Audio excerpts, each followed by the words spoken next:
Goes here.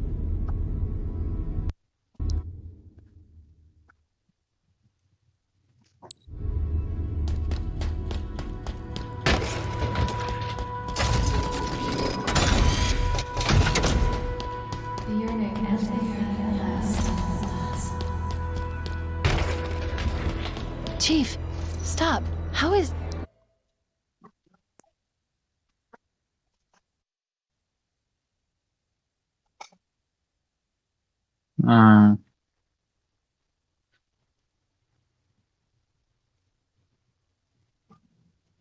This is not listed correctly. There we go.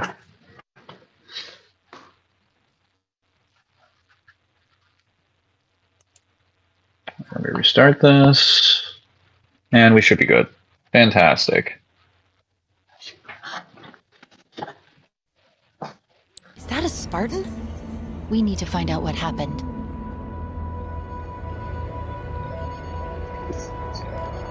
Is it cutting out?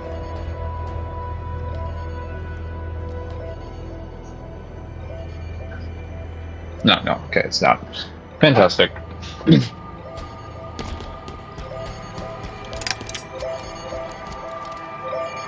Stop. Hello everyone, it is time for another Mythic stream. Continuing on through Halo Infinite. I think we're in Foundation, which is the second level. Should only be about 10 or 11-ish more levels, and then we're done with the campaign.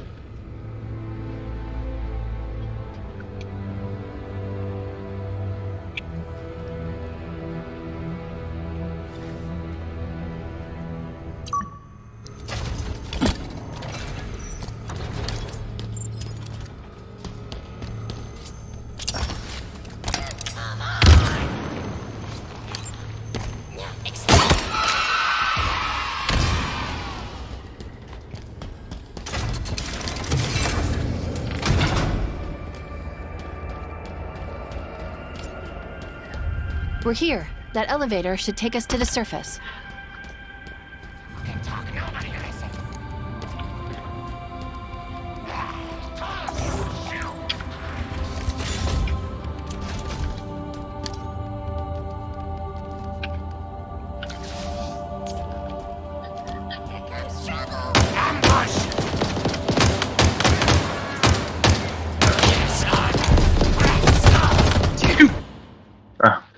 Hey, hello there. Did I just die? I did the stealth approach and died anyway.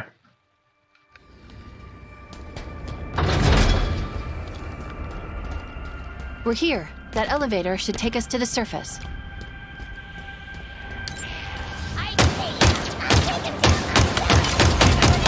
So that just didn't work.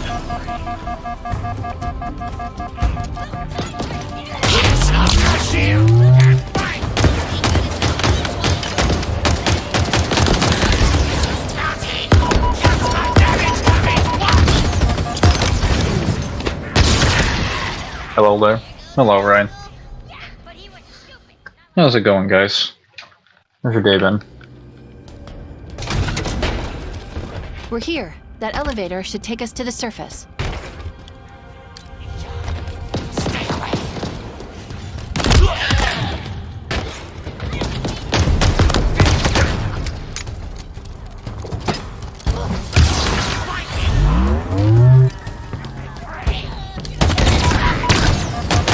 Those jackal snipers are not to be messed with.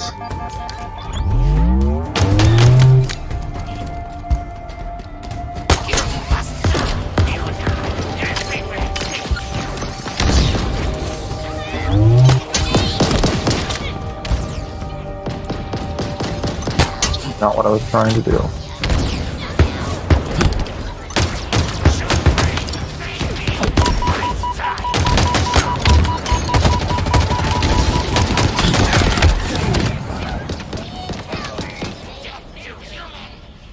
Okay, I gotta get rid of this assault rifle.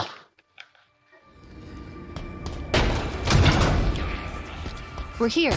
That elevator should take us to the surface.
Maybe we're stalker rifle ammo.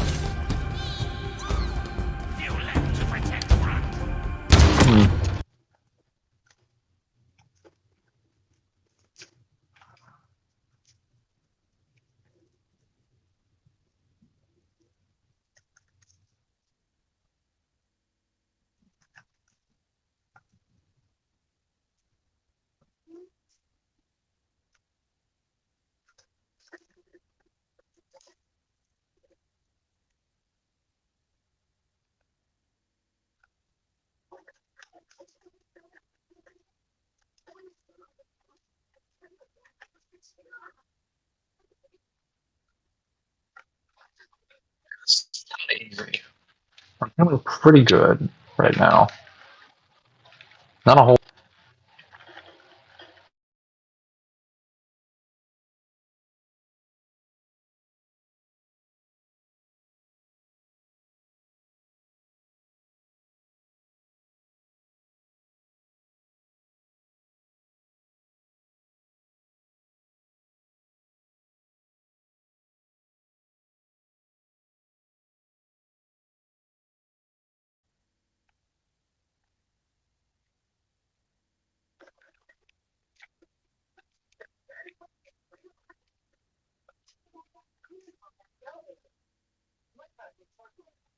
Oh, it's a shock weapon.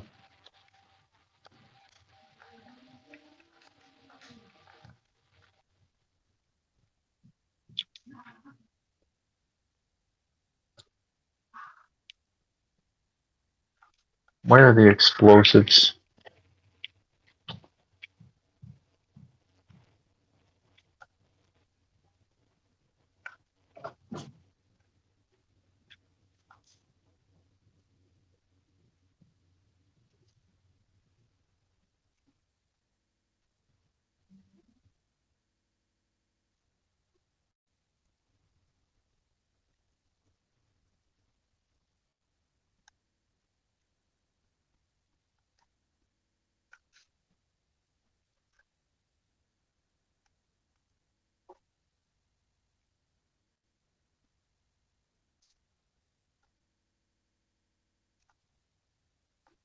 There should be a case around here we can use, and then we'll drop it at the base of the elevator because there is a boss. I believe his name is Tremodius. Zim puts the R in Rin. Oh. Hello, Wonton.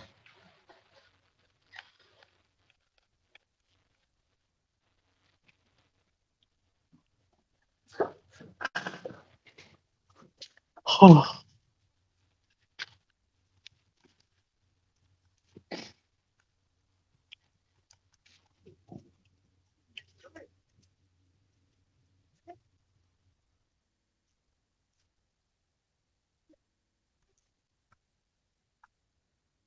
Fun fact, not sure if you guys are aware, but I am still getting comments on that old God of War video.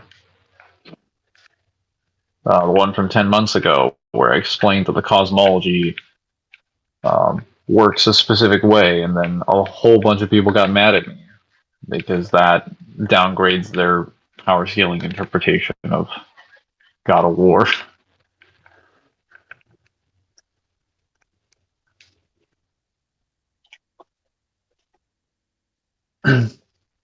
KCO was here. Mangler would get negated by KCO. All eat attack. I don't even know what that is.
Oh, I died.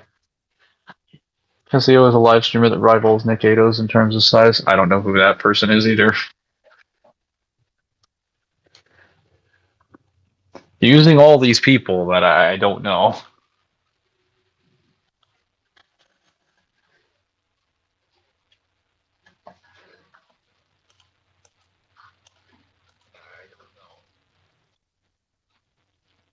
Oh no. A network error. Guys, if there's been a network error, you need to tell me about that. This has been going on for like 5 minutes. How has no one mentioned this?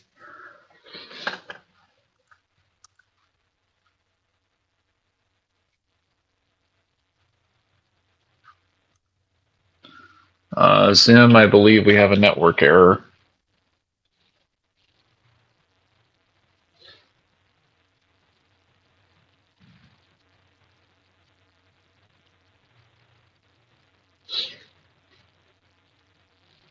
I require a refresh of the player.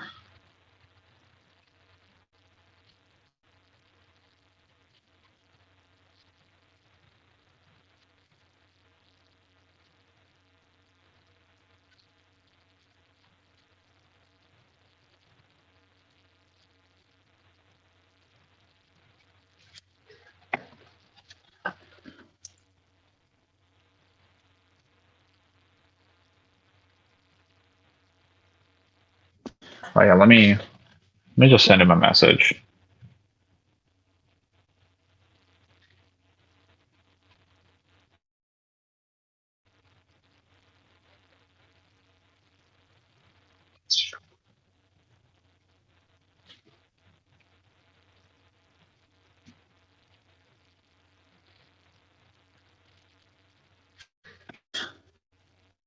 Speaking of God of War, apparently even Comic Vine is full of God of War way.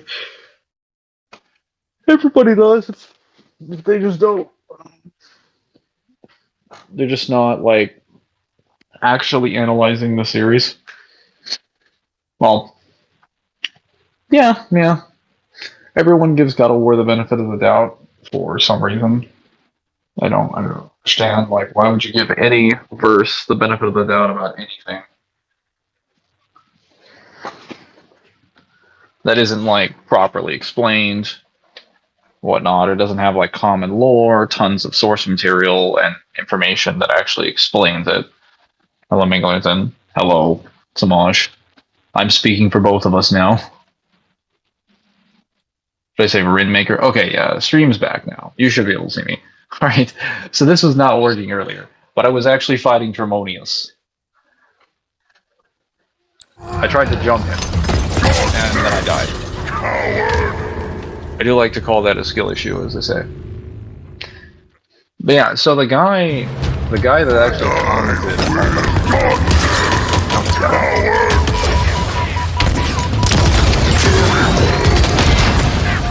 Is he dead? Where did he go? Maybe can you feel Cassio's weight? It's infinite, isn't it? I don't know who this person is. You guys keep bringing this person up like he's a... But you should know who he is.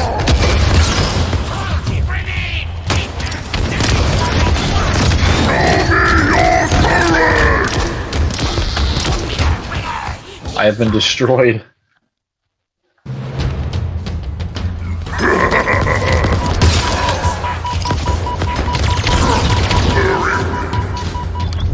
Oh.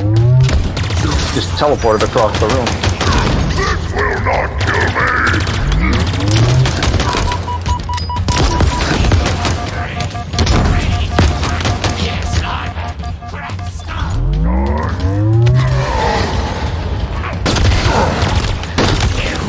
I didn't have enough.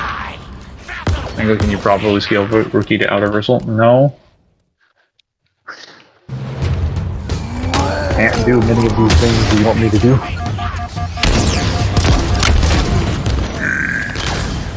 Oh, speaking of things that people can't do, that guy that commented on the video didn't provide any sources or anything related to what he was claiming. He just asserted that he claimed that I got reportedly slammed in the comments, and that I didn't reply at all, which is kind of silly because I'd been talking that entire point. And he also claimed that the video was ass and I committed over a dozen fallacies, and just laughed. And that was like his entire position. It's just like, the video's bad. He commits, not over a dozen, dozens of fallacies. Not just over a dozen, dozens of them. It's impressive. I don't think I've ever committed that much in my life, but apparently I've made a new record.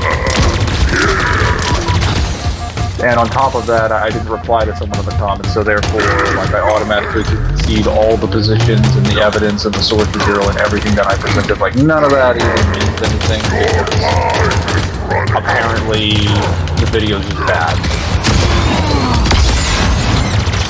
Which is the code for he didn't watch the video and doesn't understand anything that he's talking about. Damn, yeah. Yes, you can recreate the perverse Samaj. Okay, do not encourage him. They called him Tremonius. Not anymore. Do not encourage this nonsense. That's almost funny.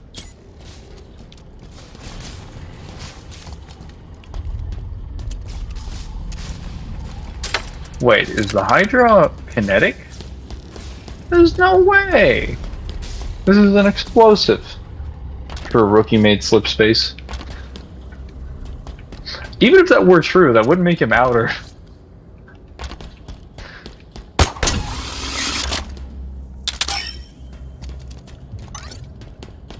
You silly goose.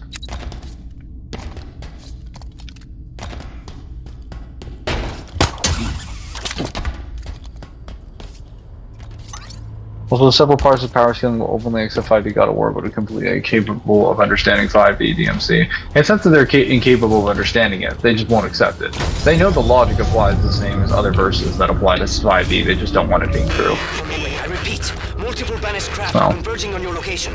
They're coming for you. There's double standards and bias. I've been trying to reach you. You vanished. I thought I was on my... Okay, I got your location. On my way. Be ready. Possible. I played DMC4. I remember why it's the best game. Yeah, well, sounds like a typical Samaj day. Now we're gonna see slip space time as a fiction. Oh, that'd be interesting.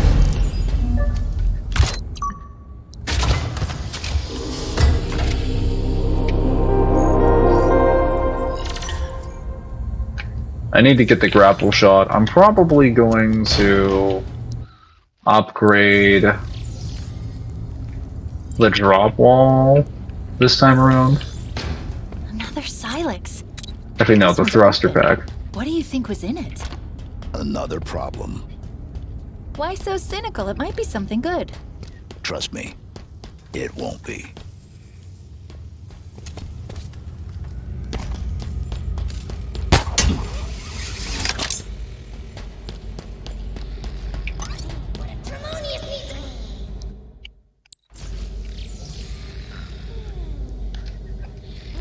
Okay, we're about to get into the open world part of Halo Infinite.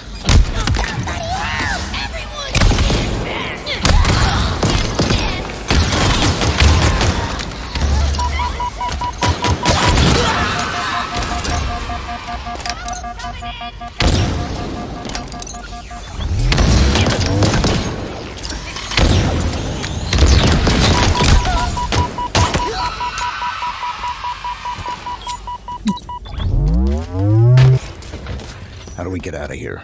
Where's the fallen were brought Terminal, back? over there. You're sick. Those demons. Mangler versus Zim's card addiction. I haven't been playing Yu-Gi-Oh! In like months, so. The victim of the Master Chief's might. Do not fool yourself. He was not the best of the banished, not by any measure. Wow. It occurs to me. That is the fastest.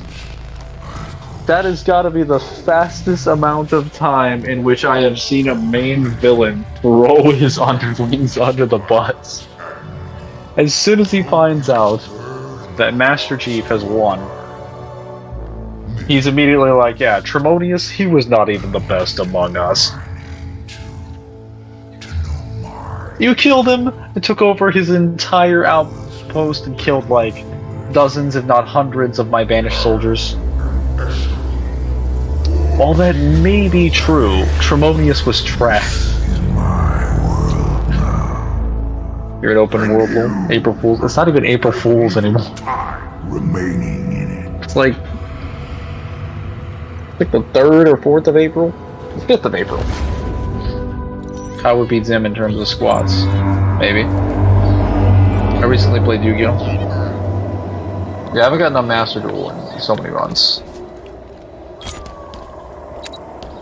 I just didn't get around to it. Wow, look at this place. It's so... I think after Full of more just monsters so coming to much, kill us. after I committed myself to doing so much more like You're gonna need to clear me some more grinding land. for POC, I just stopped doing any other grinding for any other games. I only do like one game at a time, so fortunately for most of those games, I don't have to do any more grinding.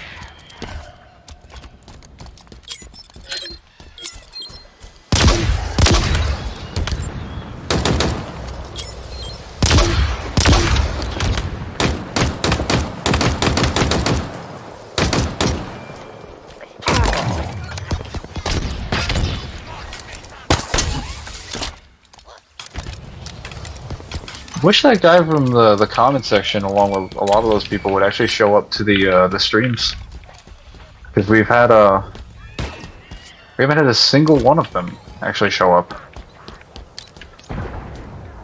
There's only from like other. I think there was like one guy from another video that showed up when we were live reacting to it, and he just said a bunch of like nonsensical crap, and was just like joking. He didn't even talk about the video in question. He was just like giggling weirdly.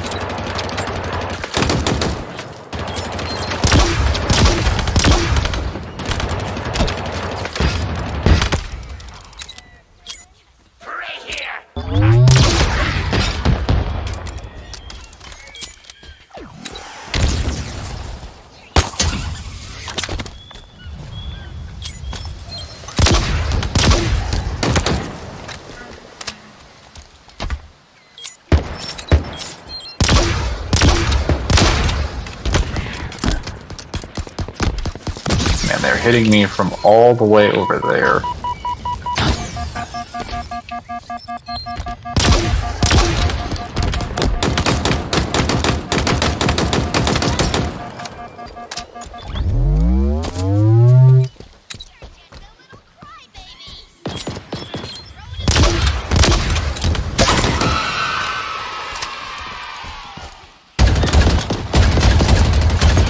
Ow. Random lucky grenade got me. That's what Gotcha can do, dude. I'm still doing skill events on the side. No, I cook. Yeah, I'm almost got everything I need for some of the POC hunters. I'm just trying to get them all up to level 60 right now. And trying to get enough materials. I'll do some grinding later tonight, but I've got an enormous amount of gems. I basically replenished all my losses that I lost during these gotcha pulls. Which, some of them were good. Or, none of these gotcha pulls. I basically replenished all the losses that I had from the ball breakers before then. In about a week or so, I should have everything I need to clean an entire event out.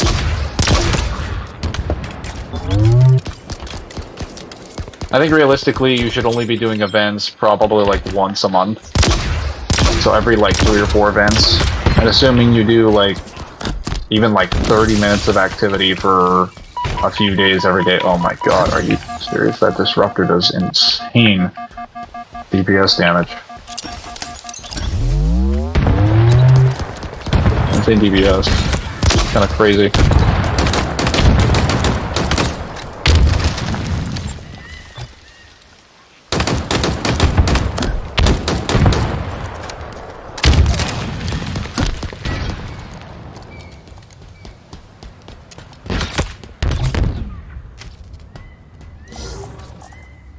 There's a gun over here that actually has some range. No. Everything is just disruptors.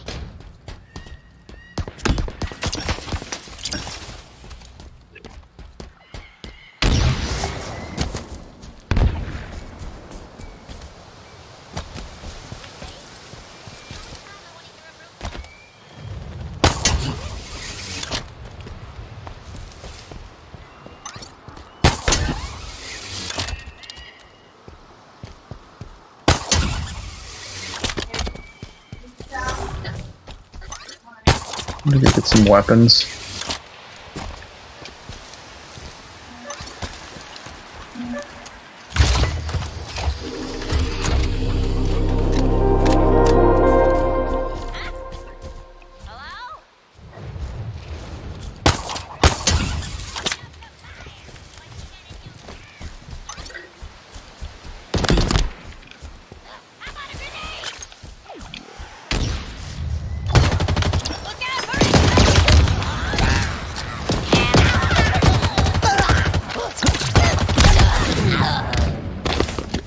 The moment I'm here, they'll understand why I have misogyny in my name.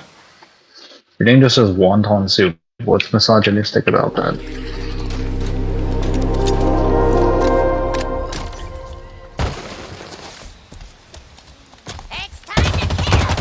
mean, I don't really like wonton soup, but oh,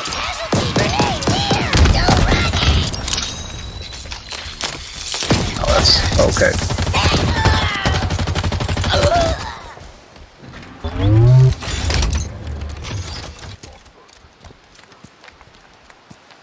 There's an elite here. I believe he's cloaked.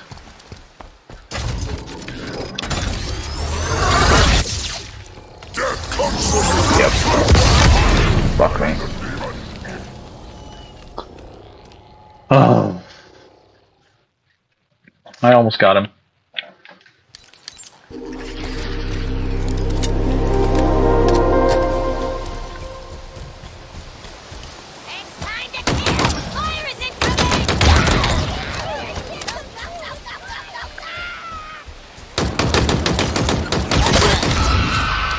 They are super catch heavy.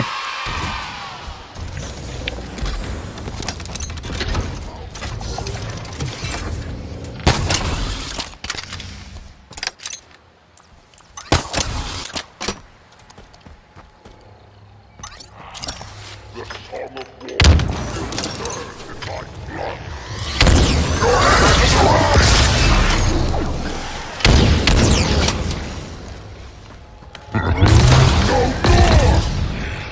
him. Alright, got an energy sword.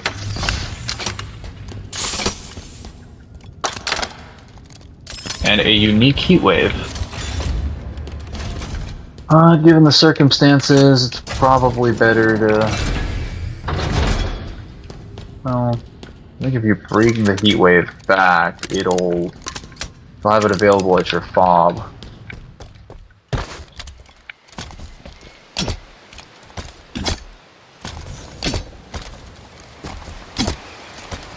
We could burn stun deck. This is genius, Megan. What did you just say? That it's heresy. Everyone loves soup. Well, if everyone loves soup, then it's not really misogynistic, is it?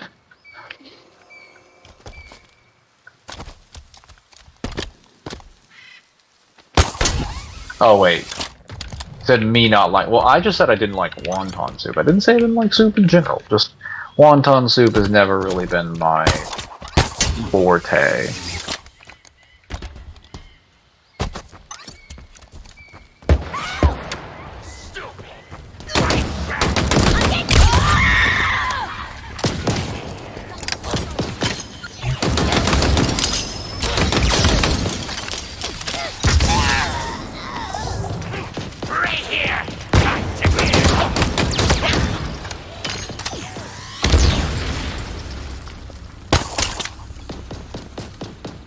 Where's the battle rifle that was over here? I must have gotten sent flying.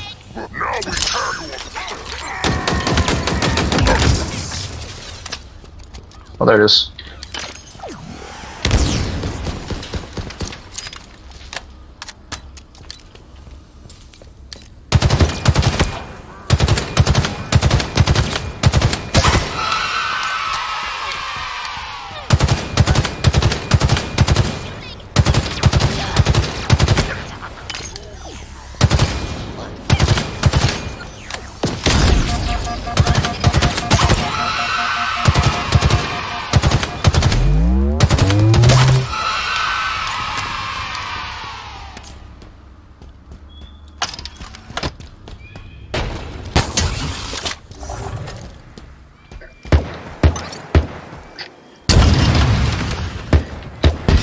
Okay.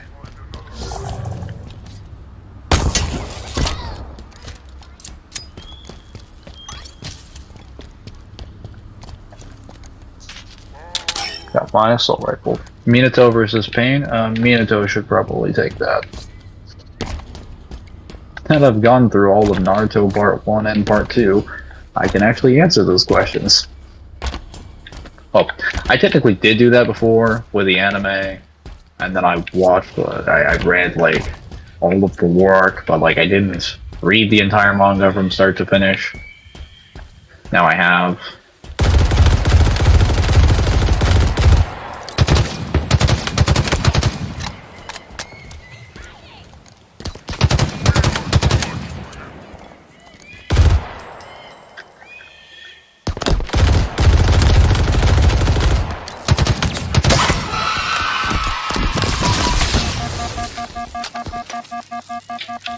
Fucking died from that?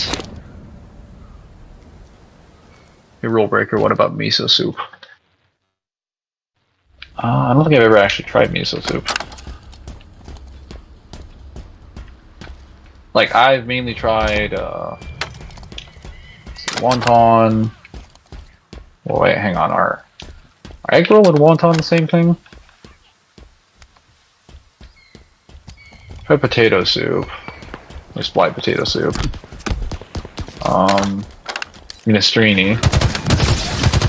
Minestrone soup. Oh my goodness.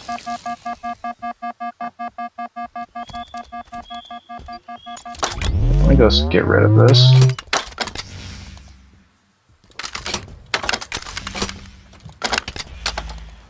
It doesn't need to be there. Where's that enemy?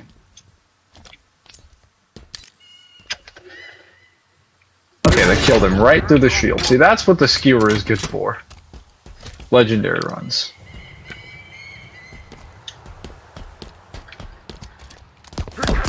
Wow, he's actually hitting me all the way over there. Oh my god. I am gonna die.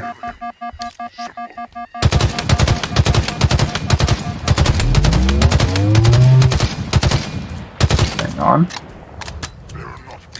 They're dead now. Beautiful.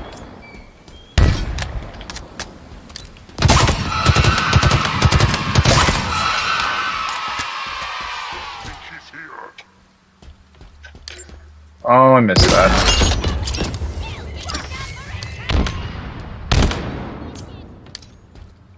Found you. Now you die. Okay, get the Ravager, get this machine gun, we should be good. Never had potato salad, but it sounds, or potato soup, but it sounds delicious. It's, the version that I had was my grandmother's recipe. It's called white potato soup, and it's produced via a vat of like a couple different potatoes mixed in with cheese, a lot of milk in there, bacon, and then like on the top you have like other layers of like cheddar cheese, or not cheddar cheese, sprinkled cheese and crackers. It takes a long, grueling, like several hour process to make it, because you have to do a lot of mixing, cutting of potatoes, etc. I still need to learn the recipe, but I've seen it be done multiple times in my life, so I could probably figure out how to do it really easily. Okay, this fucking bullshit with the disruptors needs to stop.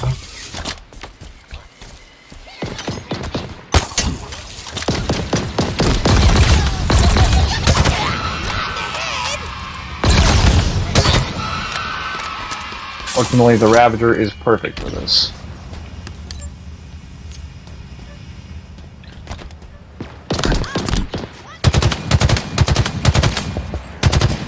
Okay, who is shooting from over there?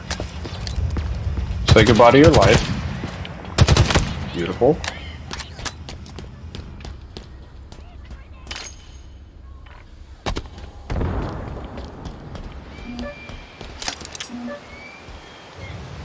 Okay, I got a bunch of Spartan cores.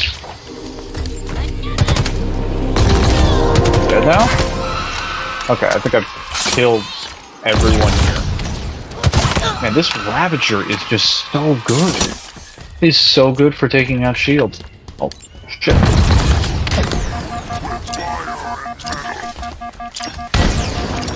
Yeah, to dodge 4 fucking grenades, I think not. Well, again, melee hella rock analysis is very good. You never had goulash? The Eastern beef stew, basically. I've definitely never had goulash. Or goulash. I need to try that other recipe. Bring back Mystic Mine 2024. What is wrong with you? Why do you always have these silly ideas? Like, I don't even know if you're saying them just to be controversial. You're just like, yeah, bring this back. It'll be good for us. Like, sure. I'm sure it will.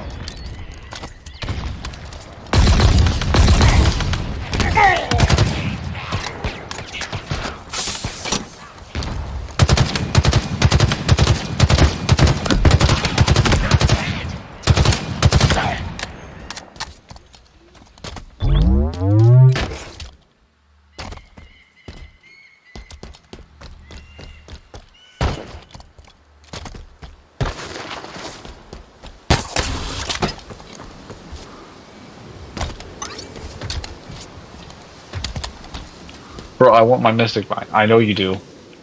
That's sick. Bro, that guy went flying. Yeah, he did. I have Boom on right now. And, well, I have Cowbell. So Cowbell in this game is a little bit different than it is in the most series, or most Halo games. So Cowbell typically increases the acceleration from explosions from normal up to 3 times, meaning the rate at which something explodes is increased. So if a grenade has a certain amount, like a certain timer, it will explode or accelerate much faster in the explosion, and it will take less time to explode. And that goes for your grenades as well as the enemies. And then Cowbell in this game now has the effects of the Sputnik skull from Halo 2. So it causes physics to be dispersed more easily. So when you throw a grenade or you hit something, things go flying. And this applies to everything in the game, like bodies, cars, or like bodies, vehicles, people, canisters, grenades, everything just goes flying.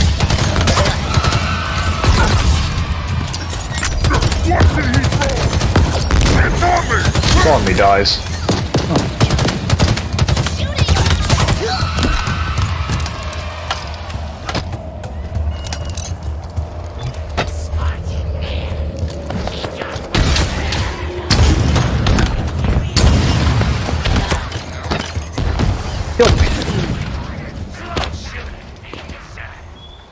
That was Baruto treating you. You mean Boruto? It's treating me well. I'm enjoying it. Just found Kawaki, so things are getting interesting. Oh no. Did I die? No. Never stood a chance? Did he really say that? Let me fix that real quick.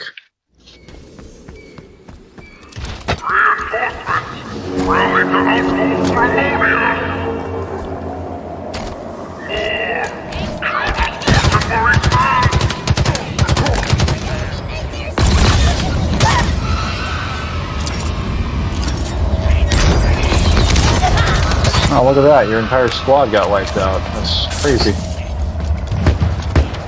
wonder how that happens.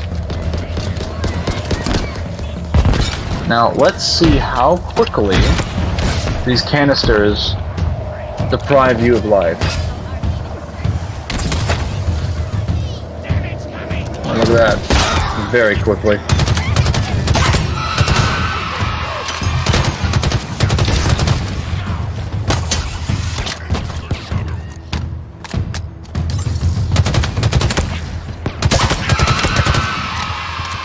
I know he's got active camo. In broad daylight, too.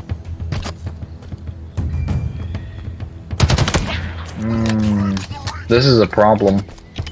We need something to see him. I don't have the radar sensor yet. Ooh, but I have a scrap cannon.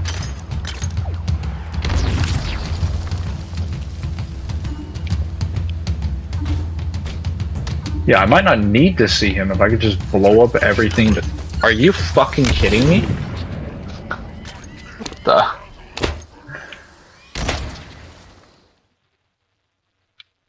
That was so stupid. What did I even get killed by? I think I saw a plastic grenade.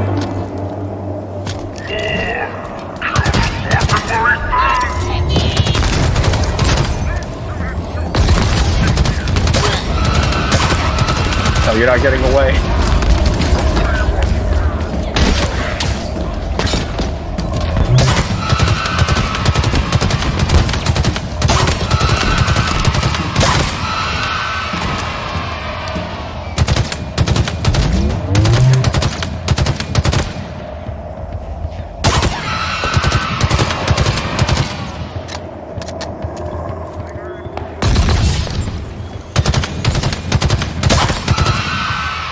I killed all of them. They're dead.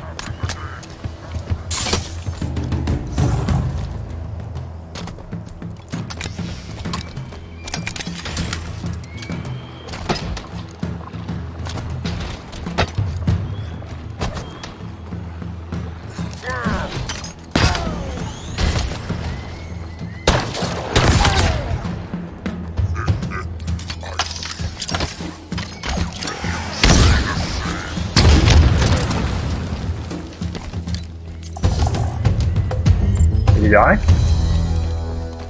That's the last of them. Is it safe? Is anything? Don't answer that. I was coming back here with the Find me scrap somewhere cannon to hack in. finish I things think I up, can but hey, if guarantee he's the dead, space will I'm be fine. safe for your friend to I'm land. fine with that. That's acceptable. Did Boruto get any new upgrades? Yes. No? Well, I mean, technically no, because I'm going through it now, so I'm behind.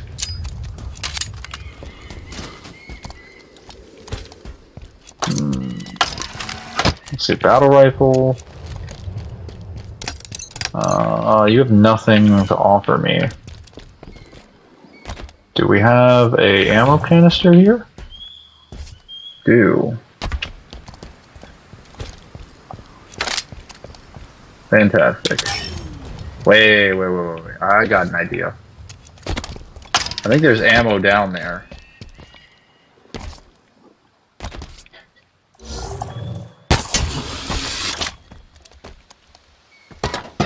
Fortunately, thanks to Thunderstorm, all the grunts now have... Not the grunts, the brute captains all have rockets. Is this a sniper rifle? Delicious. There's no ammo, so it's... Actually, yeah, never mind. I'm not picking that up.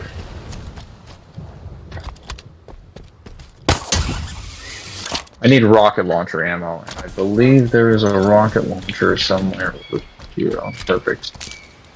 I found one.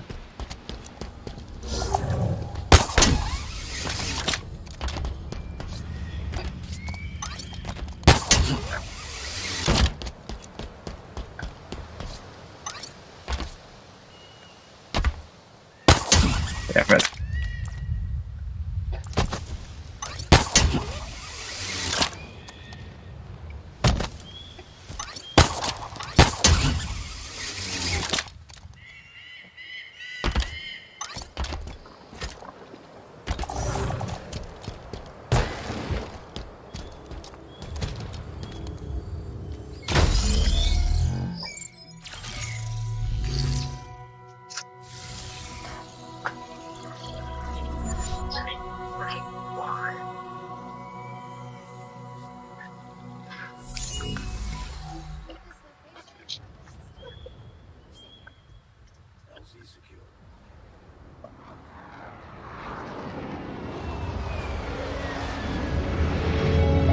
Alright, time to leave this outpost.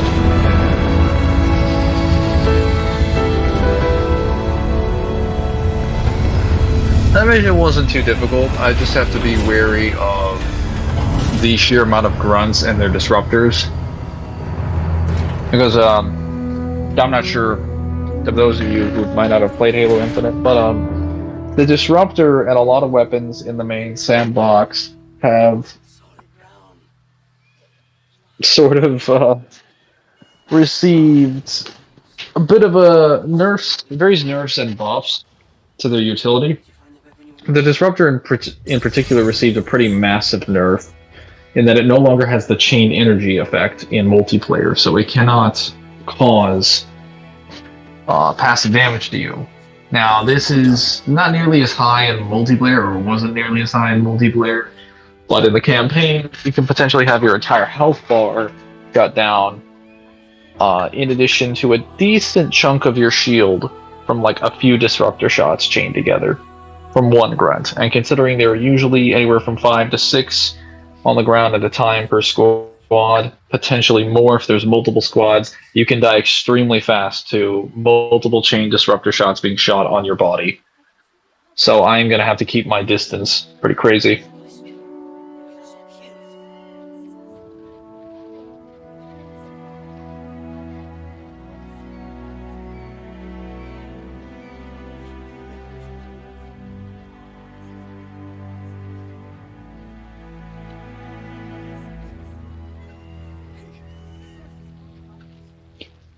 UNSC distress signal. Here is the distress signal's point of origin. This is our current location. Wonderful. This was, until 2 minutes ago, a banished forward operating base. I say was because now it's ours. Chief, what is she talking about? Now, here's the cool part. There are more UNSC forward operating bases that have fallen into banished hands. Well, pause. They have pause. If you do want to Each learn one is more associated with a about territory. Here's the the location locations in UNSC Halo signal I've been Infinite, tracking. it is either best And to here, obviously to play our Halo left. Infinite and collect the data records from within the game, because there are many of them. Or read Halo's Rubicon Protocol novel, because it does explain how the Rubicon Protocol is enacted which is referenced in the game, and it explains what happens with the Marines in the actual game. Ready and waiting, Chief. Get on board and we can leave.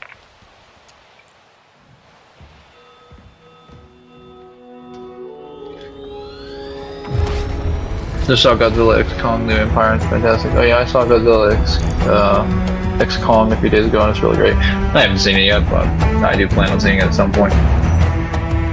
Because I've seen, now, I have officially seen, I saw them all in the wrong order. So I saw Kong Skull Island, then I saw Godzilla vs. Kong, then I saw King of the Monsters, or Godzilla King of the Monsters, then I saw Godzilla 2014.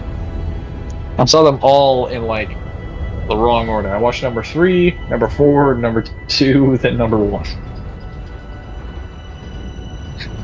This will be my first time that I've watched a MonsterVerse movie in the correct order.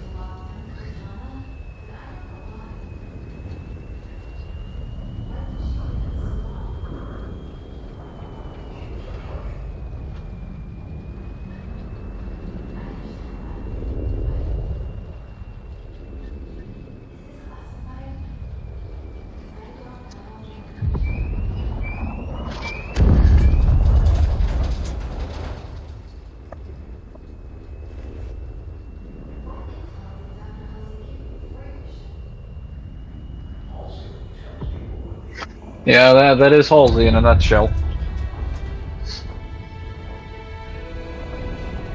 Tell people only what they need to know.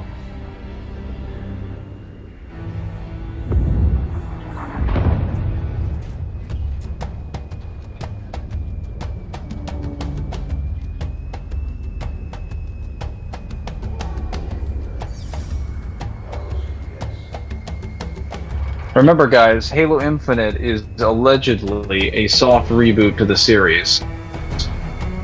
Allegedly. At least according to the community. Just need to be left to die. Yeah. Like, the community unironically believes this game is a soft reboot. When you're going onto the ring that Cortana has appeared at the end of Halo 5 in the event to delete her. So it directly follows up the events of Halo 5. Source. But it is somehow considered a soft reboot by the community because reasons. It's probably the main structure Well, actually, I know what the reasons are, and the reasons are fucking dumb. But, I mean, that wouldn't be the only thing that's dumb about them. Look down there. We're close to the fob we detected. You take out those monsters, get me to that terminal, and I'll show what I can do.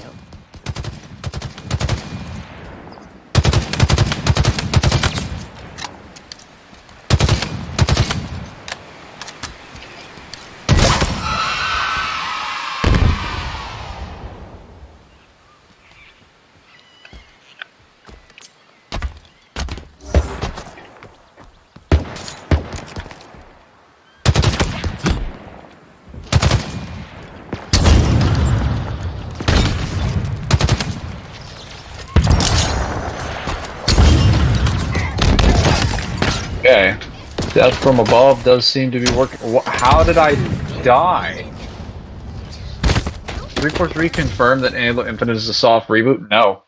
And first, if something is a soft reboot by its very statement means the series is not rebooting. It just means certain directions and game design are changed, but if you play the actual game, not only is the core gameplay almost identical to 5, save for like a few movement mechanics being reversed, they further emphasized and increased most of the mechanics that already exist in the game to a higher degree and detail. So this is literally just bullshit headcanon. It's just nonsense. The primary reason that is given for this belief, this justification for this position, is that the events of 5 have no bearing or significance on Infinite, and it feels like they're completely ignored. But this is wrong for 2 separate reasons. Okay, UNSC signal first. At least. But we need to One come back here being, when we're the done. entire Or the reason other that you're fob. on You choose. this ring is because Cortana's here. So, yes, it is directly impacted from the events of 5, because without Halo 5, you can't provide an actual explanation for Another why fob Cortana is platform, considered a threat, Claim it. or why she's a problem. Because the entire reason that she does what she does is explained in Halo 5, and it only happens in Halo 5. So to say this is a soft reboot, or to say that it has no significance, is to be blatantly dishonest and incorrect. The second part of that Okay, UNSC signal first. would be that But we need to come back here when we're done. the Or events of other 5 fob. have like You no choose. bearing, or that it's not really that important or relevant. Also wrong. The main antagonistic faction that you're fighting here, being the Banished, are only on this ring because of what Cortana does during the events of this game, and that only happens because of the events in Halo 5. It's not like, oh, well, it just happens because it's in sequence. Like, she literally does something that prompts the Banished to show up here. Also, everything she does as a result of getting the Guardians directly impacts all of the novels and all the events in Halo's timeline after the events of 5. And also during the events of 5. So, to say she's not really, it's not really impactful is wrong in every conceivable sense of the word.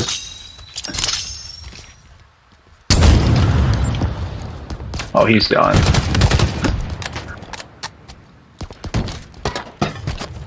Rank the MonsterVerse movies would go King of the Monsters, New Empire 2014, Godzilla vs. Kong. What about Kong Skull Island? Because I'm pretty sure Skull Island is also part of the MonsterVerse, because that's where they introduce Kong. Also, New Empire is almost as good as King of the Monsters. Like, yeah, King of the Monsters was pretty good. I think it's like they actually provide some pretty compelling arguments and reasoning for the villainous faction in the series is trying to do what they're doing during King of the Monsters. At least from the lore of the series, that like they're allowing the monsters to do what they need to do within nature, because that's always what they've done, is that they just reestablish order. Which you might think, oh, that's kind of wrong. It's like, yeah, that's wrong from the perspective of humans who live there. But humans consistently, due to technology and their creativity, do not abide by the laws of nature. At least most laws of nature we do not abide by, because we consistently disrupt them using advanced tech and weapons. You made short work of that, huh? Okay, that Down didn't to take me that business. long. Let's lock down Fob Golf. I seem to have gotten a little bit better. Source, he said it, Mangler. He did say it. Yes, he did say it. Let me see. So cheap with this full kit drops in the Naruto. How bad does it go? All I need to do It's is got empty check void in the Banished thumbnail. security protocol. What's empty void in the thumbnail? Chat, I mean, push it out of the way because it is really not smart. What in the world are you? There. We now have ourselves a second fob. Was that you? Affirmative. Haven't seen Kong Skull Island yet? Oh, So okay. what, you're going to just rebuild the UNSC? Kong Skull Island was pretty Piece by good. piece? That's his call. I think I'm just trying to be Godzilla helpful. 2014 Speaking of which, was Fob seems to be linked to the probably battle one net. of the weakest and movies if I do this, we can piece because together of the what the Banished are constant up way they handled to. For instance, like, over here is some Bryan kind of Cranston's Banished role outpost. with the scientists and his Unclear, stuff but it's at the well reactor defended, so it's that was covered up definitely worth by looking the into government. and blowing up. That the way that was And here handled is what I along can only with describe the as Marine someone that the Banished teams, just value it felt like pacing wise it did not feel great. I feel like Godzilla His vs. bio Kong was is probably a little bit interesting. better of a movie, You wanna see for in the yourself, sense that it's like it waiting was, for you in the database. you were never They're tracking in question UNSC as to what was transponders, too. happening at any Caches point in time, containing and it always valuable felt like there was a equipment proper and amount of build up to every scene. Oh no. It looks like there are multiple UNSC squads. Not that engaged 2014 in was a bad movie or trying to anything. survive. 2014 was a great movie. All the monster need your movies help, are great Chief. movies. It's just that For a Monsterverse movie, I feel like it was a lot weaker because of pacing. Empty void from One Piece, man. Ah. Hang on. There is food in my house. Give me one moment. I'll be right back and I will answer your question. So, everybody put your questions in the chat. I'll come back in a moment.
Ah, I am back.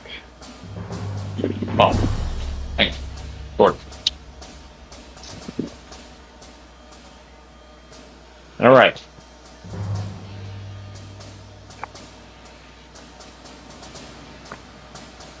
Past a whiskey? Yeah, that sounds like the best question that Samaj could have come up with.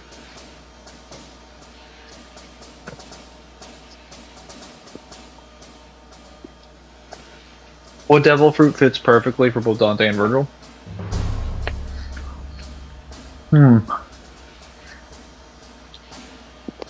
don't know. Dante and Virgil aren't really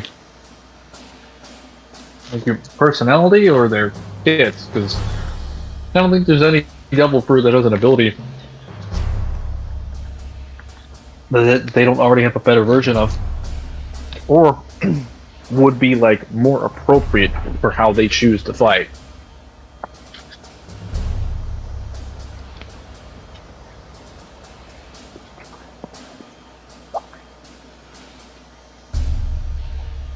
I mean, I guess if I wanted to be really cliche, I'd just give Virgil the ice fruit. And Dante the fire one. To say their personalities mix and match. With the nature of the abilities. But that's like super surface level.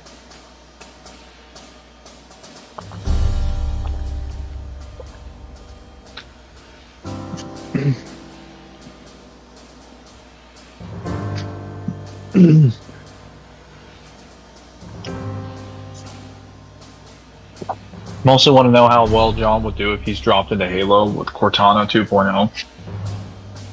All his weapons, no worries about ammo. How you see it going? Also, when you say Cortana 2.0, are you referring to the weapon? Like, which version of John? And what weapons does he allow? Because there are so many different versions of Master Chief. Depending on his armor and weapons. Every gun makes its own tune.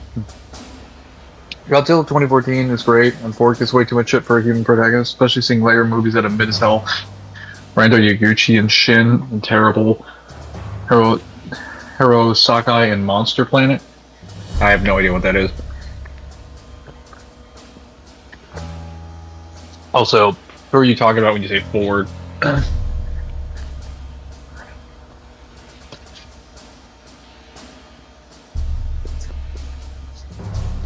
Seems like Empty Void is tearing space like it's a piece of paper.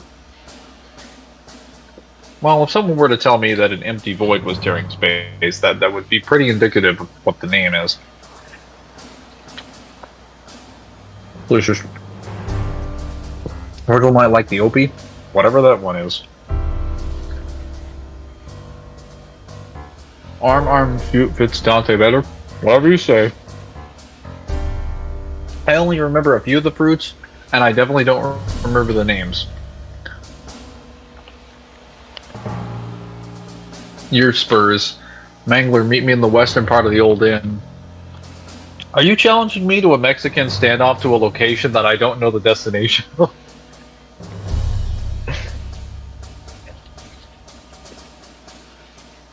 Or to like a drinking contest that I also don't know the location of? Dude, that's like the most unintuitive way to challenge someone to something. Are you ready to lose? Sure, yeah, just as soon as you figure out this incredibly obscure location that you may or may not know based on the very limited information I'm going to tell you. It's like giving me a treasure hunting map and saying, like, I'll fight you in this destination, but here's like a key and like 6 other requirements they have to get to that. And I was like, what the fuck? Why? Why do we even need to fight? Like, this treasure hunt is more difficult than the fight itself. No 117 Halo Infinite Cortana, having access to all UNSC weapons, whatever Covenant and Forward weapons you think he would take. Opie is laws for yeah, Virgil would probably like that. I'll see you across the desert low on my horse. What desert? There are so many deserts. You're just like, yeehaw. Also, I'm from Texas, so that means I'm automatically going to have a predisposition genetic advantage to a Mexican standoff. My lasso throws will be 20% more accurate.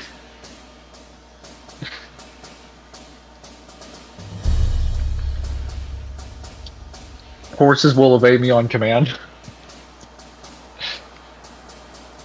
What's this recovery beacon? Okay, we could probably get that fob.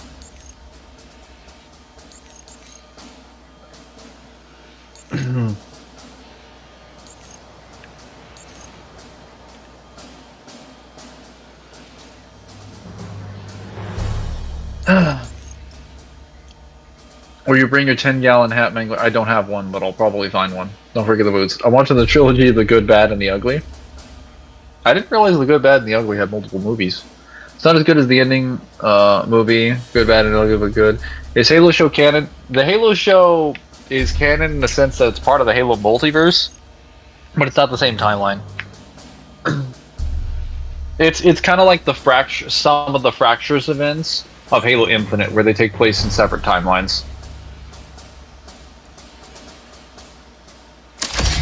Oh, sweet. All right, how much valor do I need? I need the battle rifle specifically. Okay, 1,000. My goodness. All right, well, how much is this?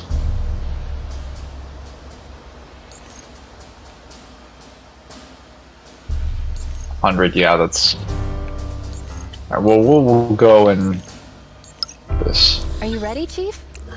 What are you? Now, as far as the statement I already told or you the that the question odds of aren't great. John them. going into Then Naruto let's go with find all of out his what that weapons, signal whatever is. weapons I think we get. Well, I would give him bare minimum the M60.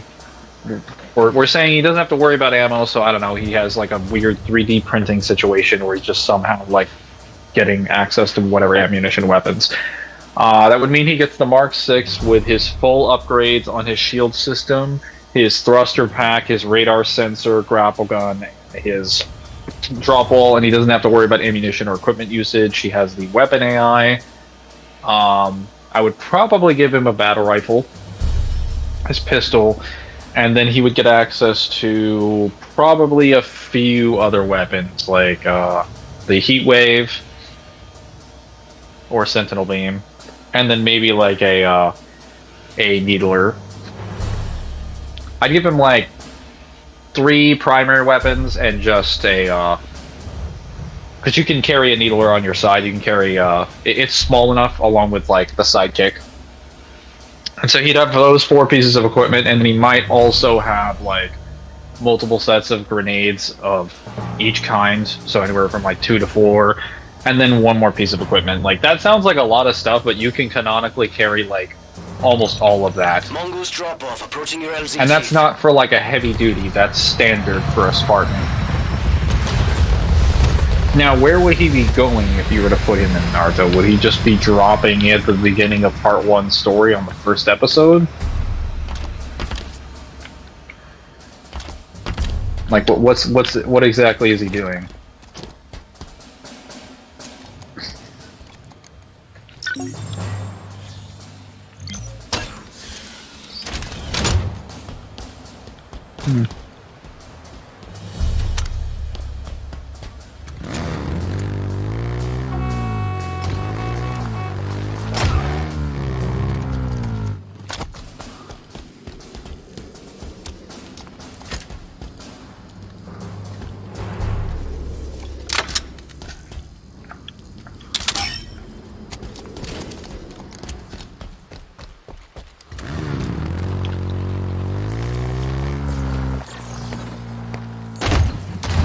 Alright, we're gonna go get that fob.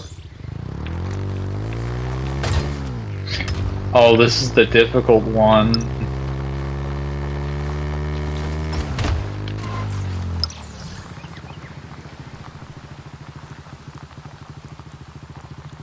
Okay, I need 150 valor We're to coming get up on that outpost we learned about the at the basic fob. warthog, and then Looks once like that happens, some I kind should of be good. I can salvage just get a bunch of operation. marines and then stick some weapons on What's our them. move? Shut it down.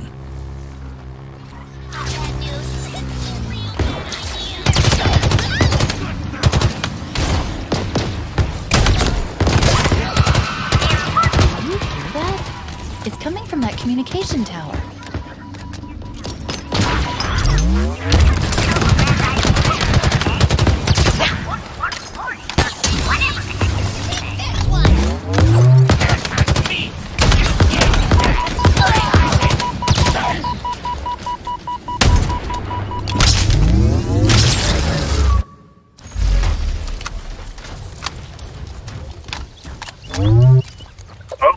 Chat disconnected.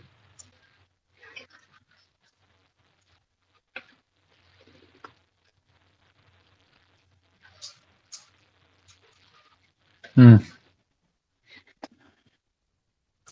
hang on.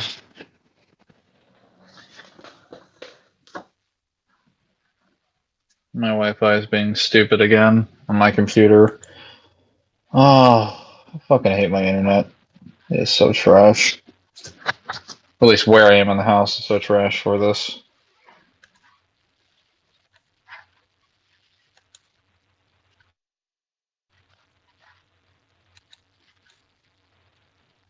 There we go.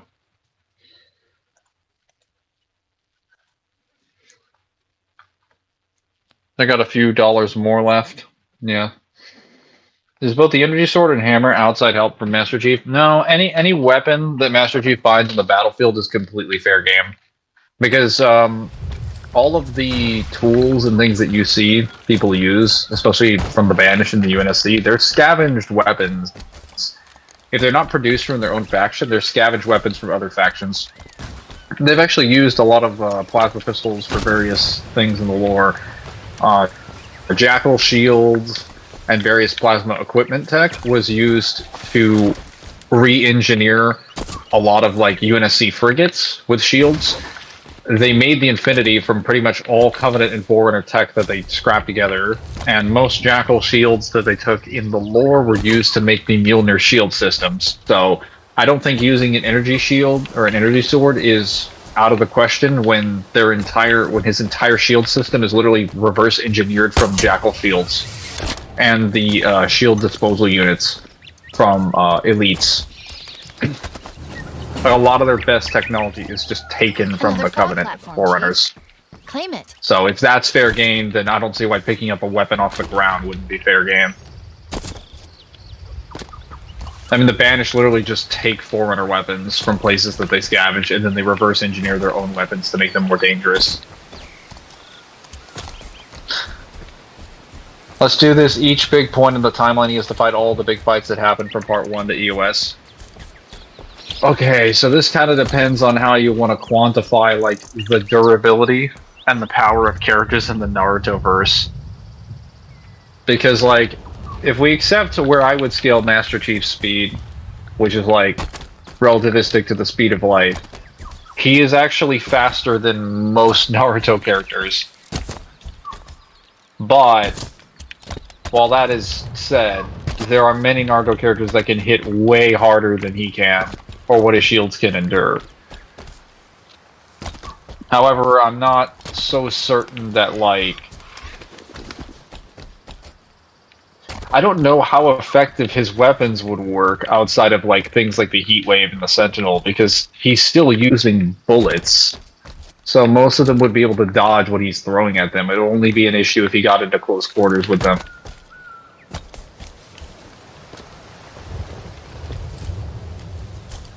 Wait, where's the enemy?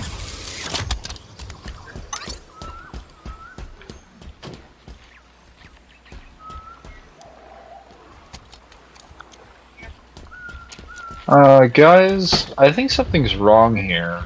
There aren't any enemies around. That is not normal.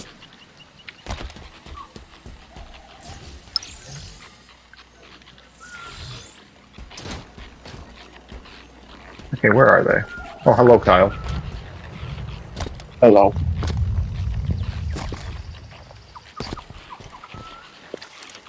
I'm just in Halo Infinite looking around and I can't find any enemies. I'm missing. Congratulations, you won the war. No, I didn't win the war. They won't let me capture the base. They're like, there are enemies remaining. Where? I've checked a mile in every direction. They're nowhere to be found.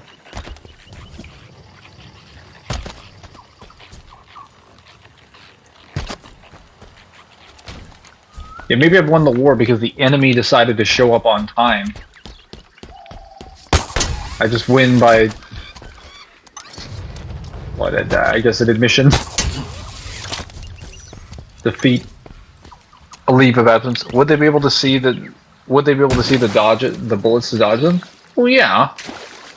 I hate to be that guy, but in Boruto, Io literally pulls out a minigun and fires it directly at Boruto's squad, and they're able to dodge the bullets.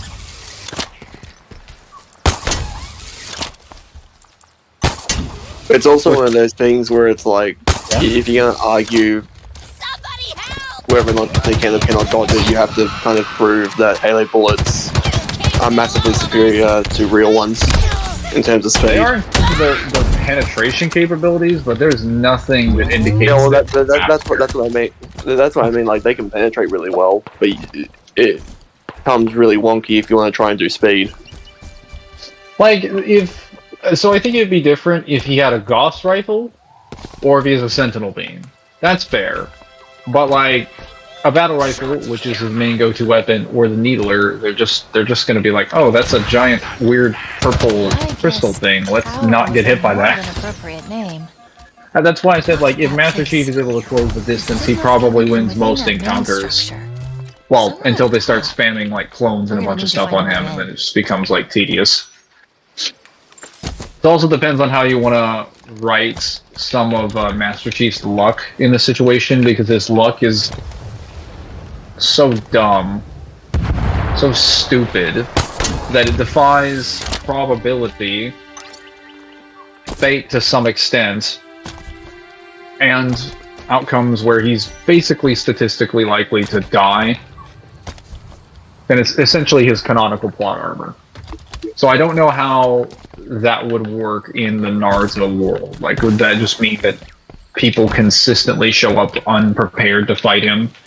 Do they just happen to whiff a strike mid-combat that then results in him punching their face in? Like, I'm not sure how I would argue the application of that. They throw a punch, it just happens to miss, even though it shouldn't. Well, a lot of times... But I kind of use it in the same way as, like, Domino from Marvel. Well, so the reason I say this is because there are times in the novels where there are Spartan 2s that have the exact same equipment and weapons that are with Master Chief. And because he happens to be in the front, and they happen to be in the back, they die to, like, a brute shot or something. That would have killed him. But it didn't.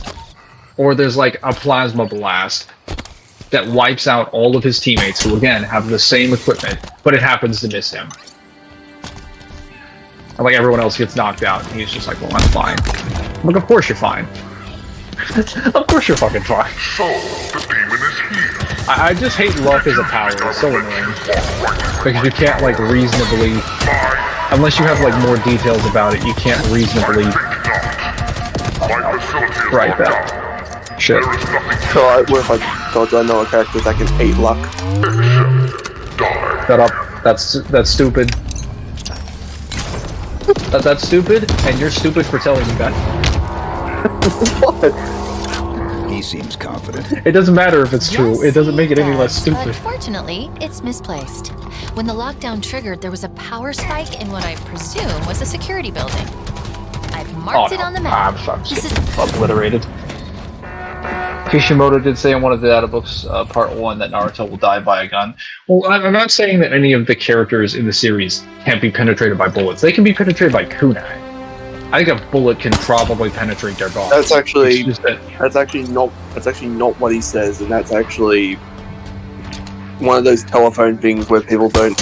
He says that he doesn't have guns in Naruto because it would take away from, like, the fights.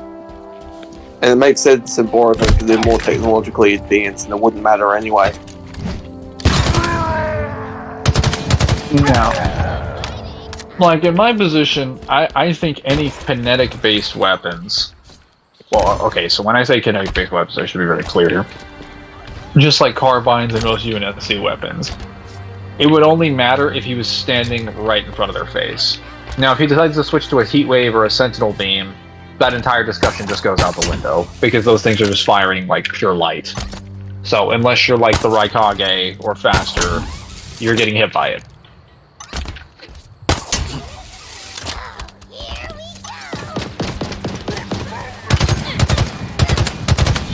Then there's that weird situation with things like the Needler, where they're so slow everybody can dodge them.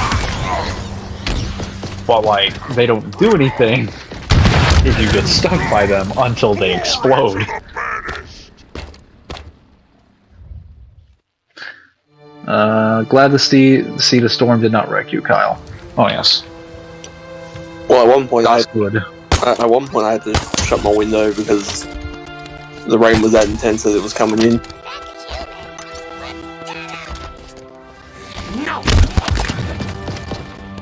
And for that to do that, the rain would have to have literally come in sideways.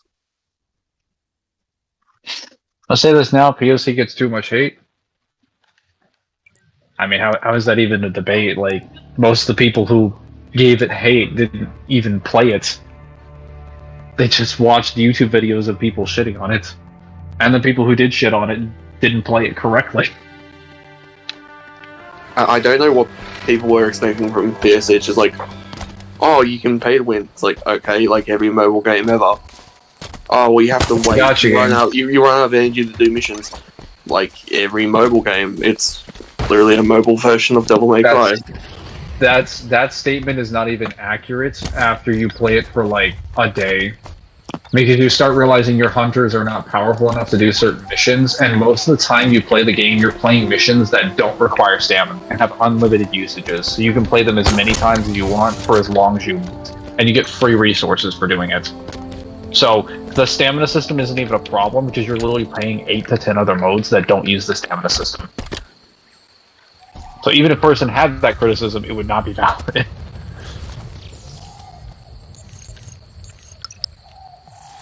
Okay, let me go back over there.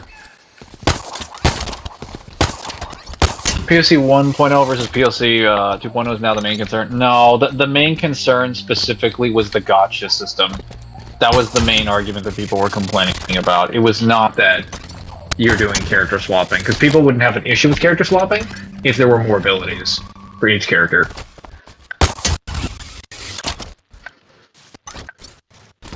Like, I understand they want a single character experience, but like, people have been talking about character swapping as like an actual battle mechanic for like years now. That's been something the community has actively asked for, and now they were giving it to them, now they're complaining. Same thing with PvP. They're like, well, some things in PvP don't work that effectively. I'm like, I'm sorry, how many times did you beg for PvP to come to this series? And now it comes here, now you're like, oh, I'm just gonna fucking complain. That's all I can do.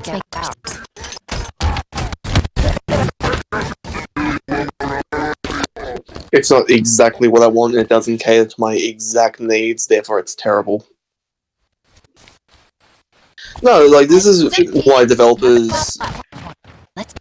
What they need to do is take what fans want into consideration, but not listen to them entirely, because fans don't even know what the fuck they want. Because when they get it, they realize they don't want it. And it's been like that for games since the dawn of gaming. They also seem to think they generally know better than the developers, which in some cases is true if the developer is trying to claim that they know what the community wants and they're providing a product that no one wants. But then issues come around when they're providing a product that is basically identical to what the community would be asking for, and it plays better than previous products the community has already liked, and they still reject it. It's like, it's not even based on... What the fuck? Hold on a second. Why are my skulls not in there? That's strange. Put my skulls back on. I deactivated them.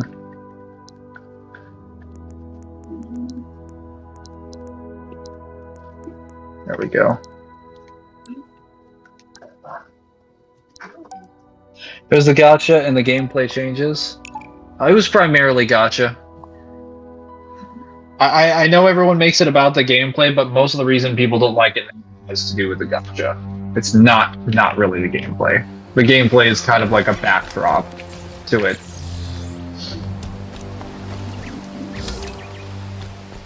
Character Swapper was always a mod. PvP and POC is lazy. It's not. It works the exact way that you would expect PvP to work. It's literally two people in an arena, Bloody Palace style, and they fight each other until they die.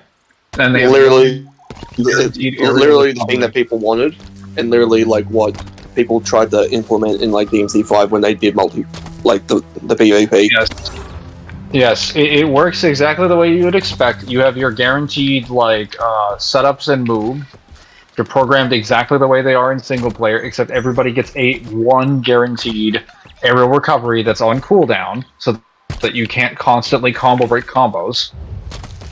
And then, aside from that, Yeah, you just have to find strategies that work effectively for countering specific characters. Also, certain characters in the single-player campaign are not that great, but you put them in PvP and they're crazy good. Like Royal Guard Dante is not that good for his DPS. He's kind of bad. But then you put him in PvP and he just shreds people because of release and Royal Guard. He shreds lady characters who are super good at like playing on points. Another fob platform. Okay, so they just weren't working. I wanted them to. Expected. I thought these enemies were not spawning correctly, and it seems they didn't spawn at all. But I fixed it.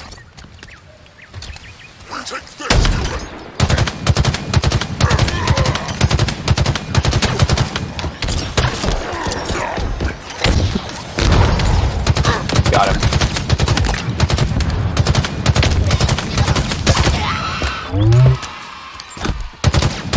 Okay, there's a random loser over there trying to shoot me, so we're gonna go shoot him.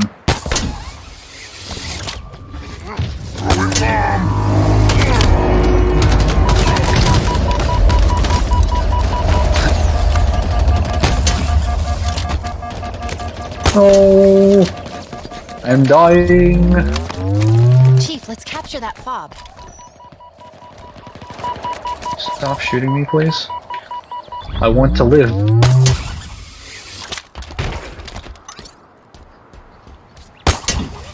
You guys must not be aware of the huge amount of gameplay changes. I am aware. I saw gameplay of POC 1.0. I know what the differences were made with. As well as from the combo community. I don't take anything seriously from the combo community because they stopped being valid in their positions when DMC5 came out. The amount of whining and bitching and moaning that they did, most of which was not even warranted or even correct in the slightest, made me pretty much reject anything they had to say. They're also the same people who bitch and moan about the story without knowing anything about the story or the lore. Yeah. I mean, they fall in the same vein as most community members where they just don't understand anything about what they're talking about. And they come up with new ways to misunderstand most stuff in their own series that they're supposed to be playing all the time. It's like, bro, you play the series more than I do. I don't even play it that much. And I still know this better. I'm not talking the system, I mean the gameplay. Devs can be wrong. The Last of Us 2 is a big example. I'm not saying devs can't be wrong. I'm saying primarily most of the time, they're usually better at their job. Well, actually, even all the time, they're still better at the jobs than the community is. Community members don't know how game design works. They're better at knowing like, what people... They're also better at knowing what people want.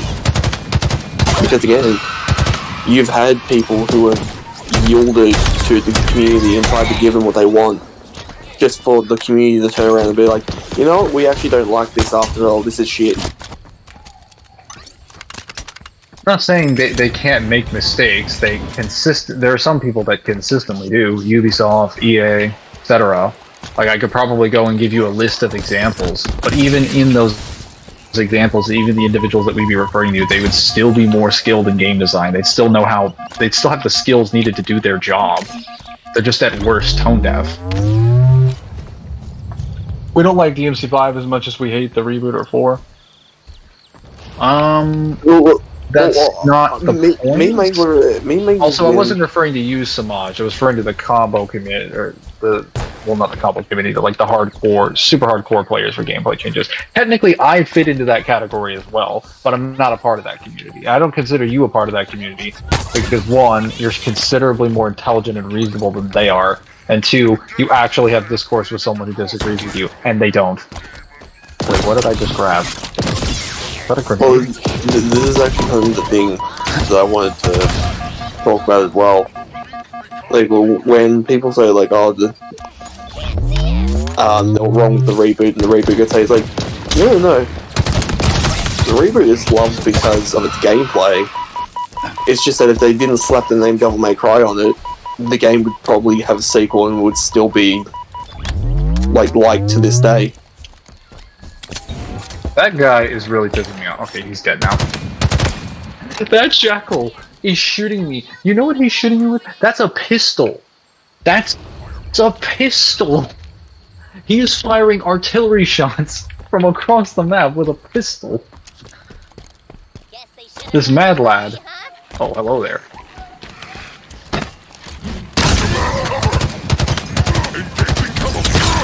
Took his legs off.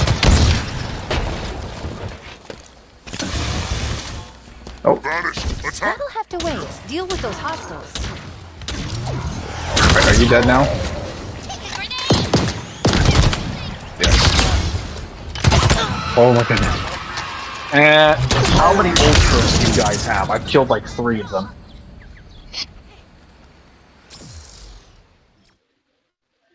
So you're saying AAA games were as good back then? Depends on what regard you're referring to. Because I've gone back and played. I've gone back and played a lot of retro games, especially from the PS2 era. They do not age as well as you think they do, for a variety of different reasons. Some of them do, because sometimes a company will make a reboot of a game, like Star Wars Battlefront, for example, where they're literally trying to remake the same game or make a version of the same game, and it doesn't have features nearly as good as the original, but then sometimes we're talking about like a direct sequel to something that has like a million quality of life improvements and better gameplay mechanics, but then it suffers in like a story, or doesn't have specific gameplay mechanics that people wanted. And that happens all the time. But then you can also have examples of the opposite, where you have something like God of War, which is a massive reboot to the entire like gameplay, but it's a direct sequel to story, and loads of people loved it. But based on the amount of sales, based on the amount of people that actually played the game, most of the people who played it didn't even play the previous games, and they loved it. And the people who did play it from the previous games directly disagreed with a lot of changes that were made to the series. And it was still massively successful. And it's considered acceptable because it was successful, when in reality, it should be shamed. Success should have no bearing on whether or not it's a good game. Or a good product, at least from a customer standpoint. From a business standpoint, obviously, like sales are what matters. But if you're a customer or a person that's just buying things, like, you shouldn't give a shit how many sales something has. And yet, that game is still heralded as something like solid. Same thing with The Last of Us 2. Like, you brought it up earlier, and I agree. Like, The Last of Us 2 is not considered a great game. But even then, The Last of Us 2 has like what, way better sales? Like the first one? Even though by all rights and accounts it shouldn't. Even though commercially it was. Even though commercially it was successful, but if you look at the zeitgeist of gaming and the community, it was an utter failure. Yeah. You can see other examples of this. Castlevania Lords of Shadow is considered the most successful Castlevania game, but it's absolutely hated, or not hated, strongly disliked by the vast majority of the Castlevania like community that believes in the retro games, because they just hate the format of it. They don't like how it was presented. And it wasn't even a bad game. It was a great game for the genre it was in. They just didn't feel like, whoa, it's not really Castlevania. Therefore, fuck this game. Mortal Kombat's deception and shooting monks is nice. Wait, is that like a full sentence, or did I read that wrong? Mortal Kombat is a good example. I forgot Kratos can't jump. How can you forget that? That's like the most important part of the game, is realizing you can't jump. I think the biggest injustice is the fact that they got rid of the dynamic camera, which was the best thing that God of War had going, besides its gameplay. It's the expectation of The Last of Us 2 that failed it. I mean, it got more sales that beat the old Mortal Kombat games.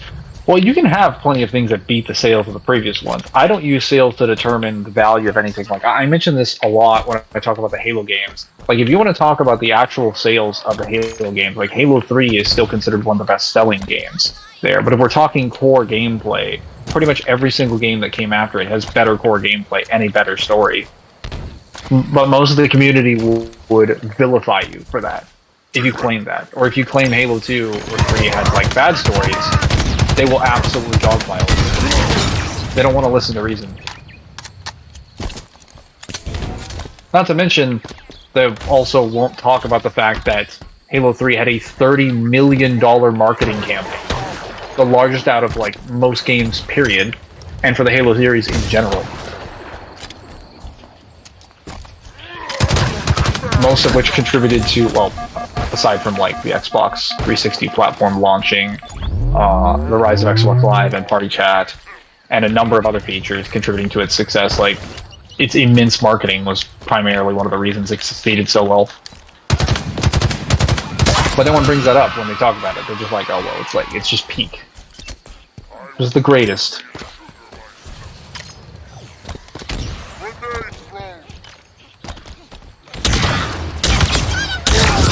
And you can find several examples of this for most series in general. There are some times where it's like across the board, the company in question definitely fucked up.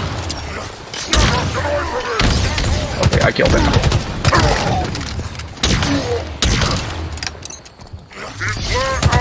No!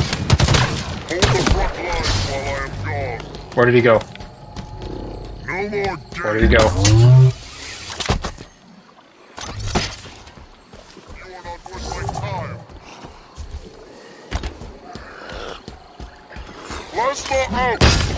Where's he going?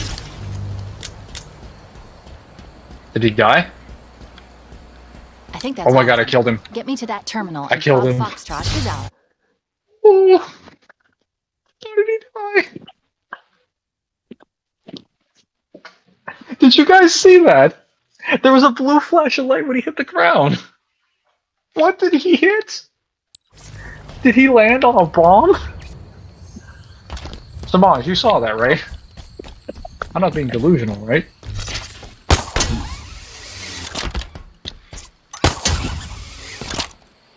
Okay, I can't find it. There it is.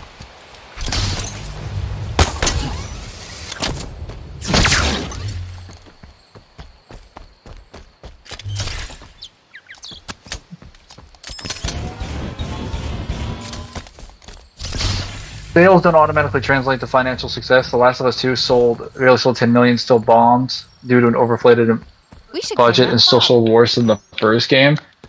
That would still make it a financial success, though. Most companies selling like 2 or 3 million copies of a game is considered successful. They sold 10 million for an exclusive. That's a fantastic success, even if it undersold the previous game. Let's capture this. You think about it, God of War 2018 is basically Last of Us clone, somehow better. Another fun. It was fun at the time, but yes. Control. Yeah, sure. It was fun at the time for a numerous number of reasons that have almost nothing to do with the gameplay. And you can even mention the ones that do have to do with gameplay. The reasons that do have to do with gameplay specifically correlate to like what's available in the industry at the time, like Forge being a thing. I'm saying, like, for all these examples, I can give very specific examples behind the success of each of these games, or the lack of success in thereof, and the community's reaction to all of it. And you'll find a consistent disconnect between what I'm talking about and the perception of the community. It is consistent across the board, whether these games succeed or not, that the communities do not know what the fuck they're talking about.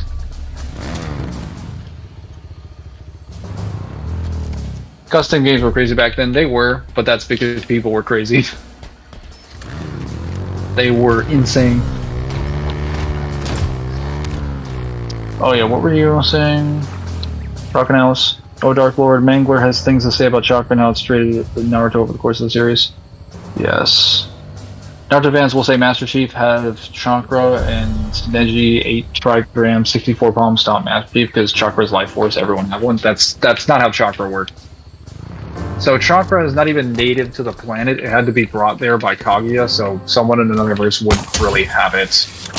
So yeah, like while the 8 trigrams would be effective against people with Chakra, how Chakra also works in the series is incredibly inconsistent, because they make it clear that everybody just has Chakra and can use it, and then early in the beginning of the series, and then later on in the series, because they forget this for most of part 1 and most of part 2, it's established that you have to need chakra. You have to, like, make it. You have to mold it consciously. You can't do it unconsciously. It doesn't just build up in your body.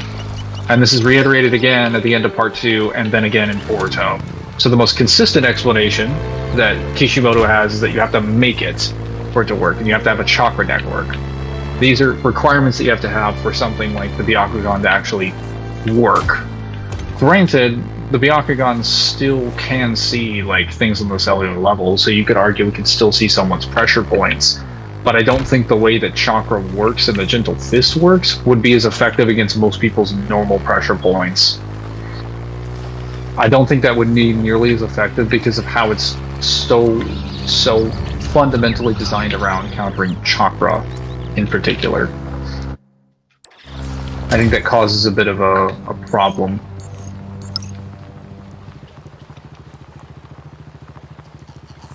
Alright, I'll go to this mission in a sec, but I just need more... I need more equipment and weapons. Oh, I forgot how many things he's fucking consuming. This is gonna fucking... How many fights do you think Chief makes it through, and I'm gonna switch to your favorite Forerunner? Oh yeah, the actual fights. I mean, I guess if he has to go through part 1, it's... Okay, who do you have to fight in part 1 that's actually, like... Aside from, like... So if he had to go through all the major fights, would he just be doing it from Naruto's perspective? Because if that's so, you would have to fight Mizuki first, if I'm not mistaken. The tuning loser dude that's like, I'm gonna steal the secret scroll. So you've basically got Mizuki, then it's the 2 assassins from the... Is it the Mist? Yes, they... Well... Yeah, so they're technically rogues. Because Gato confirms that he doesn't like hiring normal shinobi because they get really pissed off when they realize that Gato just kind of doesn't want to pay them, and they kill their friends. So I would assume that this one is a rogue. Yeah, then after that, it would probably be the hired... Or, besides from Zabuza and Haku, it would also just be like the hired thugs from Gato. Hired thugs from Gato and Gato's gang. Just Gato's entire organization. More or less.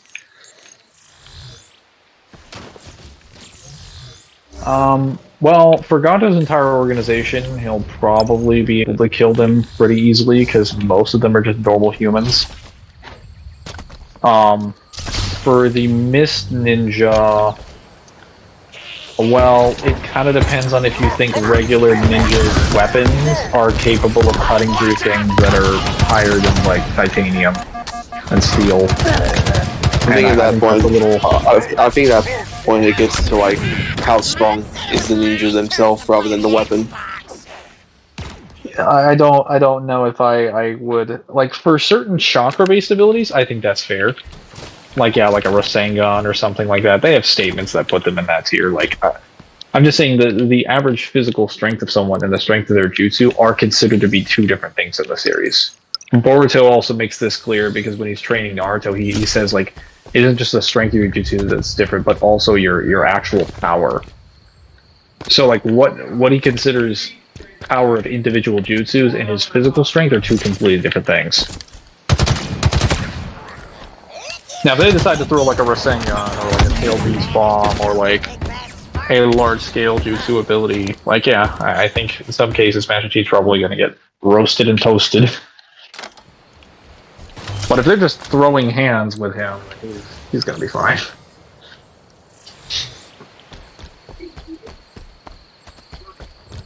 Actually, Zabuza would be really interesting because he specializes in the art of silent killing. Well, I don't think that would actually help him with the Master Chief, because the Spartans already move silently. They don't make sound. So how would he be able to find them once he uses the mist?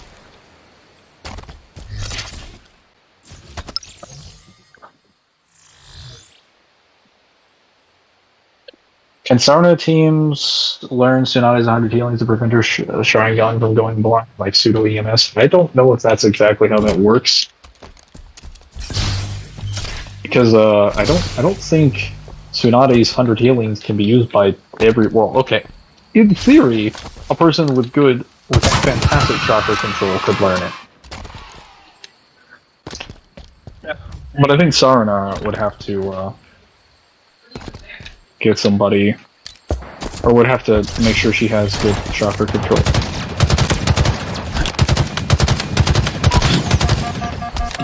Okay, that is some incredible aggro range. Oh my goodness.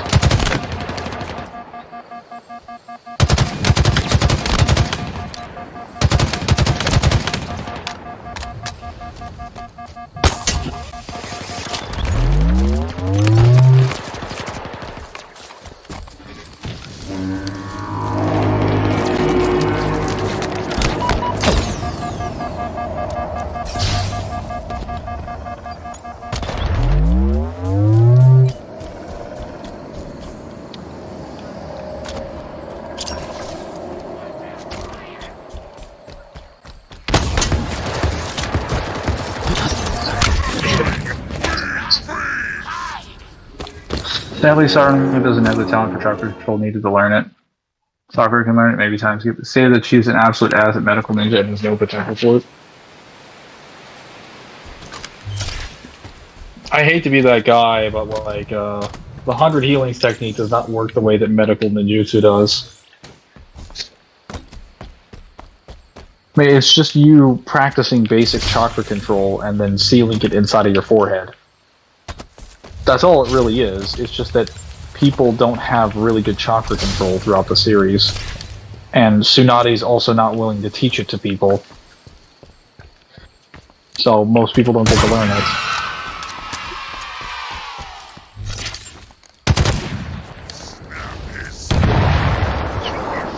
Okay.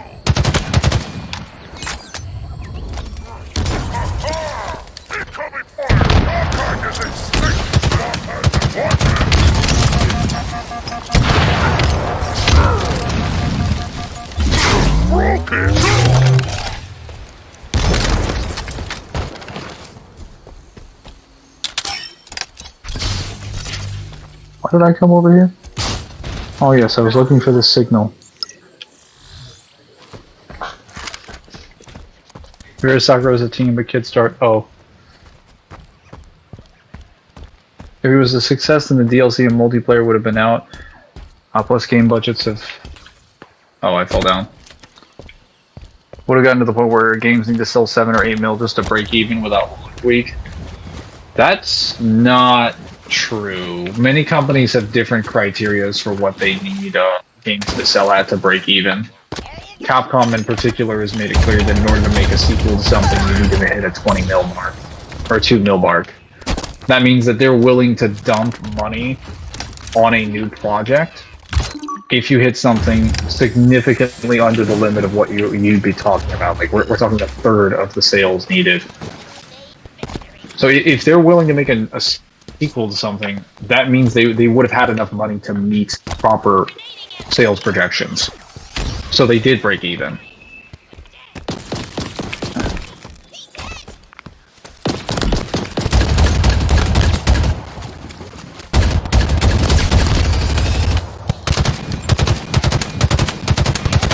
He's done. Killed him. Shouldn't have fallen down.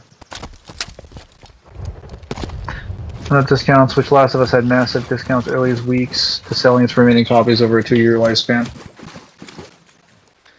Yes, their marketing wasn't fantastic.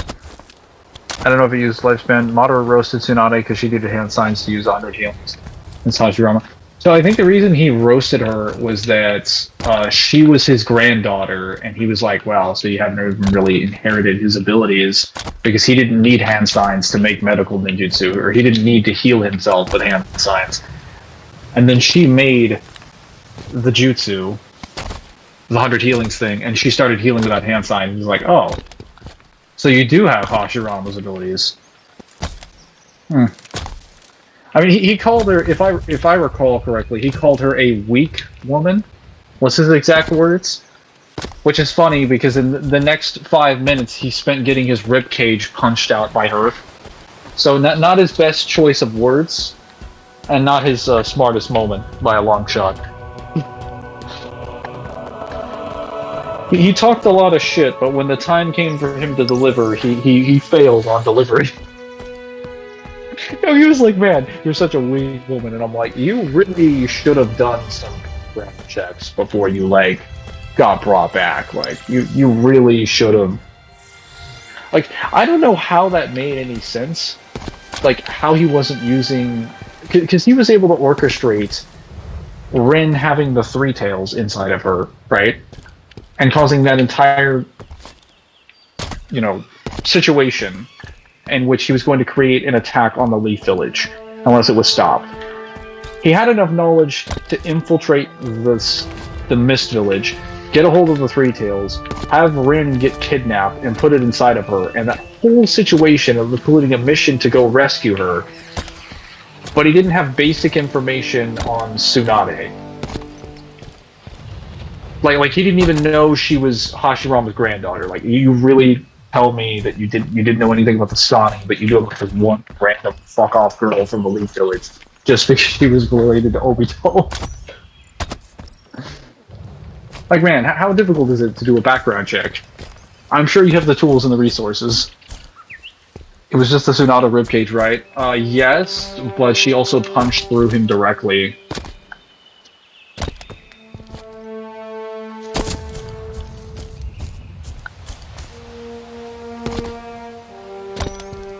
Okay, where is...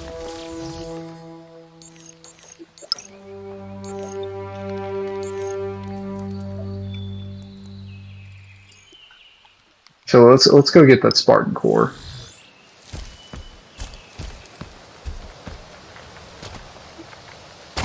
I'll leave my plasma cannon here and then come back and get it.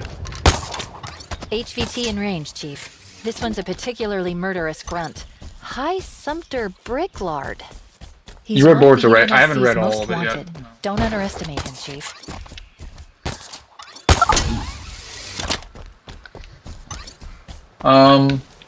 In terms of discussing the rest of, I guess, that long scenario Rock and Alice will be talking about for the Master Chief, I think the furthest he'd get, if he were in Naruto's position, the position of, like, Squad 7.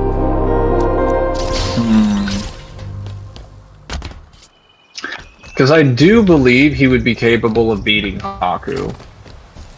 Since Haku, at the fastest, he does have a statement, at least when he's moving through the mirrors, that he moves at the speed of light.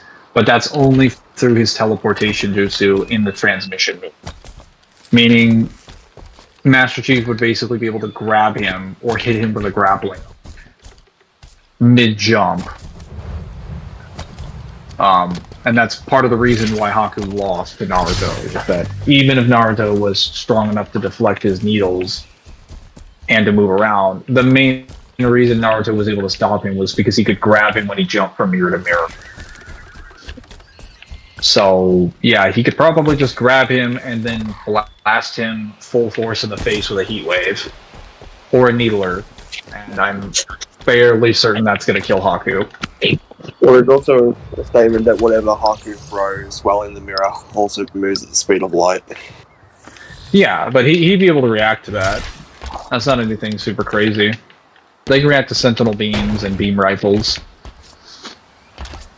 So, I mean, that's without mentioning that in general, I don't think... Well, actually, this wouldn't even be a factor because he doesn't lead with the mirrors. He only went into the mirrors because Sasuke was, Sumpter Bricklard. Sasuke fought him for a little bit. He used 1,000 needles of death. And then after Sasuke beat him in a battle with speed, he was like, oh, well, I need to be better. Or I'm gonna lose.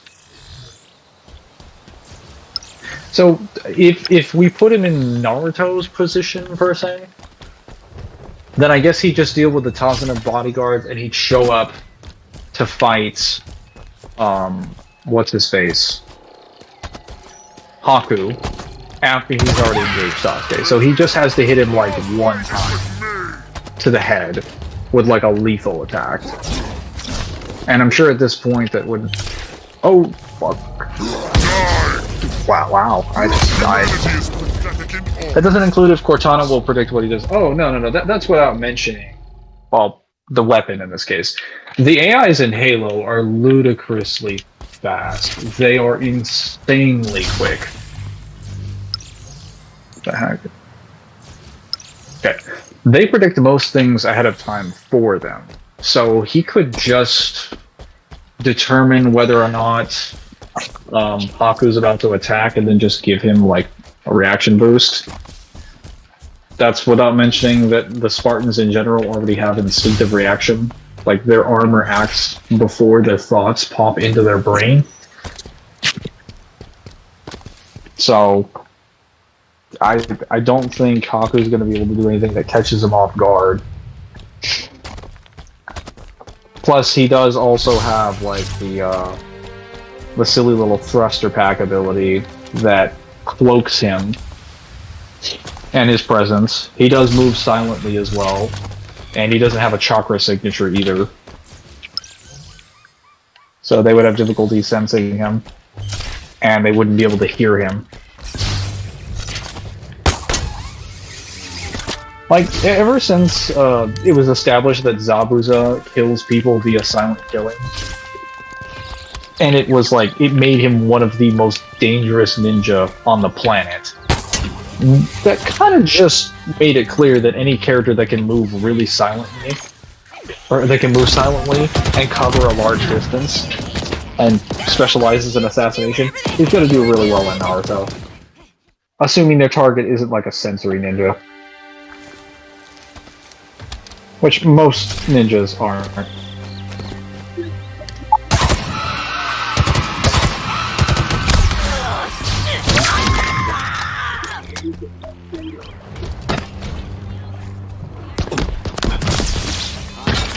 Who's shooting at? How do you feel about God Jutsu? I don't know what that is. I'm not that far in the Boruto, guys. I'm still in spoiler territory. Oh, this guy.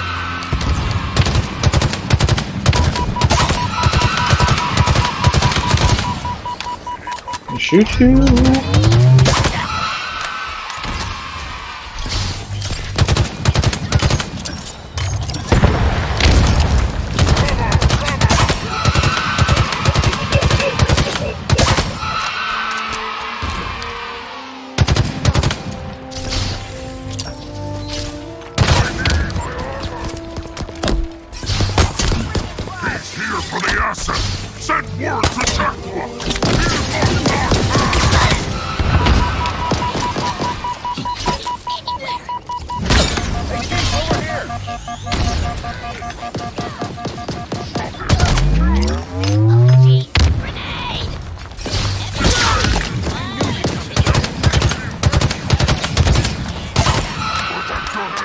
Protect everything! Tactical runaway! Everybody, run away and retreat! Look, can we at least get a deck of cards or something? Whoa, is that a Spartan? Hey, get us out of here!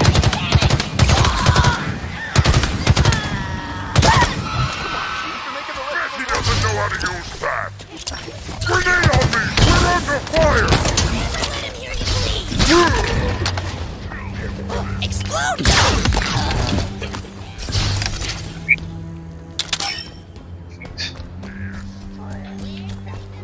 Oh.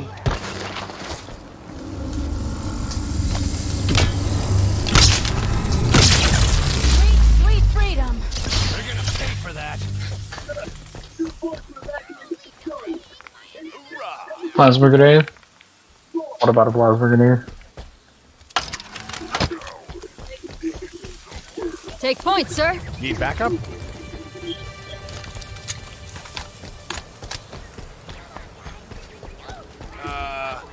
Anybody else got a bad feeling right now?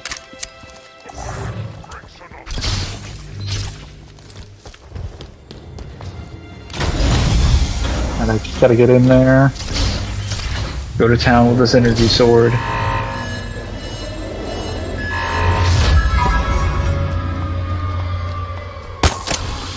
Wow, okay. They just fucking killed me. Tossing a grenade. Like that. One good shot, all it takes. Kinda stupid.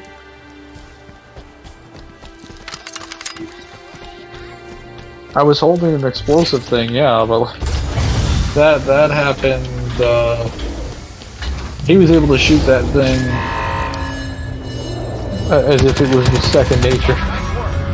Don't block my shot! Grenade out! He is attacking! What's this? Oh, great. You're a town, got him.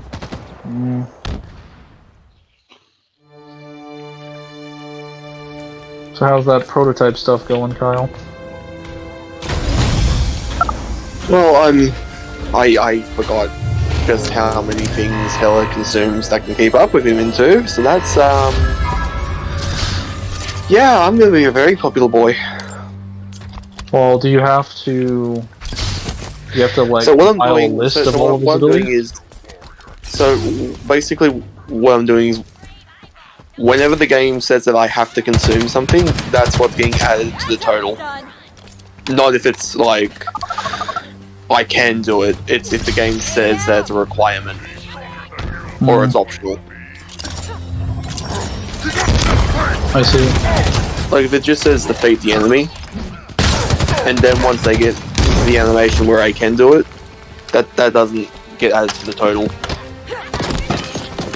But if there's a sidebar that's just like, you could do it, then yeah, 100% that gets added. Getting some cover.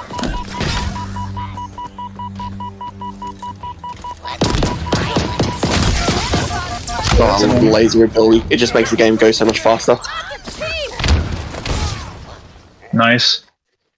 Kyle, have you read the most recent One Punch Man chapter? That is a good No, question. I haven't kept up with One Punch Man in a fat minute. I'll still watch it. I'll still like read it either way, so you can like spoil it for me if you want. Damn, that sounds good.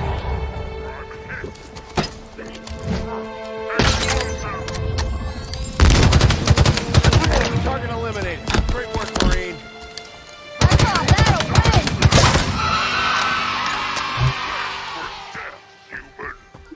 Keep barking. Literally just said, fuck it, I'm gonna fire a rocket launcher in close range. Frag out. Wonderful.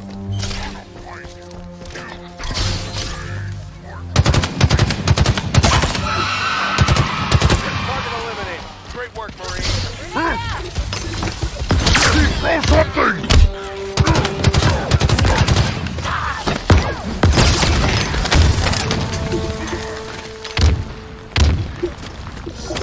I fight for humanity. What the hell do you fight for?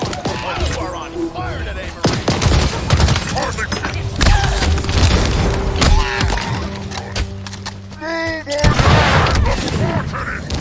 Maybe doing a re-breakdown of Blacklight and everything you can do, as well as the ridiculousness of the virus. I might make that into a separate video where I basically go over how disgusting the ability itself is.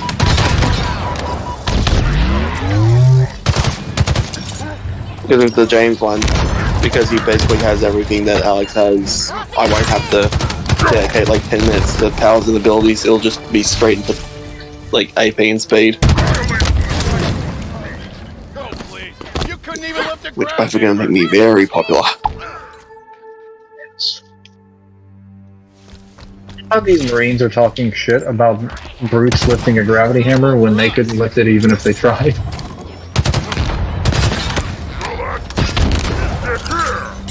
You couldn't lift a gravity hammer. That's like criticizing a bodybuilder for not being able to bench like 250 when they normally bench like 300. It's like, bro, could you even bench 150?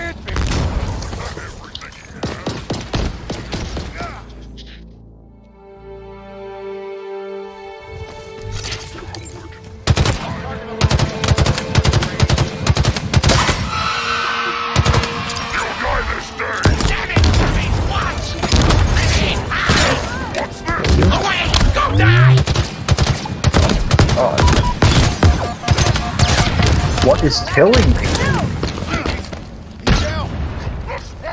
Taking a grenade.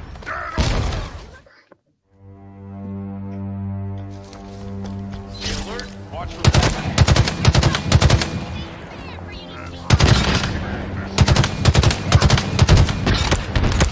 Engaging!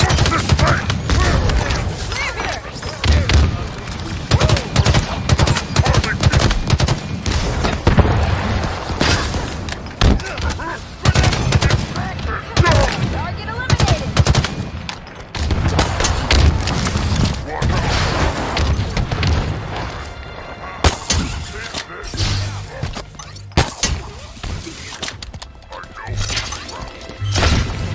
And he was right below me. The rookie is killing you.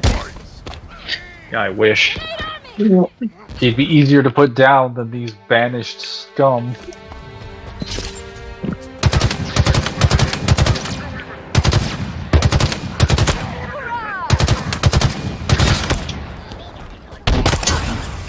He is attacking! This thing!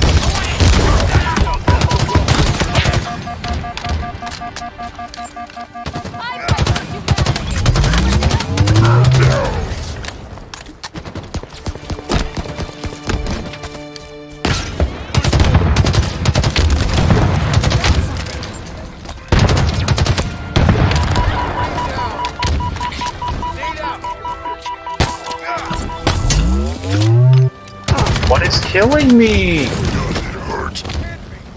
Fucking Christ. Alright, that's enough of this bullshit. I'm going upstairs. I can't take this anymore. Reasonable thing to ask someone. Sorry, what? No, I just have. I love how reasonable this request is, Sergeant. Don't you let him eat you.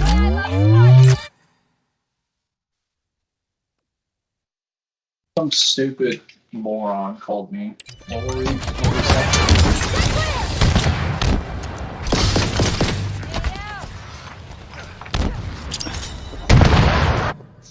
What? Are you saying, Kyle? My earbuds disconnected and everything from the call because some idiot tried to call me. Fucking dead. Delicious.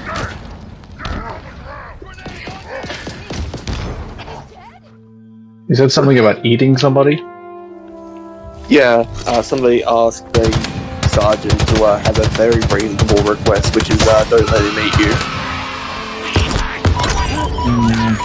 I don't know, depending on the situation, that might not be reasonable. Maybe I want a snack.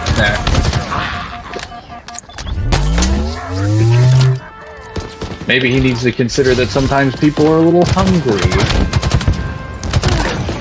Okay. Well, I have to go shopping, so I'll talk to you a bit later. Yes. Laters. Okay, guys, we're going in like the sides. This is ridiculous. I will put up with this nonsense no more. Run, grenade,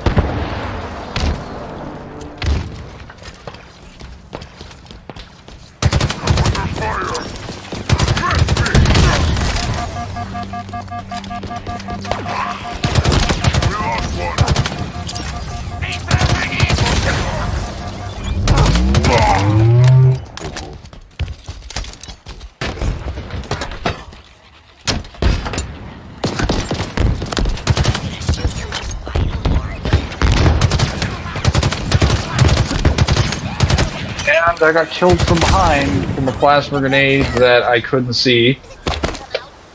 It came out of fuck all nowhere. Where is he?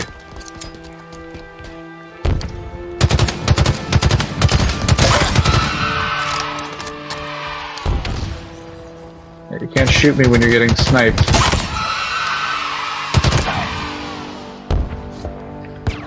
There we go.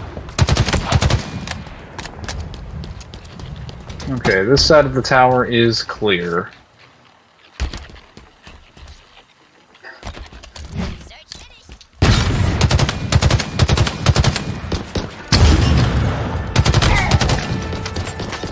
Got him. Got him.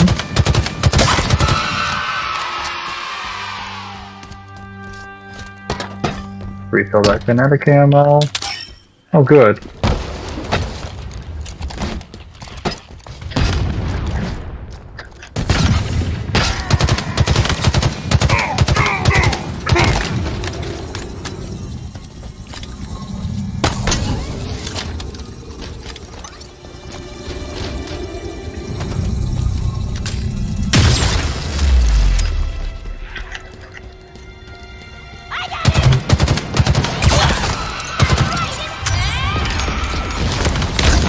That hurt?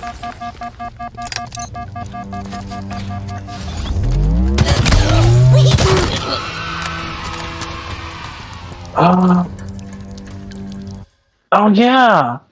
Now that I think about it, a lot of the nature transformations wouldn't work that well against Chief. I mean, Earth style might be effective, but it would have to be above like a building, like a large building to like street level or whatever the next thing above large building level is, city block level potency, because he can survive like artillery strikes. Electricity wouldn't be all that effective because he can survive like things like the dynamo grenade. And some of the electricity from shock rifles as well just jolts, I think, like hundreds of thousands, millions of watts of electricity.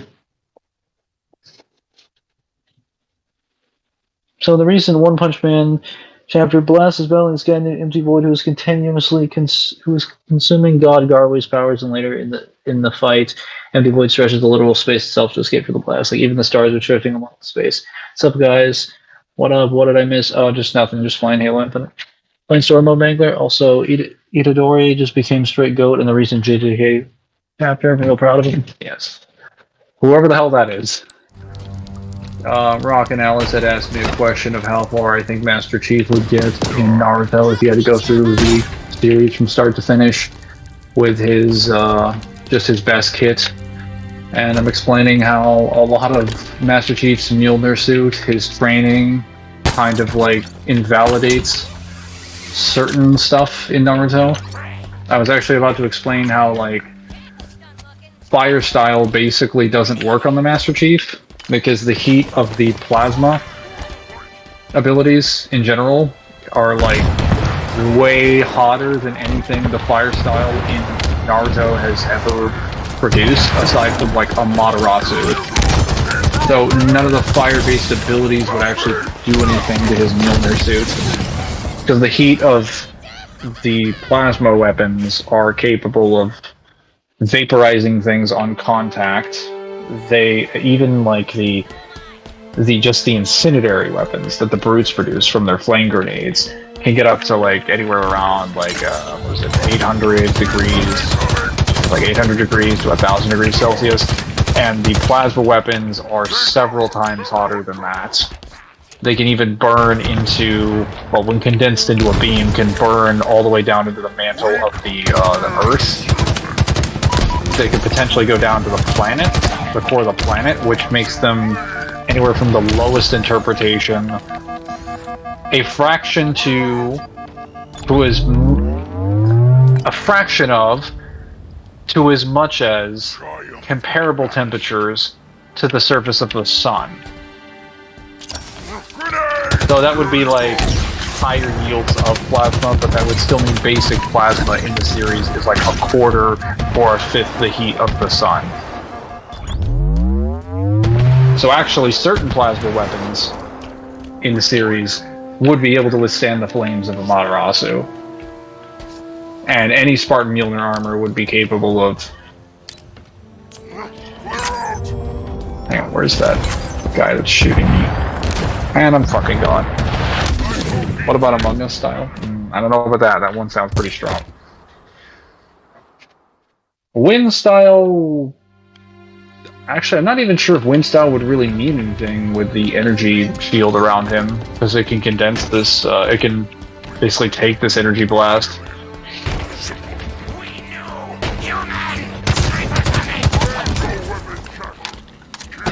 Really depends on the wind style user and what they've been shown to affect. Morgan is dead. I have saved the banished. The path wins again. Could be a good protagonist swap for Bioshock.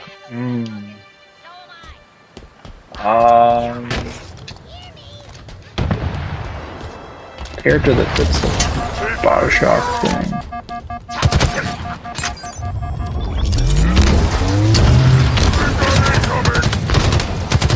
Another Bioshock video. No, I honestly don't know. Probably have to find like a hero character or like an FPS-ish character with like powers and abilities.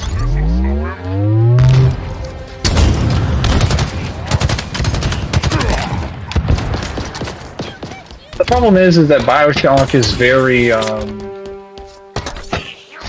it's super, like, while it is technologically savvy due to the plasmids, pretty much the entirety of the economy of Rapture is just, like, acceptable 1950s, 1960s levels of tech. So they're not...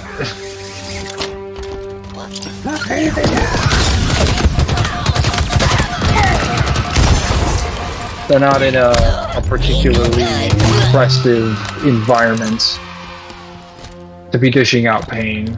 Most characters that I would be using would probably be in modern or futuristic technology. So their guns and armor and weapons would be a lot better, save for like plasmids.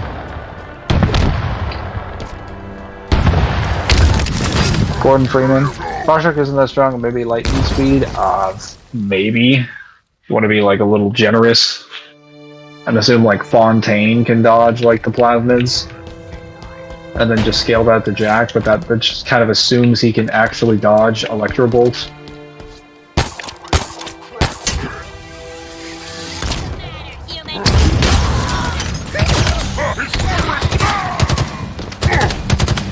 It's like, the problem is that while plasmids are great in Rapture, they're not, like their abilities are pretty decent. I'd say they're quite hacked for the level of AP and power that the Bioshock is. But the issue is that, like, if you're putting someone in there, they don't actually have to fight plasma most of the time, because the only splicers, they'll primarily be fighting splicers, and the only splicers that are there that actually have plasmids are, like, just the Houdini splicers.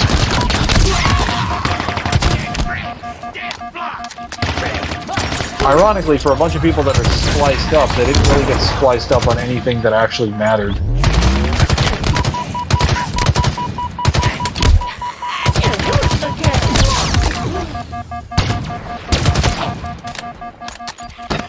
They didn't get the good upgrades. That's a lot of assumptions. Well, it's more so like, you don't see splicers that actually have superpowers. At the most, you can assume they're physically stronger than an average person. But then you also have to take into consideration that they're very high. They're inebriated a lot of times, so their perception and their understanding of reality is kind of not good. So even if they were superhuman, like, they'd be unreliable narrators of their own, whatever it is they're seeing. How strong they are would also be put into question. Then there's the robots. The robots.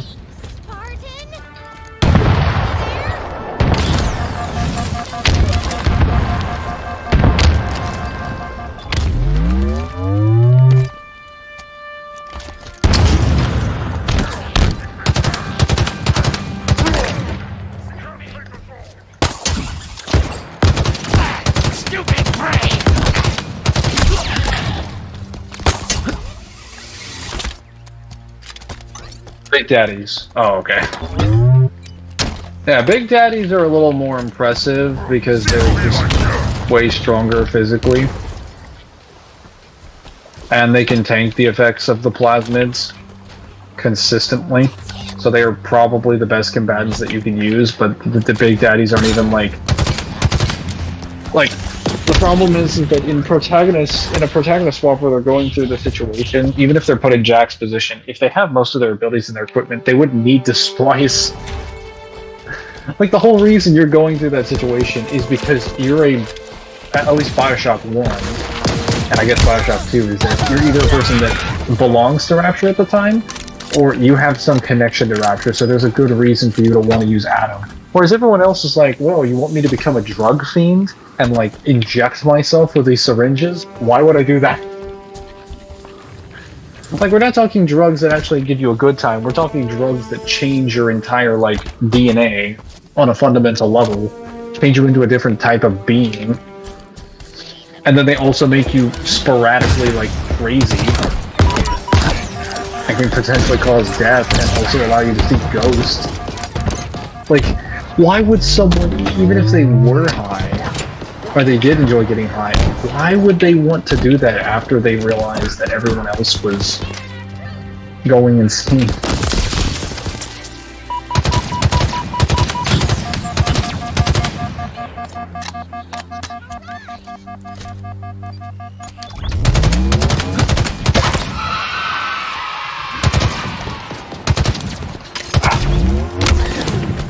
Oh, Joker in Bioshock was very silly. Very, very silly.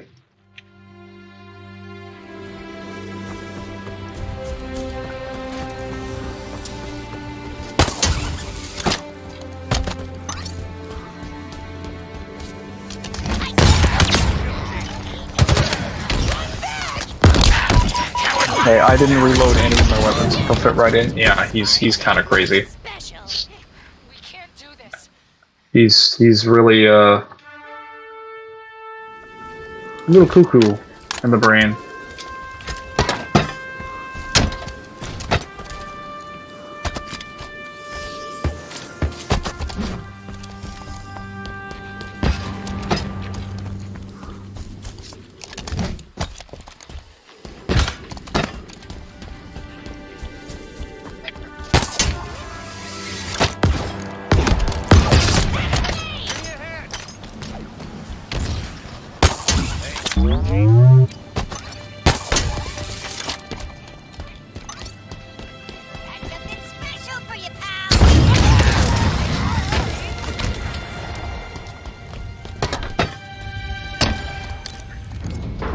So, the demon is here. Did you think I would let you walk right into my tower? My tower? I think not. My facility is locked down. There is nothing you can do here. Except die.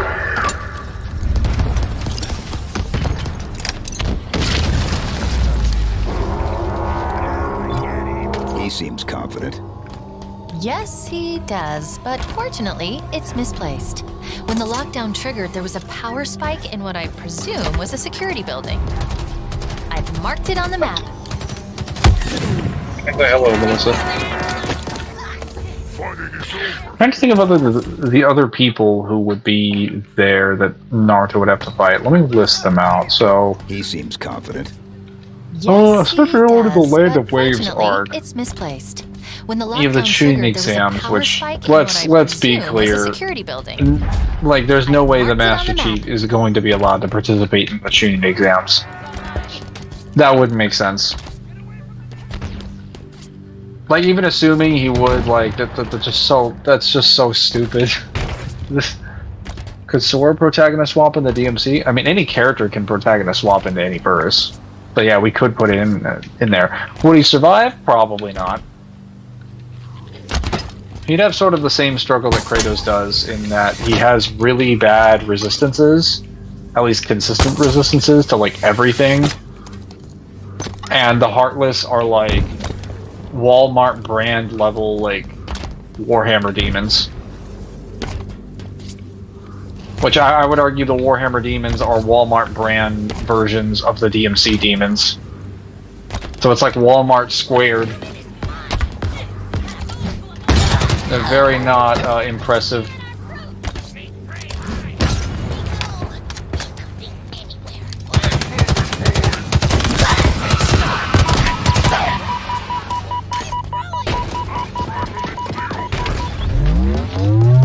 I mean, swordplay-wise, he'd probably be good against a few demons, but then after a while, his magic abilities would just... Well, actually, a lot of his magic abilities in general just would that effectively. Assuming you gave him the ability to interact with demonic energy, then he would just get, like, crapped on by later enemies. Because the sheer passive boost that they'd be getting from having to fight him and him comboing them all the time would result in all his enemies getting exponentially stronger. And he wouldn't be getting stronger because Sora, aside from whenever Sora is trying to recover his powers, he's never shown to actually progressively increase his powers over time. He doesn't evolve either or adapt. So he's mainly just going to lose out on those benefits. You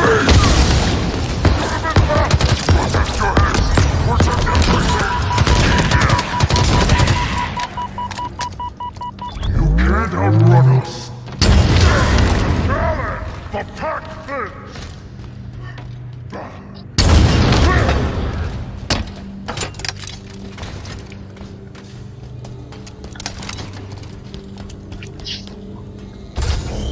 Would Rookie make it in Vanquished?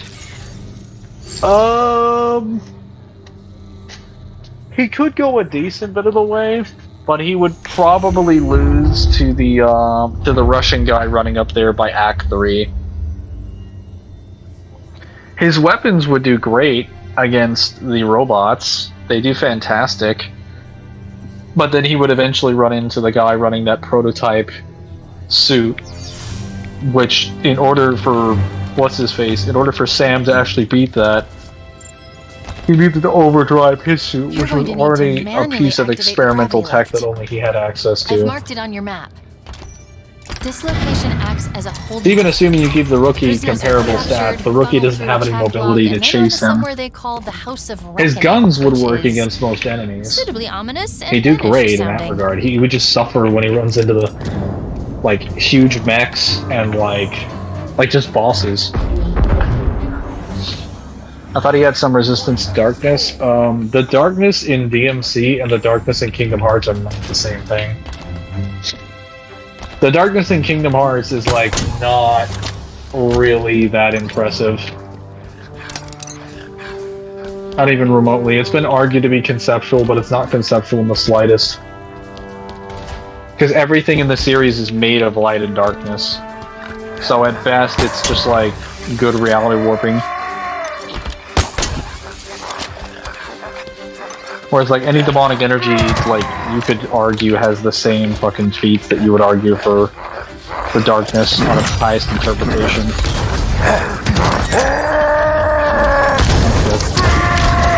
And I'm dead. I mean for cage darkness, yes. Oh well.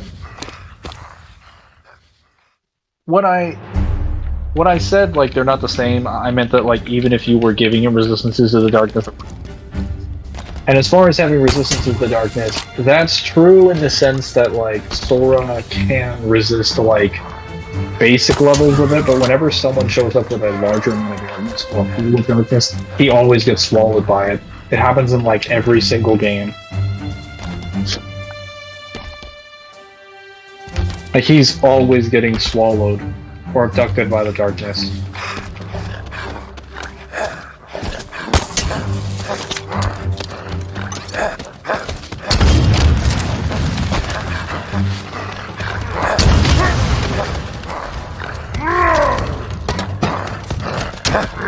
Find a way to activate the gravity lift.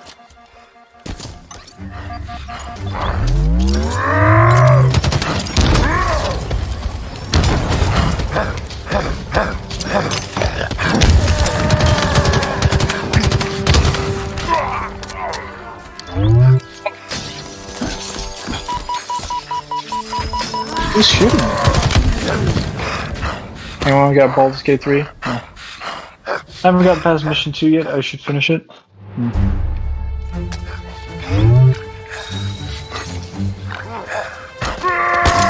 the hell?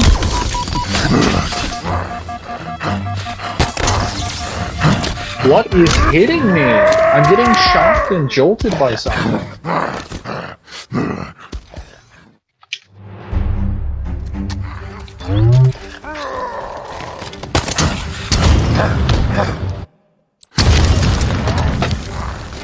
I love missing. Even if it was less versatile, in advanced and broken compared to DMC's darkness, OP as fuck. Well, also the darkness. Oh, some dipshit over there is hitting me with a disruptor. I figured. Where is he? Where are you, you pile of shit? Where are you? Really? Really? That man is as wide as a Tonka truck. How did that miss?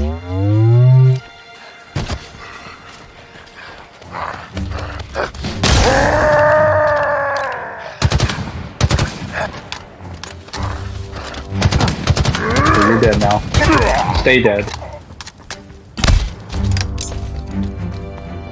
Remember, we can't get up there without We can't activating get the up there gravity without lift. activating the grab lift. Yeah. I'll do it in a moment.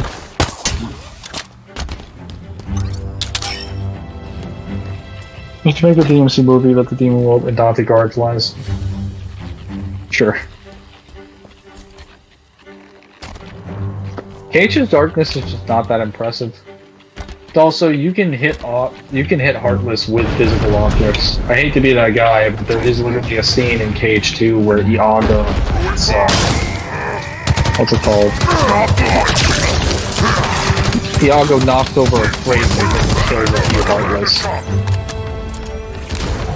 Like, even if you think it's like a silly little gag, like, he is able to actually hit a Heartless with a physical object. So they're not, like, completely intangible. You can actually touch them. Find a way to activate the gravity lift. Only really the nobodies fit that description. Whereas, like, if a demon in DMC or the darkness in DMC doesn't want you to touch it, like, there's nothing you can do to interact with it. But even people who get attacked by the darkness can actively choose to fight it off. Most of them just lose. But they can interact with something that would otherwise be considered a not physical object.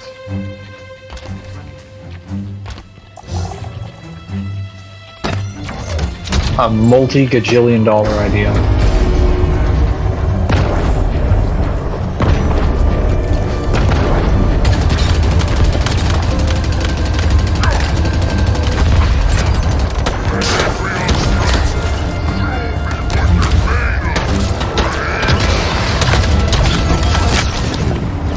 Killed me. Also, the darkness is not really versatile in Cage at all. You brought up the point about how DMC's darkness is versatile. I would just argue that Cage isn't versatile in the slightest. It doesn't benefit you to have darkness abilities. Like, you typically have similar ones, but even the abilities and powers of the Heartless aren't even consistently that good. Most of them are just forms of elemental manipulation or physical weapons. Now, I would say that that's kind of the same thing for regular demons, but the difference is that every demon that shows up in the series has different statements for even the same kinds of abilities. So, like, an ice demon most times is either going to have, like, extremely cold abilities like the Frost, where they can teleport, they can heal, they can fight you in melee combat, they can, like, shoot projectiles, and they can kill you just by standing next to you. Like, they have so many abilities, most of which are just ice related. And then there's a completely different ice-based user that will use ice for a shield, spells, and, like, other things. So even among individuals that have the same type of power, it's used completely differently from one another.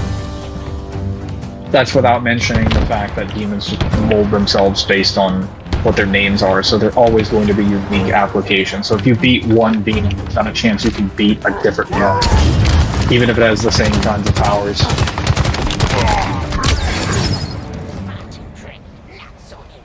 Mangler, don't die, impossible. I forget that sword at the end of KH1 is just a Heartless. You mean near the end of KH1? Grenade thrown!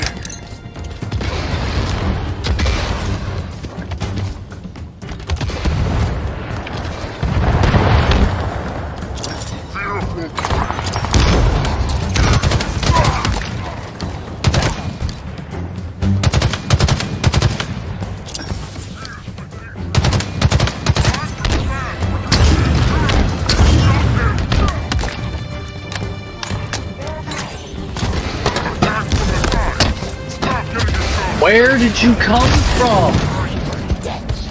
Okay. Where's this surprise brute captain just appearing out of nowhere from? Attack from the side!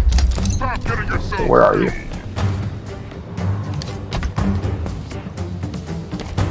Don't want to get hit by that. Where are you?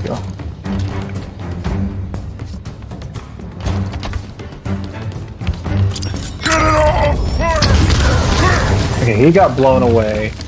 I definitely killed both of those two.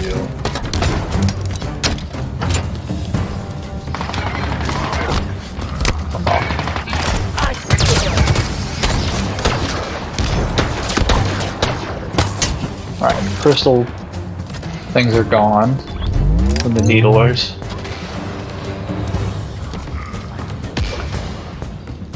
Oh.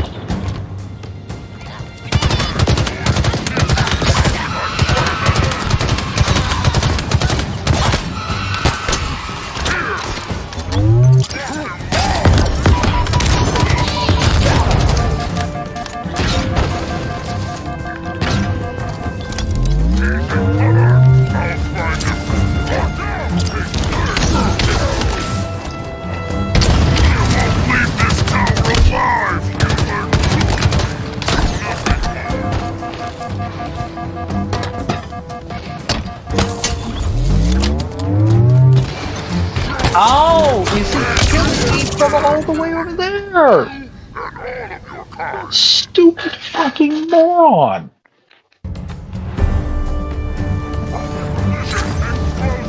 That's so stupid. This tower!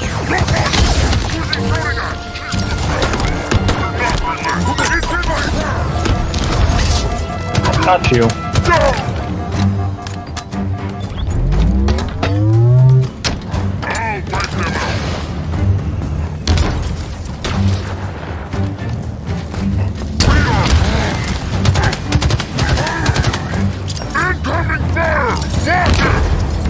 Now you're dead. Stay dead.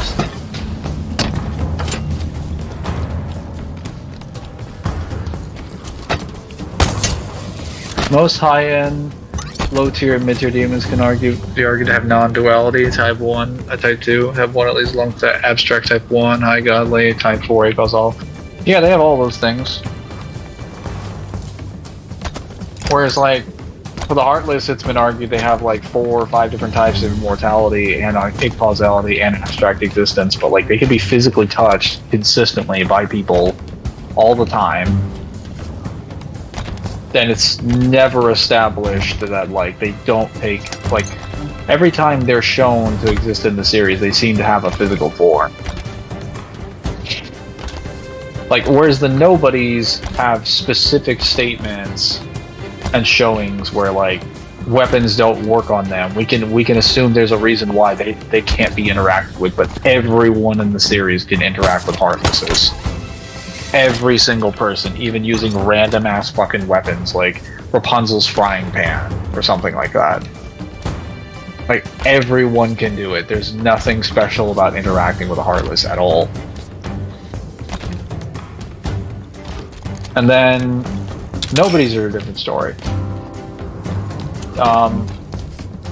Then the Type 4 causality doesn't even work for the Heartless in general because all they have are statements that they exist in a place that's cut off from time, but they're still shown to be affected by things like time stop consistently.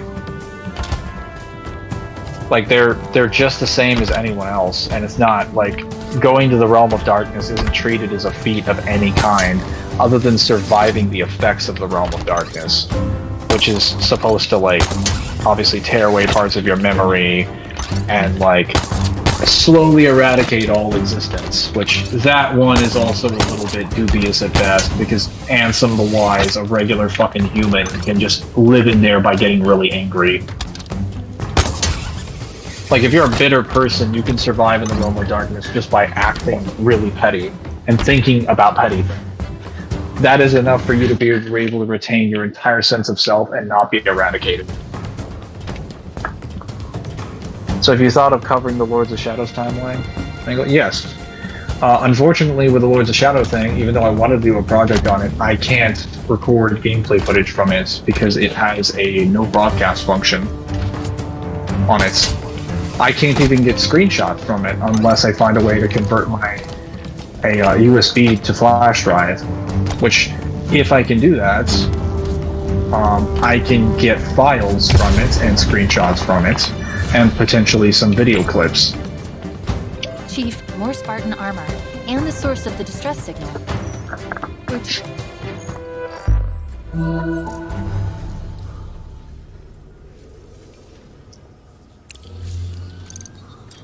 Deployable threat sensors, beautiful. Trying to remember who, going through part 1, who Naruto has to fight.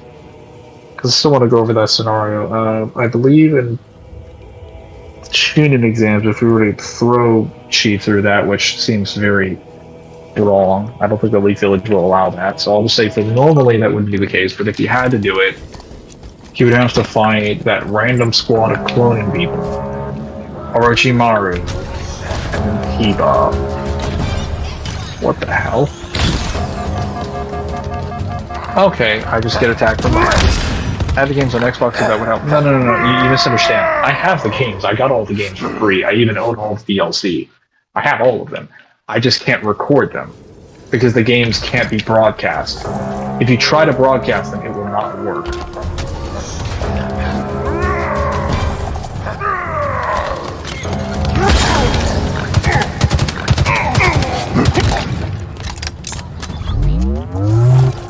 Every fail.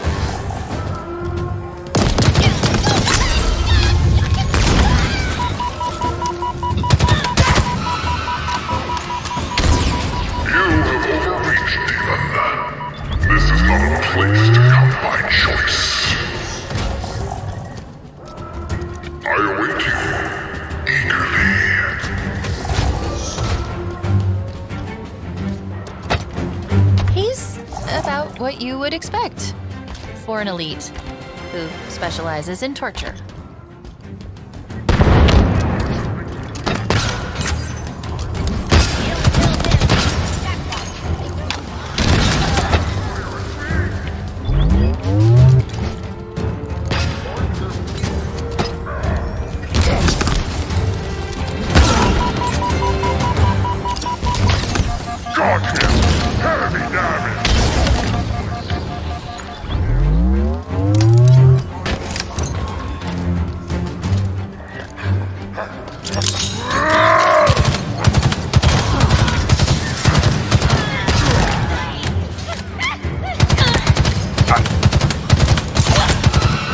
Fantastic.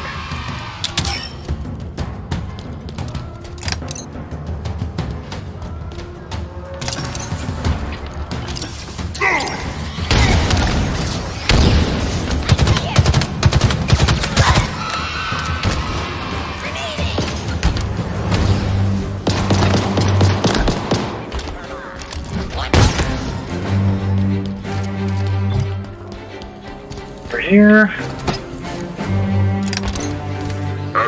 Was correct. So easy. A signal, a lure, and the Master Chief comes running. Oh, I died. How many people would survive a plasma grenade in Naruto? Also, it doesn't suck that it allows broadcasters to work around. Nope. So the workarounds that you could make is that you could do live recordings of it, and then stream or take that broadcast footage and then upload it to a USB, and then upload that footage to wherever it is you're looking at.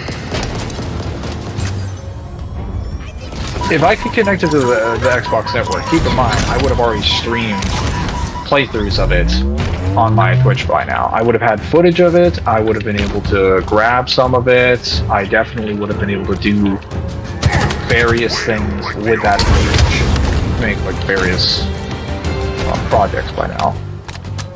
It's the main reason I've been complaining about the broadcast problem for some time, along with that, Metal Gear Solid, and Bioshock. I have not been able to stream any of them on console. On PC, it's a different story.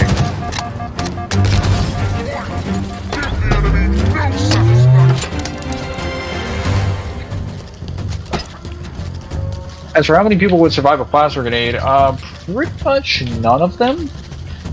Assuming it actually hit the person, they're basically dead. There's not really anything that would allow them to survive a grenade that's effectively as hot as the sun exploding, or not as hot as the sun, but like a fraction of the sun.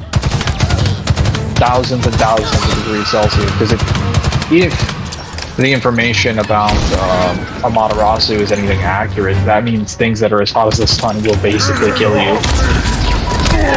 So anything that's a fraction of the sun's heat should be capable of roasting most people alive.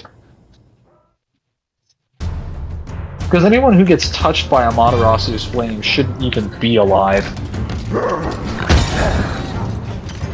And if we're talking like most characters in the series, only a few people ever get hit by Amaterasu, and every person who gets hit by Amaterasu is screaming in pain and considers it excruciating, aside from the fact that some people who get hit by it, like Karin.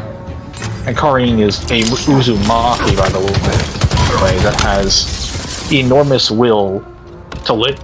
Okay, she's exceptionally strong in terms of her chakra reserves and her willpower. She got hit by it, and she got roasted.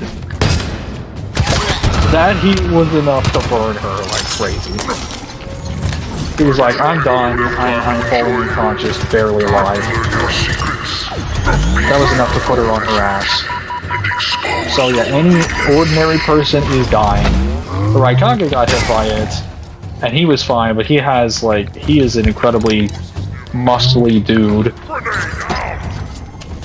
He's also like very, very strong physically, so I'm sure he has enormous tolerance for pain. Also, he just didn't seem to care for some reason. He's the only one that's got hit by Amaterasu that isn't adverse to it.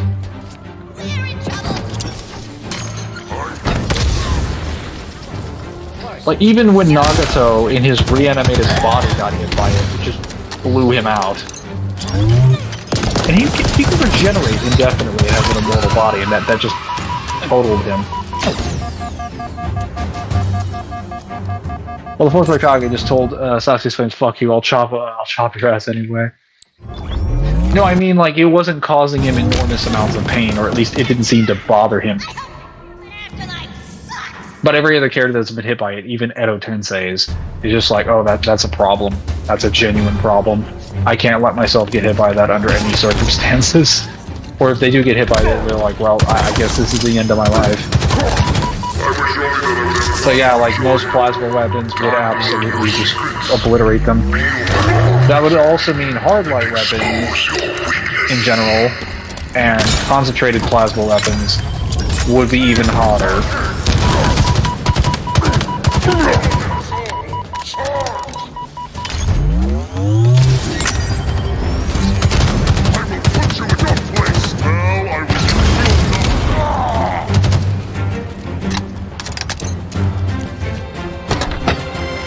Damn, it's only been 2 hours? Actually, it's been 3 hours. Thank you very much.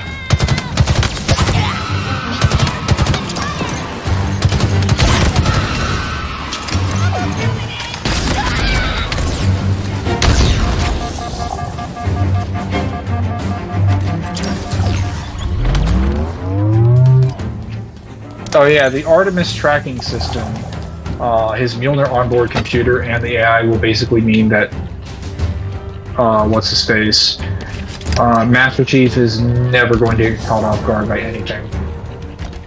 He will always have like multiple layers of advanced notice information that is going to tell him exactly what's going to happen. He also has like motion sensors as well.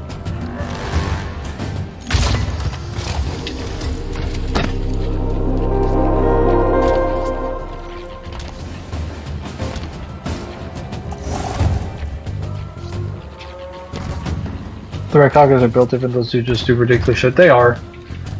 They're confirmed to be built different, so I would not compare them to the average person.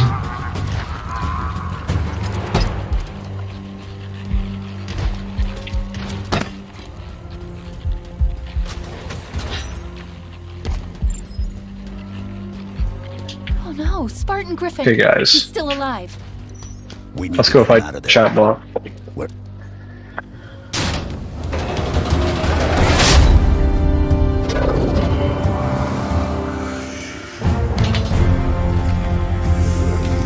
Why would you reveal yourself to me?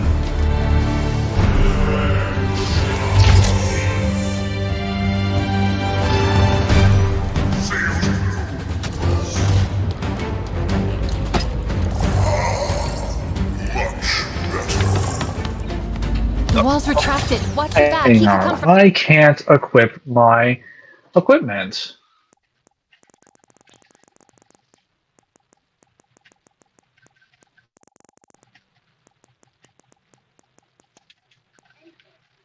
Anywhere.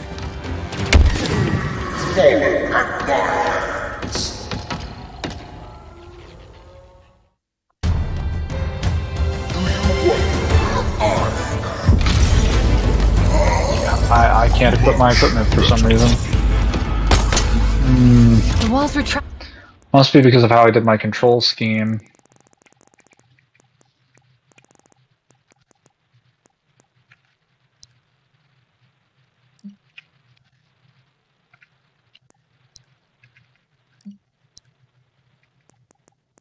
Oh wait, no.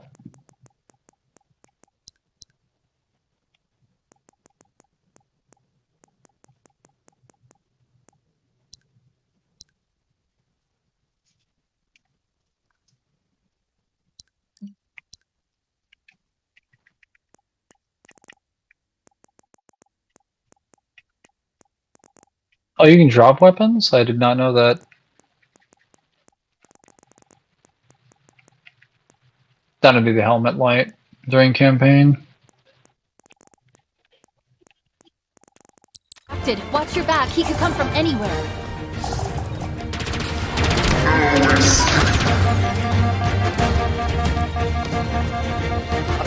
Fuck, why is it not? Okay.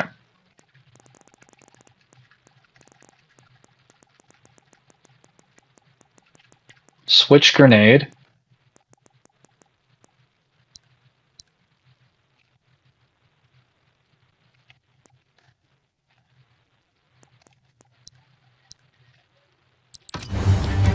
Oh, well.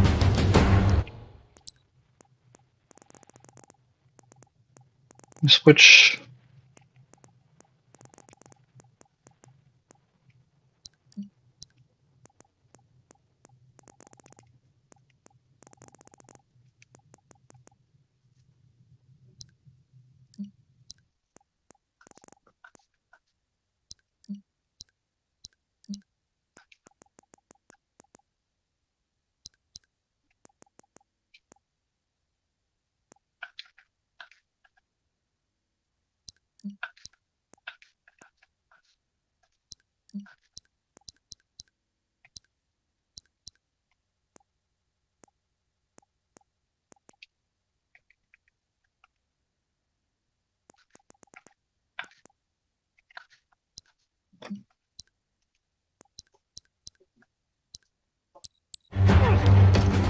There we go.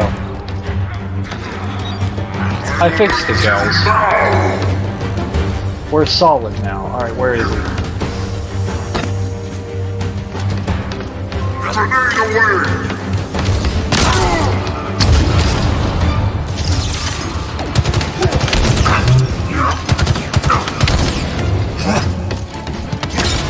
Hold still! Another chance, buddy. I got too many Tesla coils. There is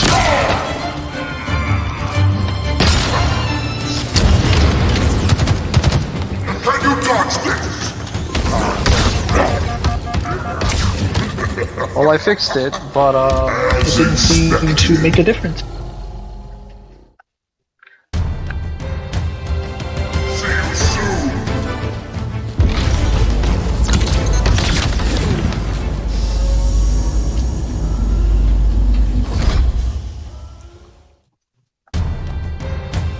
you soon.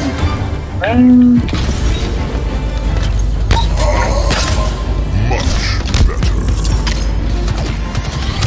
The wall's retracted. Watch your back. He could come from anywhere. Can you dodge this?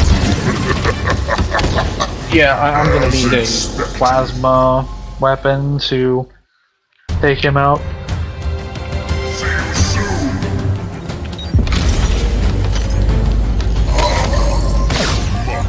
Much better. The wall's retracted. Watch your back. He could come from anywhere.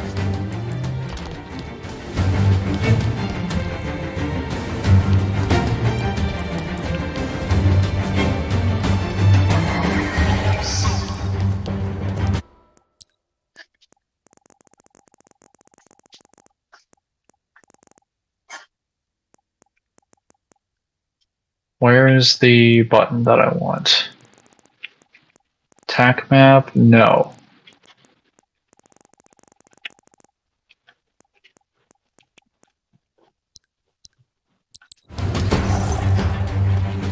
Prepare yourself. Die already.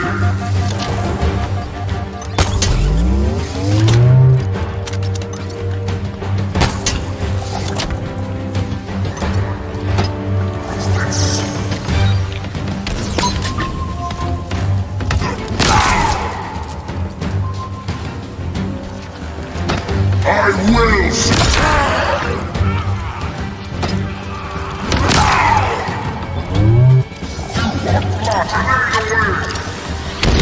This will flush him out.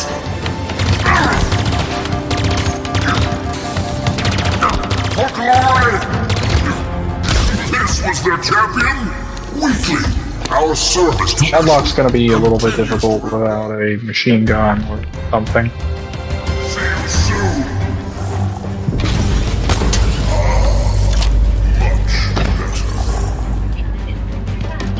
The wall's retracted. Watch your back. He could come from anywhere.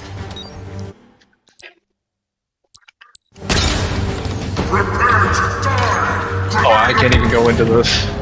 The upgrade ability without dying. See you soon.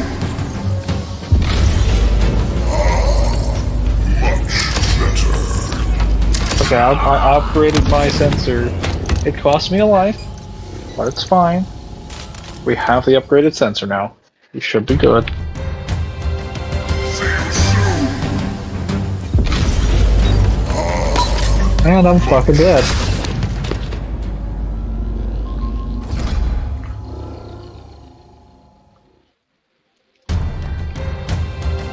See you soon.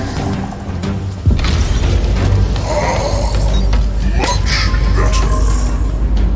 The wall's retracted. Watch your back. He could come from anywhere.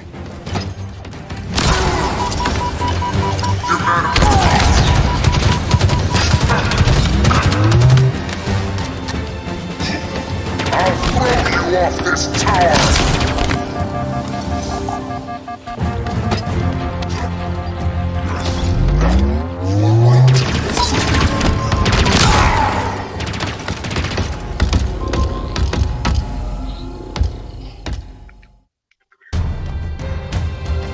See you soon.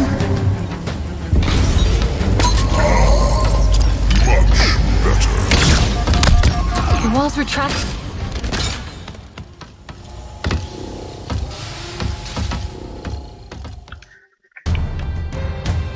See you soon.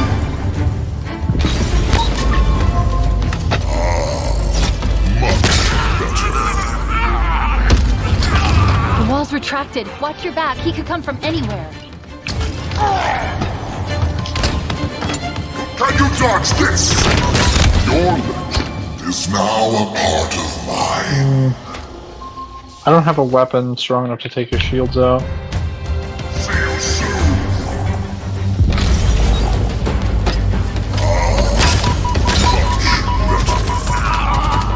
The wall's retracted. Watch your back. He could come from anywhere.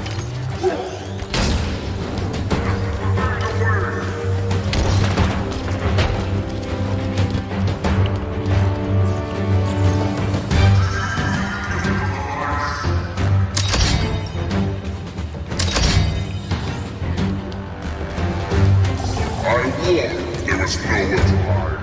They will not let us test you, demon. Can you dodge this?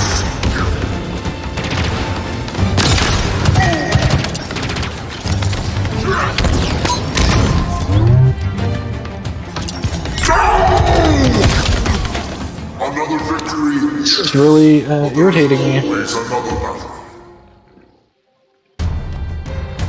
Just finally have it. Okay.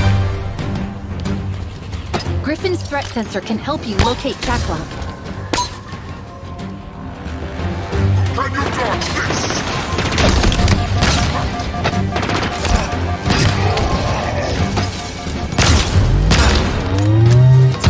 Okay. I not tell you. This is Right, if I shoot him with a pulse carbine shot after some Tesla coils, he should be dead.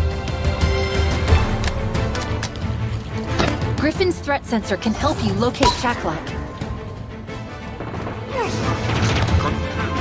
reward us with victory.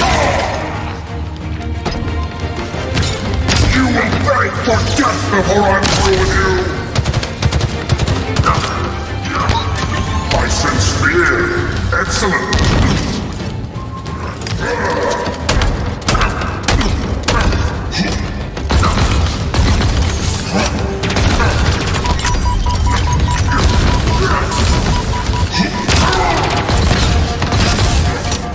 I am a mirage to you. Now then, I almost got it. let us see beneath that helmet.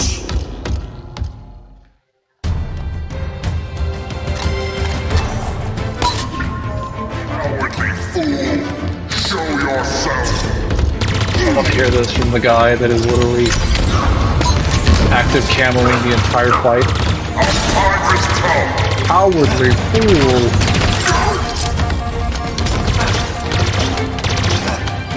Let's see those insides, Spartan! Into ribbons! Can you dodge this?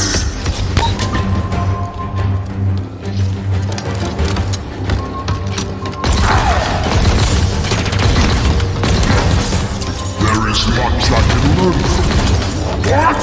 From the quiet I approach.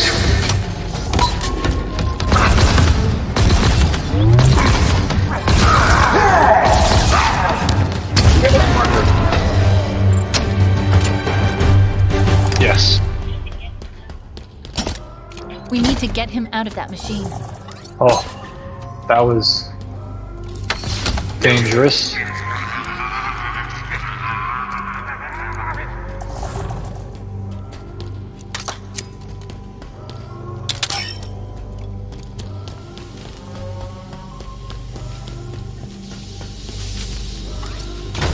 Okay, well now I have a glitch of the threat sensor being on my screen for longer than necessary. Okay, be ready. I'm going to cut him loose. Let me go get a Coke.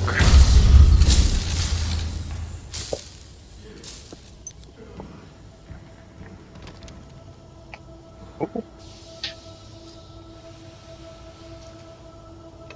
Brownie? I take it. What else was I saying? Okay, so maiden exams. You would have to go through the clone people, those clone dudes from the Earth Village, Orochimaru, or at least you'd have to survive him long enough. And you would have to, what's it called? you would have to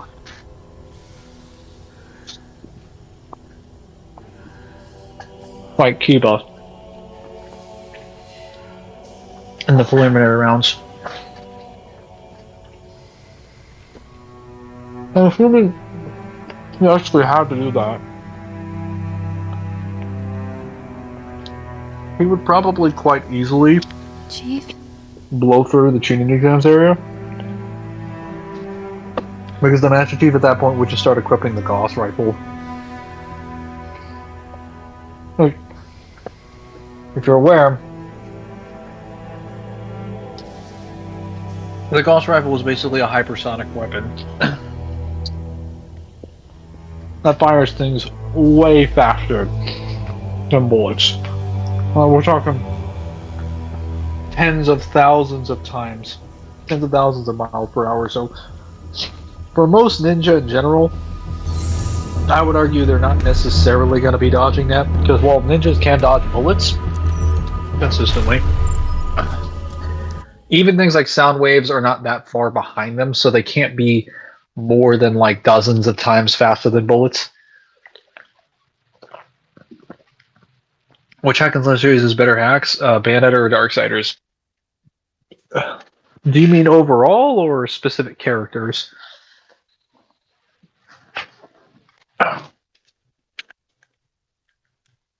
Okay, hang on. I'm going to get a checkpoint here.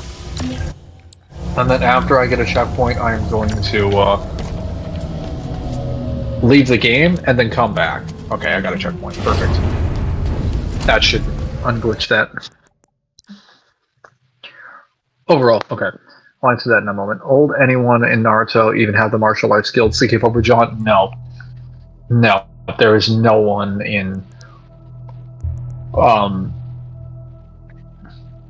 5.0. Okay, this is the perfect one. Oh, it seems I have to activate skulls every time I do this for some reason. That is really silly. None of them do. Like, the skills needed to fight a Spartan in general, not even just John, but the skills needed to fight a Spartan in general would be like proficiency in 4 or 5 martial arts to a degree and capacity that would be considered completely unreasonable. Like, you have to be willing to fight people who have been trained since birth, being the elites, and blade masters among those elites who are so exceptional that they have to be handpicked by like the prophets and by certain councils of elite members that have been around for like decades. So like the creme of the crop of a warrior race that is trained to fight from an early age. And you have to be willing to fight those people on the daily, along with members of the Silent Shadow. Well, not Silent Shadow on the daily, but like Blade Masters consistently fight Spartans and Spartan 4s all the time. And damn, if anyone gets close to John, they'd be fucked. Like, yeah, no, they're absolutely fucked. All he has to do is get them in one grapple, and then bam, headshot. That's kind of why I say that, like, most ninja in general would probably just realize that the substitution jutsu is really good for messing with Spartans. Because, of course, Spartans can't sense chakra, so what are they going to do? What is John going to do? Like, oh yeah, I can sense your... Like, no, he's not going to realize at first. And then he's just going to start using, like, thermal vision and a bunch of overlay sensors. And the weapon AI is just going to tell him, by the way, you have this many bogeys or this many areas within, like, a 300-yard radius. And then things like the substitution jutsu are just not going to work anymore. Because he'll just have a tactical overlay of the entire area. Because that's what Spartans do when they're tired of, like, fucking around. They just start relying on their onboard computers and the rest of their systems. Praise the log. Well, like, what are you gonna do if I have a radar sensor that can see even cloaked enemies? Like, how is your substitution jutsu gonna be very useful against something like that? Because the thing about the substitution jutsu, as it's pointed out very quickly, is that it's not a teleportation ability. It's not even a reverse summoning ability. Like, the person just moves really quickly, so it would still set off a motion sensor, and it would still be picked up on radar. And considering he's way faster than your average person, he would be able to see them leaving it would look really strange to his perception. How many people can cast a jutsu when John has their hands busy, since John will give a breakdown on their abilities the more people he encounters? Well, I don't think they would really have enough time, because once he realizes that they're casting jutsu by using their hand signs, he's just going to start throwing things at their hands. He's just going to start shooting their hands. Because once he realizes, like, the hand signs, because he's presumably in this scenario, he'd be working in service to the Leaf Village. Somehow. Because they're like, yeah, there's nothing suspicious about a giant, like, 7 to 8 foot tall armored man that's just walking around with our child ninja. We're just not going to question it. He would just be taught, and he would gather intel and information based on what they're doing, that they require hand signs. John is extremely intelligent. John, like, not just in terms of combat, but in all elements of life, he's considered a genius, along with most members of the Spartans. Like, he's barely a genius, because they're mostly considered gifted. Well, actually, no. They were considered near geniuses when they were, like, 14 years old. So, yeah, as an adult, he would be considered a genius. His intellect is much greater than when he was a child, so it would not be difficult for him to be able to figure out that, like, hand signs equals jutsu. Plus, they would just tell him, the people he's working with would just tell him that's how it works. And that people can walk on water, and he's like, oh, okay. I'll just kill them before that happens then.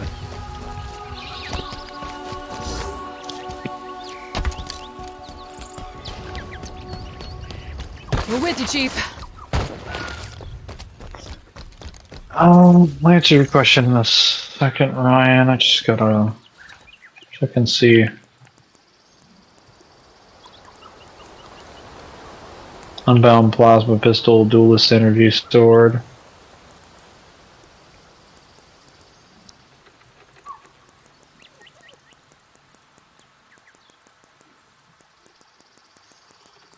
I got all the Infinities approach. Yeah, I have to get all the outpost intel, the recovered files, the prisoner, and then I think there is literally so many audio logs for this game. Come on, Because you have to Chief. get all the UNSC audio logs. You have to get all the banished audio logs, which I still haven't gotten all of these, and all their outpost intel.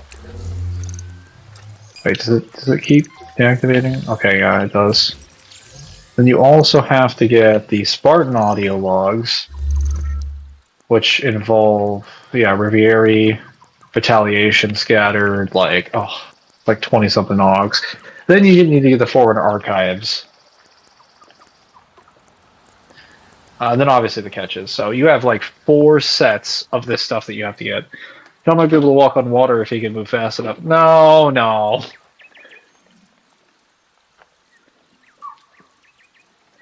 He wouldn't. But considering they have technology in Boruto's era that allow them to basically emulate everything that ninjas do, and Boruto only happens less than 2 decades afterwards, I can probably just argue that they would... Well, actually, no, that wouldn't technically work, because he would need some... They would need some advanced technology that they can plug into. Honestly, I think the weapon AI is just mainly going to be like cataloging information in a database. She's just going to be a repetitive like function of information that explains everything for the Master Chief. Or dumbs it down for him if necessary. Consider yourself back the hell up. Because there isn't any console or anything for her to plug into.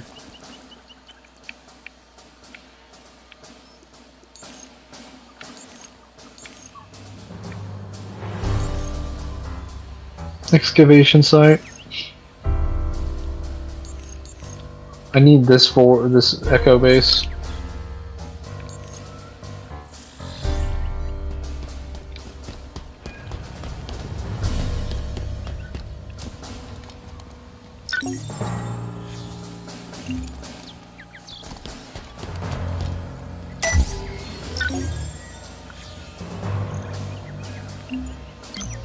Requisition confirmed.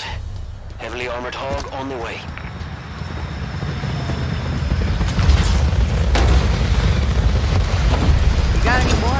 lying around? Take good care of that, huh?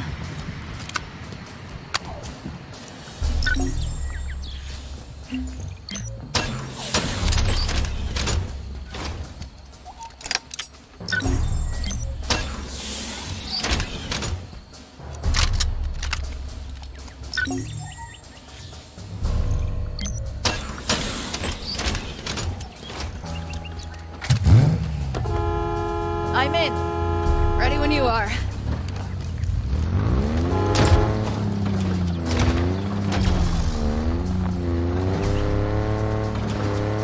You think you can stand against us? Por favor.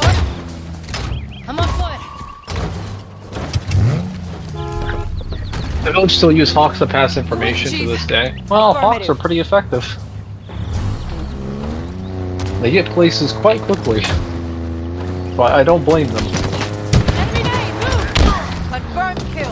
I'm pretty sure there are still some places in the world that still use like carrier pigeons for information travel. We got this, Marine. At least in places where there isn't Wi-Fi. Carrier pigeons and birds are extremely effective at getting information across long distances in a short period of time. And we're fucking dead. They killed the chief. Now, as far as the statements or the position, the discussion of whether or not certain, whether or not Someplace else. They all smell this bad, or What? just that one? what verse between Bayonetta or Darksiders has better hacks overall, that would probably be Darksiders. Because Darksiders uses souls as like a basic form of currency. Meaning every character in the series has consistent soul manipulation of the lowest possible, in the lowest possible means. Like, it's just normal soul manipulation, even maybe even better forms of soul manipulation, but they're doing it just to pick up stuff and put it in their wallet. Whereas, like, their actual attacks that are designed to harm the soul would be of a much greater yield and a much greater level of power than what they're putting in their fucking pockets. Oh my god. I'll get So out here. stupid. No! Oh. Okay. Let's get rolling. Let's get going. Get in the vehicle. Oh god, okay. I mean, that's one thing in general that we could discuss, but another thing is just, like, the differences between, like, angels and demons in Darksiders and Angels and Demons of Bayonetta. They consistently have, like, better examples of immortality. They can regenerate from a lot of things that would kill them normally. They do live forever. They have actual consistent statements for that, and they are described to have... Oh my fucking god. Okay, well, I'll just kill myself then.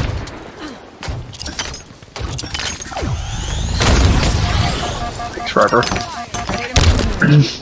Yes, especially when it comes to download speed.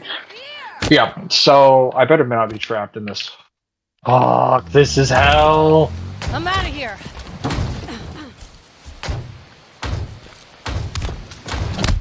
This is actual hell.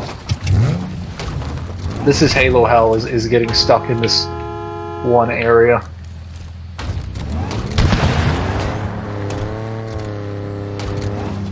6 months and we're still kicking, losers. This is my stop. Same team. Check your fire. Buckle up.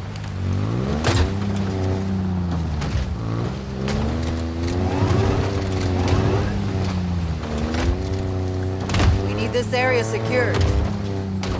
Okay, can we get down from here? Is this possible? No? Bottomless canyon? Okay, we're walking, assholes. Actually, give me that goddamn rocket. Give me that battle rifle. You shouldn't have. Give it to me. Seriously. I'm gonna enjoy Fucking moron. I'm going back to base now. I'm going back to base and we're gonna redo this shit all over again. Because apparently, that was not the correct direction to go.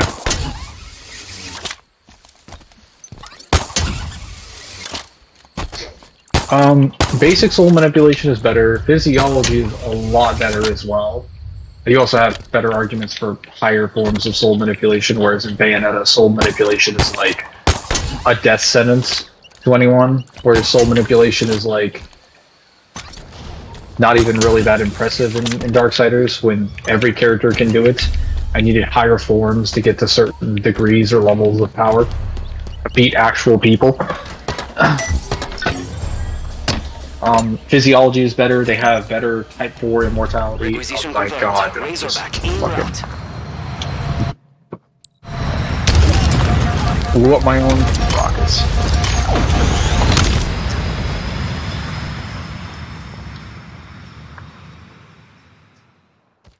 Okay. Let's call this in. At your service, Chief.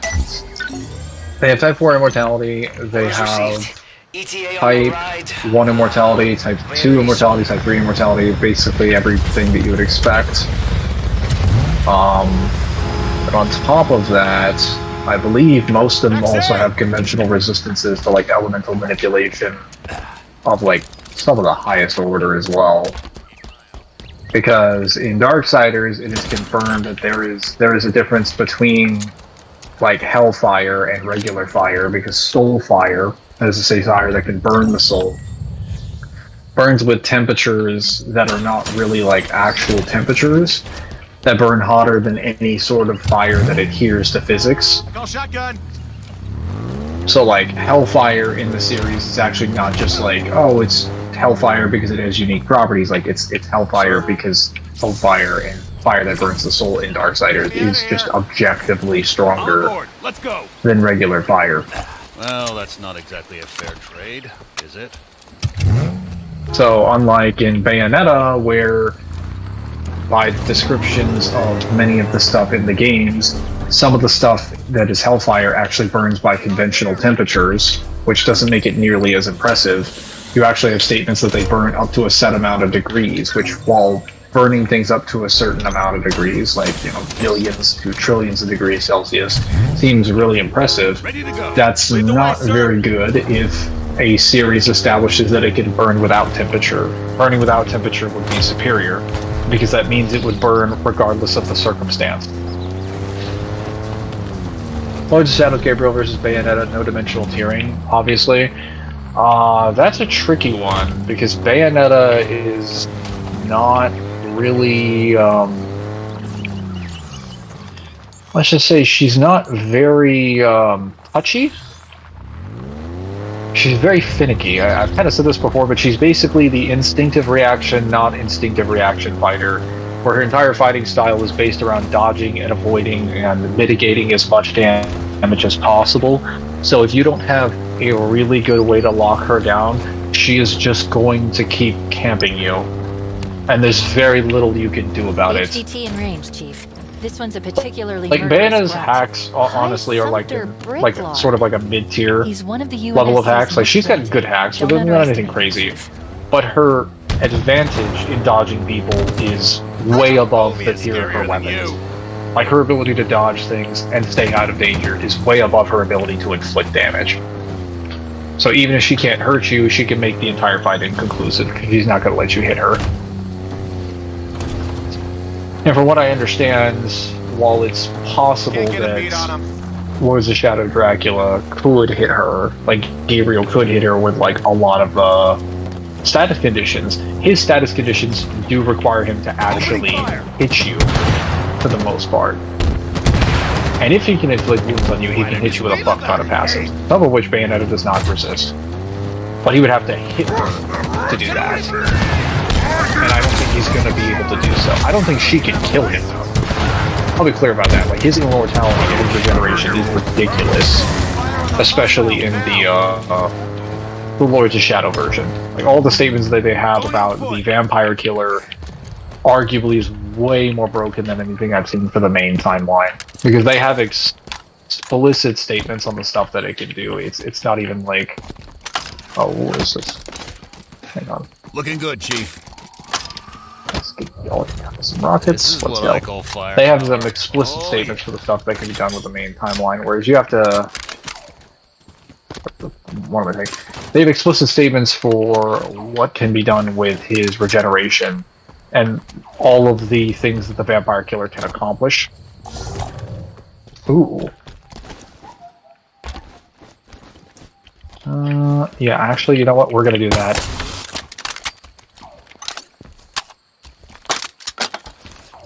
Can you give me your...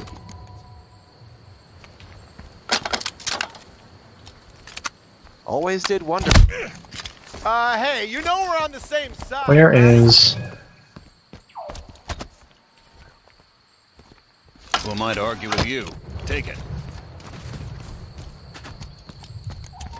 Hang on.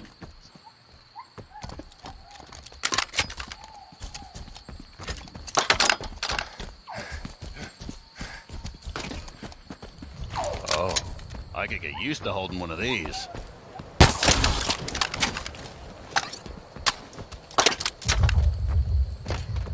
Where is my battle rifle? Oh, there it is. In my hands.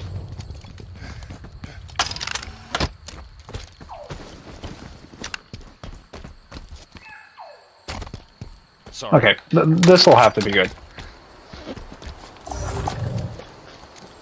Yeah, Rookie Tank does Hellfire Flames.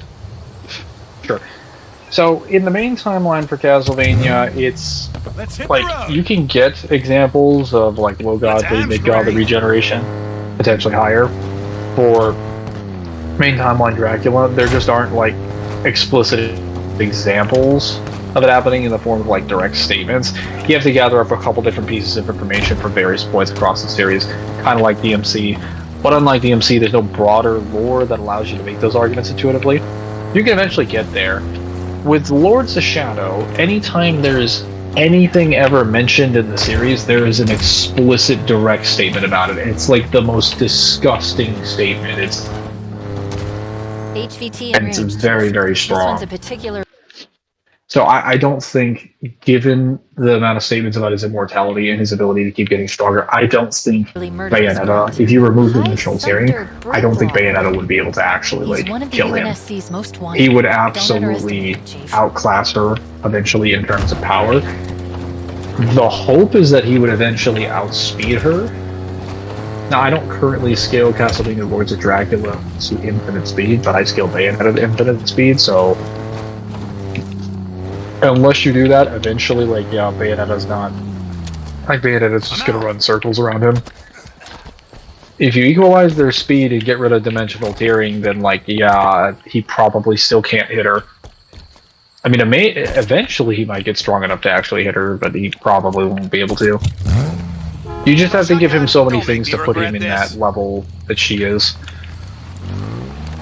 Why is it so fucking hard to get over there? Okay, there must be another way over there.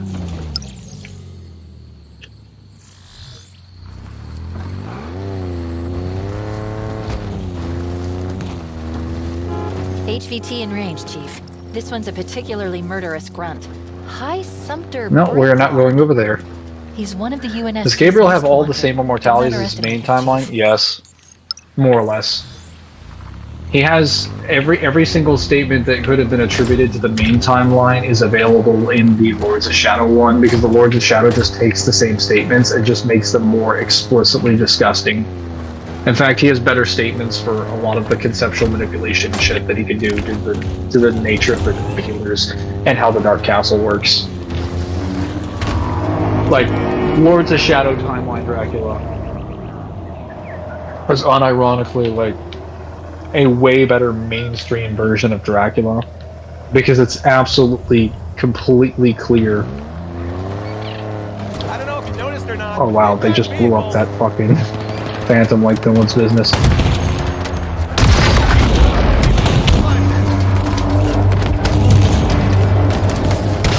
Can you guys kill the enemy, please?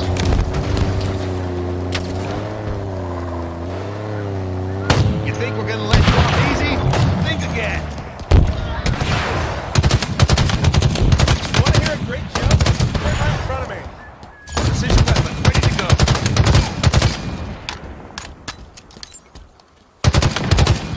Hey, Chief! Is that Mark 6 armor? Gen 3? Both?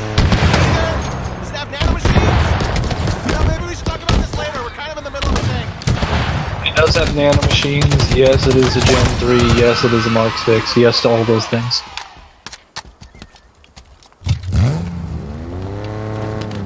Someone kill that jackal before it takes my head off. Fuck you.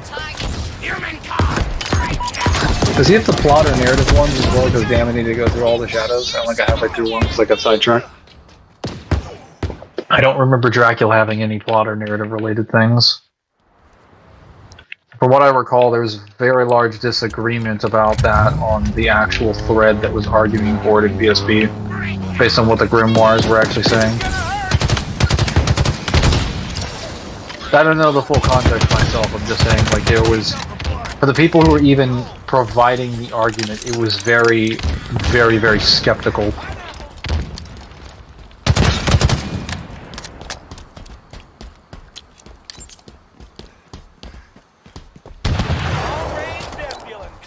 Now granted, you could just say that if Dracula brings the castle, if Gabriel brings the castle, he could probably The Banished beat are searching for Bayonetta something eventually called the through a war of attrition, just forcing her to go through the Dark Castle.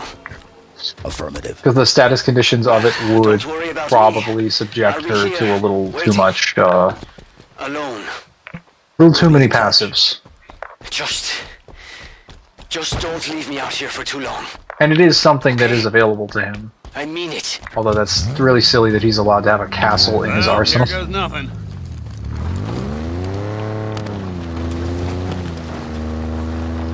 Now there's a sight to remember. Heads up, Chief. Another fob platform. Let's make it ours. Let's go up there.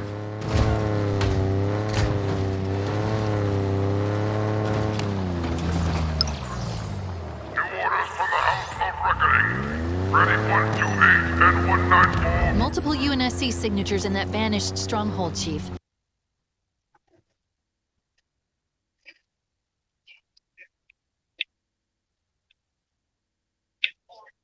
I think we've got some friendlies inside. You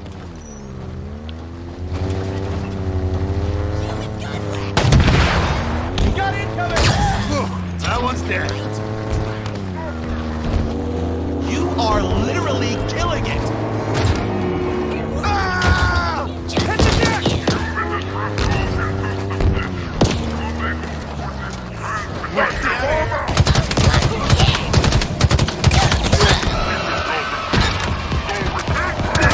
Fog really killed him.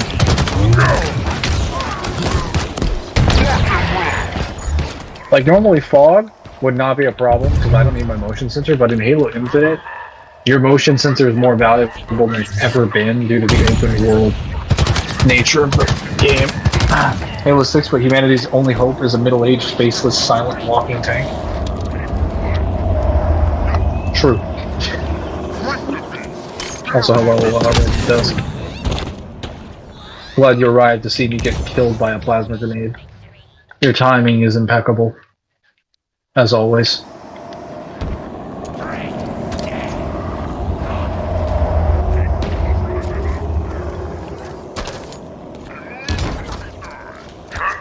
And he said, I think the Marines killed a few of them, so it could be good.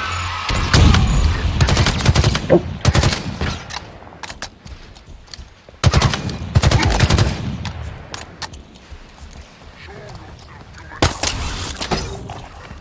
I need to change these settings on the equipment switch.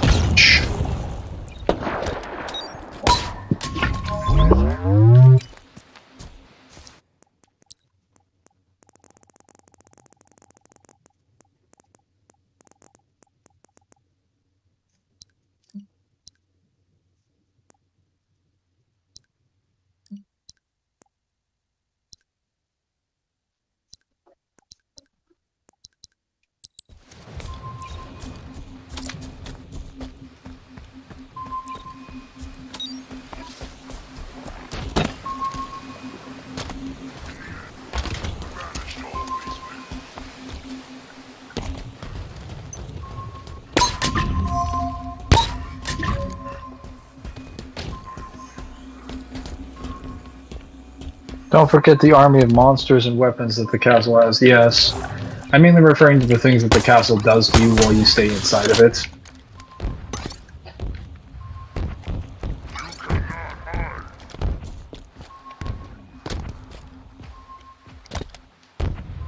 Oh.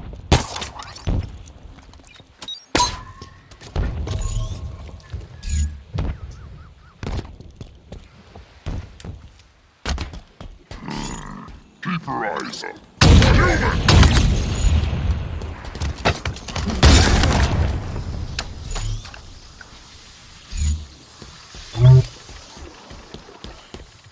Oh. There he is.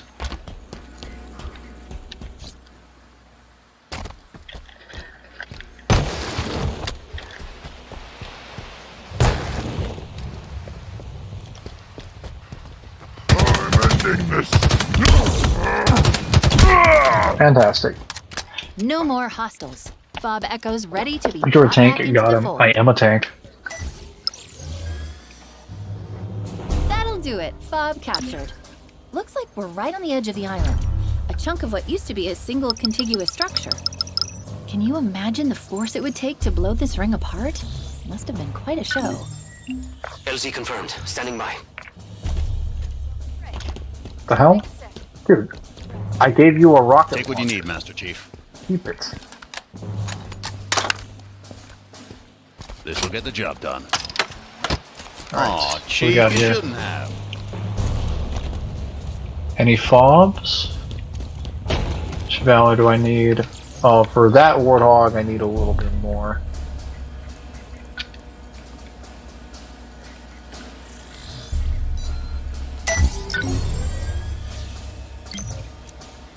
Got it. On the way Almost with the got crushed by that.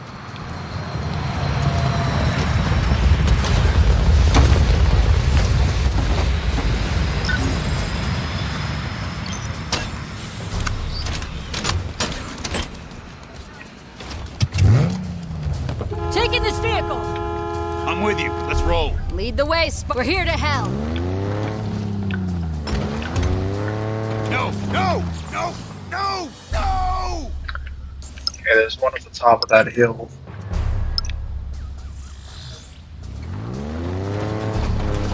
Hey, was this your first time playing Halo? Yeah, yes, it is. How did you know? More of them, Chief. Well, what gave it away? Was it the attempting to shove Marines into a vehicle and struggling? Was that really what set you off?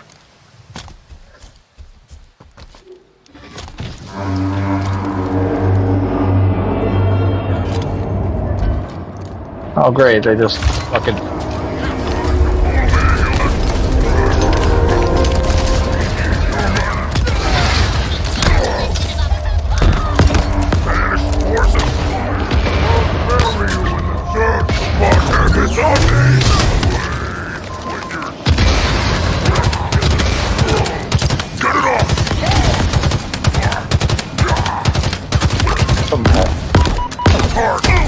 Beautiful.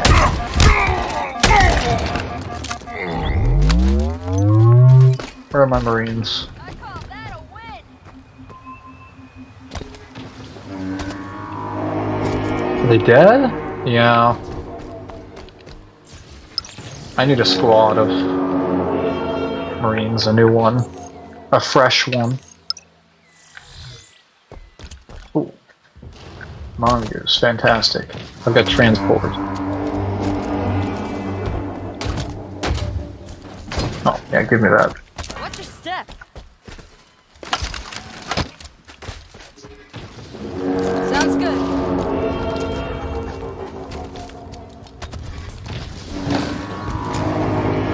Mongoose with a guy using the energy sword in the passenger seat. Brilliant. They'll never see it coming. Except when they do. But even then, they'll be afraid. Probably. Hopefully.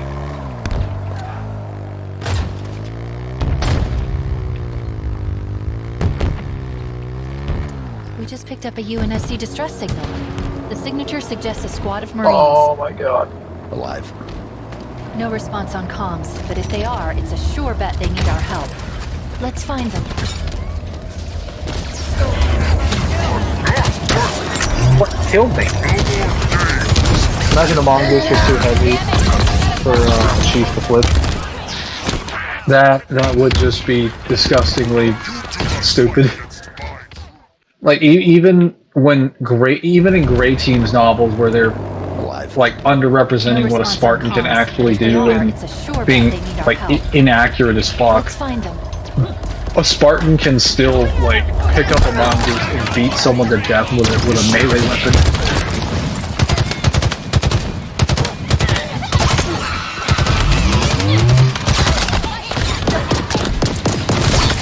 Grenade boost the mongoose to infinite speed halo.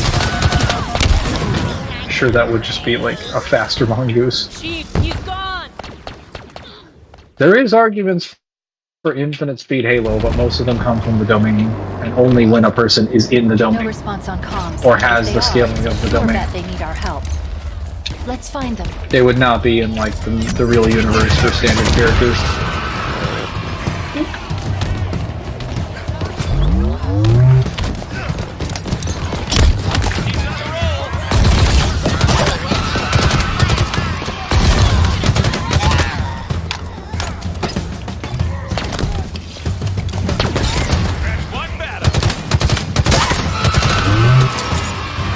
Reinforcements coming our way.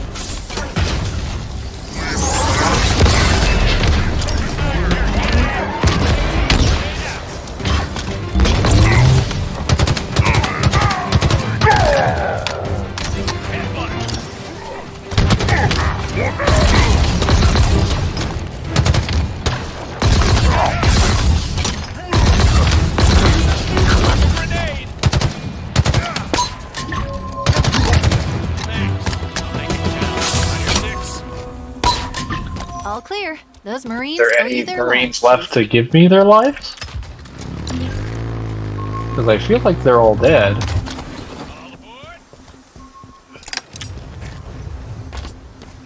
Oh, there's one guy. I was expecting a little more than that.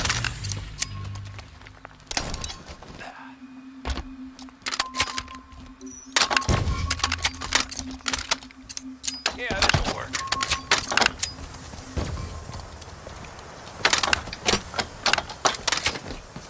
What can I do for you, sir? Sniper rifle. Thanks for the ride!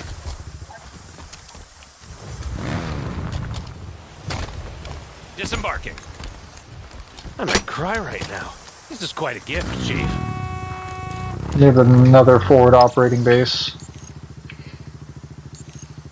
Shouldn't the domain be irrelevant speed, so it can be argued to be boundless? Technically, well, okay.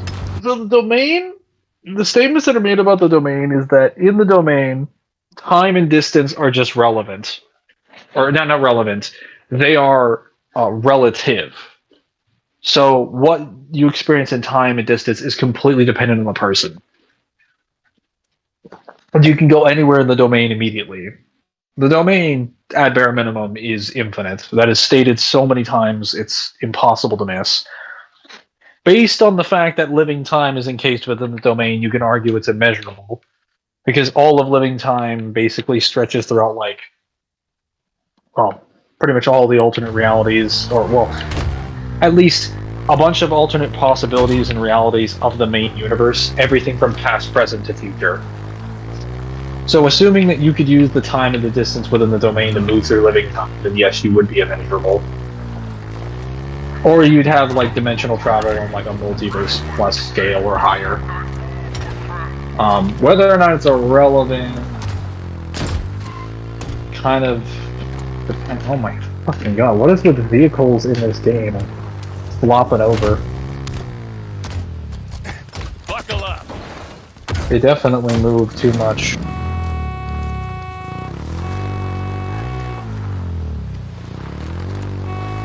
Oh wait, no, it might be because I have the cowbell skull on. I think the cowbell skull is causing the physics of my vehicle to be dispersed so easily, it's making me fly when I shouldn't be. Yeah, I think that's what's causing Oh it. yeah, I'm feeling that one.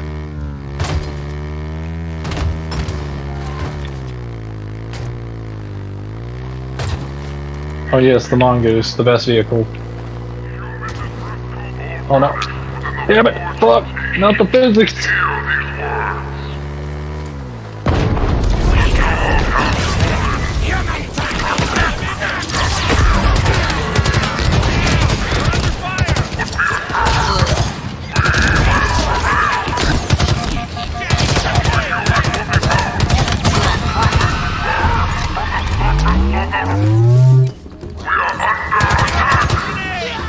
Never stood a chance. Banished outpost up ahead, Chief, and there's a lot of banished inside. Yes, I drifted just Whatever's hard going enough on to in there, slip and it's trip high over priority. myself.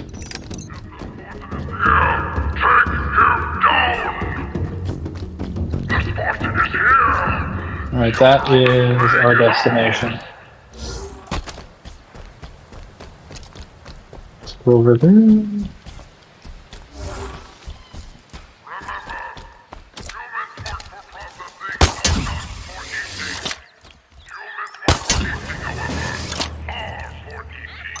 We should claim that fob. Hang on a sec. There's the grenades.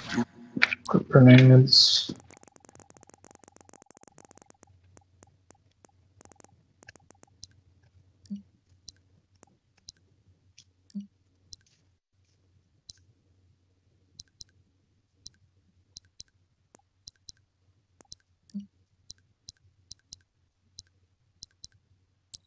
Not lose him. I was out of the range of your hitbox, you little shit. You hit me when I was out of the range of your gun.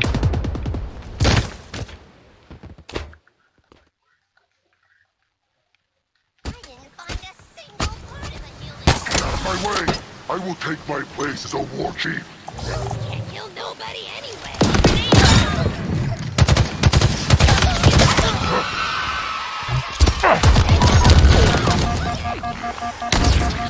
Where is that guy? This place ain't safe.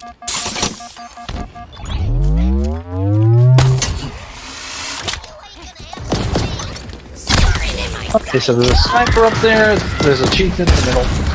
What do brutes care about honor? They do to some extent. But it's, these are the banished brutes. They are not raised or trained with the same rules as the Covenant. Because they reject the Covenant's promise of, and the Prophet's great journey. They don't believe in anything they have to say or anything about the rings. They just believe in fighting for each other, having brotherhood, basically sacking Forerunner areas to get power and technology and to advance their civilizations. They believe in taking what they want, so they are very, like, imperialistic, but they're also, like, as a society, they're far more advanced than the Covenant is, because they're just, like, not idiots.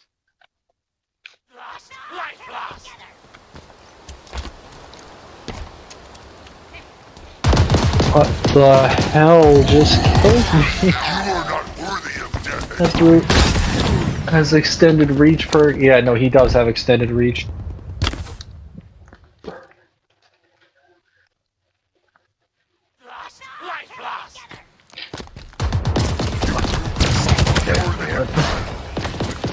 I'm gonna have to fight my way down from the top of the mountain. I got my target.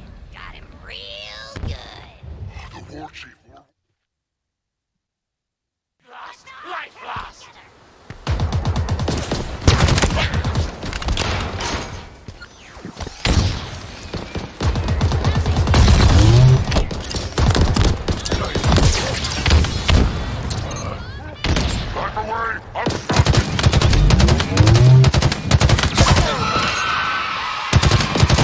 And I died to the disruptor.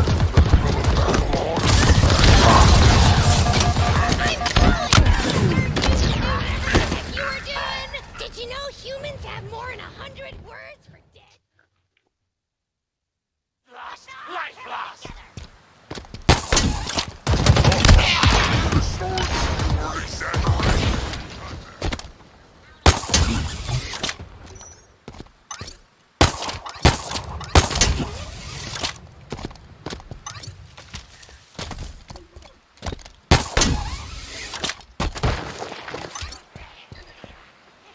making noise.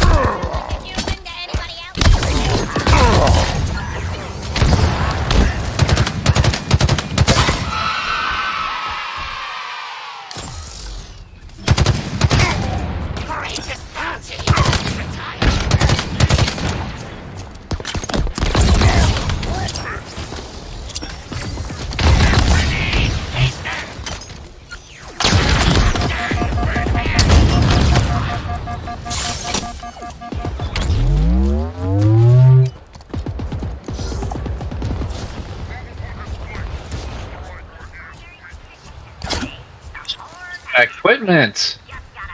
My god!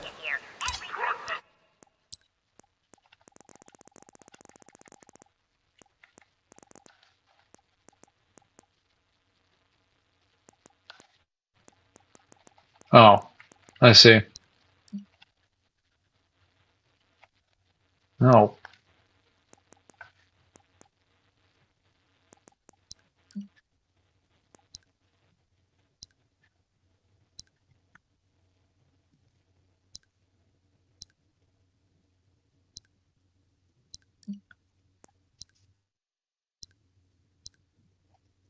Can I remove this?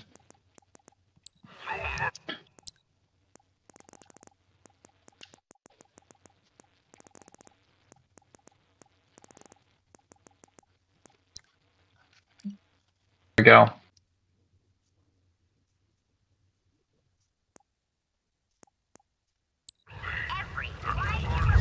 I have no ammo.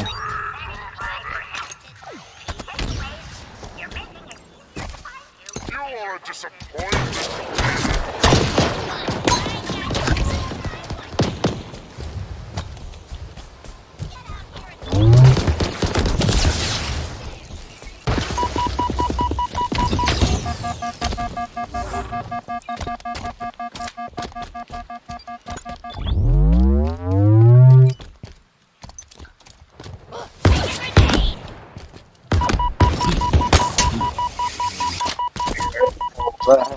So funny. Haha.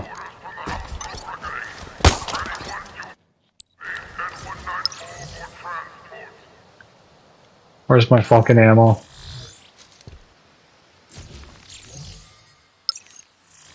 Wait, are those vehicles?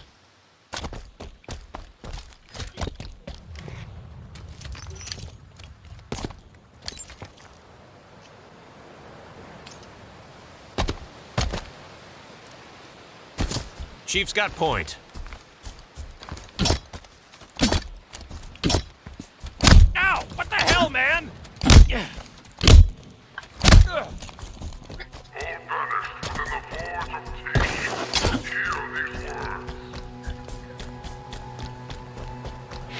Time to fight.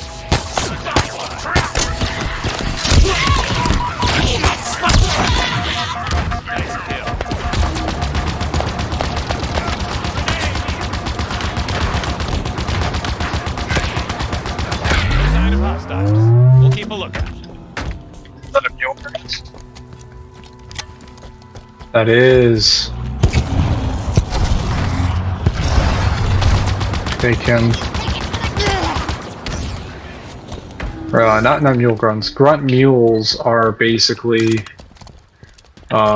grunts that carry a bunch of weapons.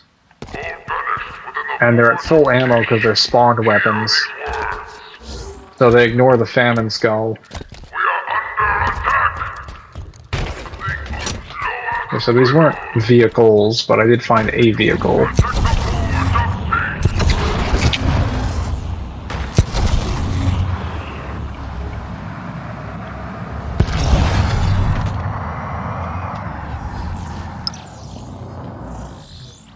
Now, here we go. Once we take this fob, I can then get back to answering questions.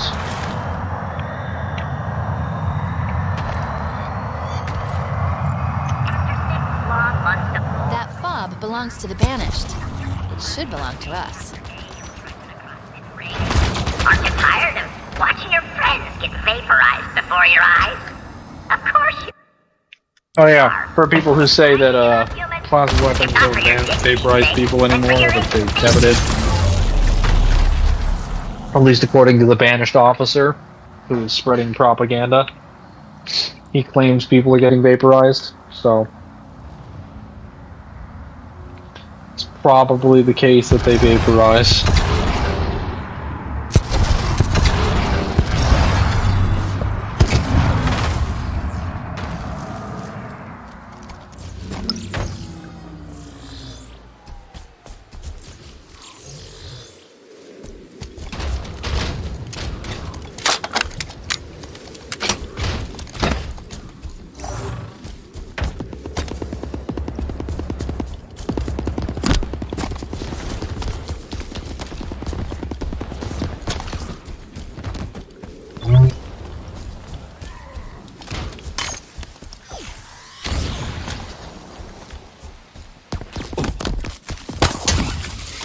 Where's that Marine I was with?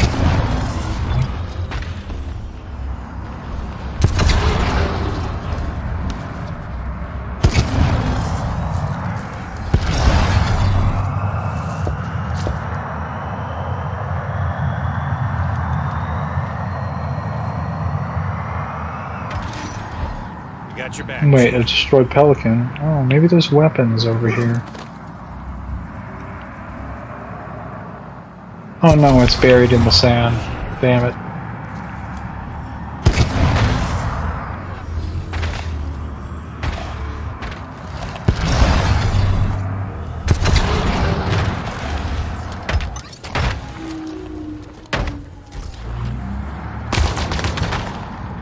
Moving up. I need this Marine. His sniper rifle is extremely dangerous to these enemies. Punches through brute armor like it's paper.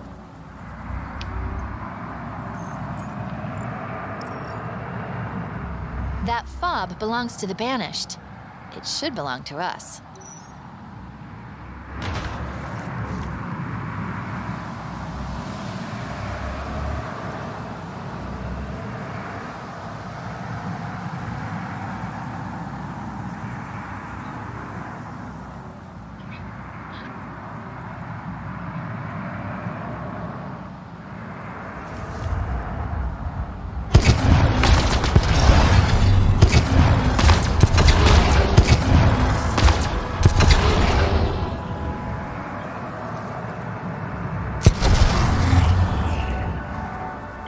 This ring, I'm taking 90 Okay. back-to-back showers. He's over here finally.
Oh, okay, that took a ghost, a Marine with a sniper rifle and an endless supply of frag grenades, Bob Charlie is now a banished free and then this zone. fully loaded Get that terminal Ravager. and we'll make it That is a official. lot of resources to take care of. Just a few people.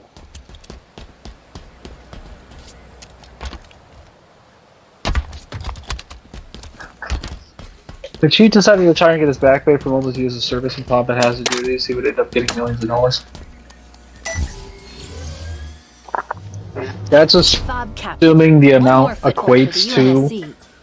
According to vanished what an records, average serviceman we're right would in be, the middle of some of their he'd most probably active get transport far routes on the whole more ring. than that, considering. These days, they Well, mostly okay. support Escherum's excavation efforts. Yes and but no. He wouldn't most of get the millions war- of dollars because the UNSC doesn't actually use Escherum's dollars not anymore. gonna They be use happy about credits. losing it. So I'm not sure what the conversion ratio is. But he would have an enormous amount of back pay. He would probably be able to retire for some time. LZ confirmed. Standing by.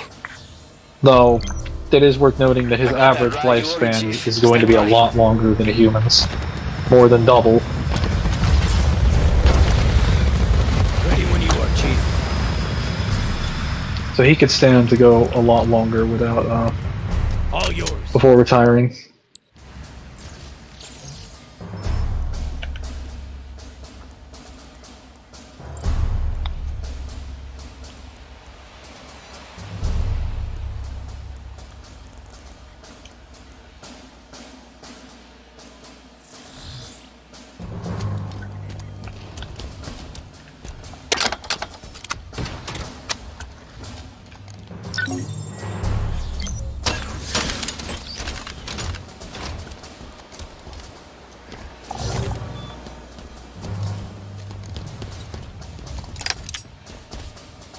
We got the weapons we need.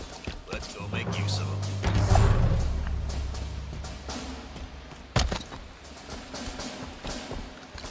Oh, I like this one. Chief would age the same. No. Well, yes and no. I mean, he wouldn't age the same as a ordinary human being because he's also a UNSC soldier, and UNSC soldiers do not age normally because of cryostasis. On, keep moving. Due to cryo, they almost never age during their military duty services, except when they're actually in combat, because between missions they just go into cryopods. And it slows aging down indefinitely. Now, they do age a little bit, but it means that you could fight for decades without having even Thanks for aged the a lift. year. Ready to go. Or even like a couple months.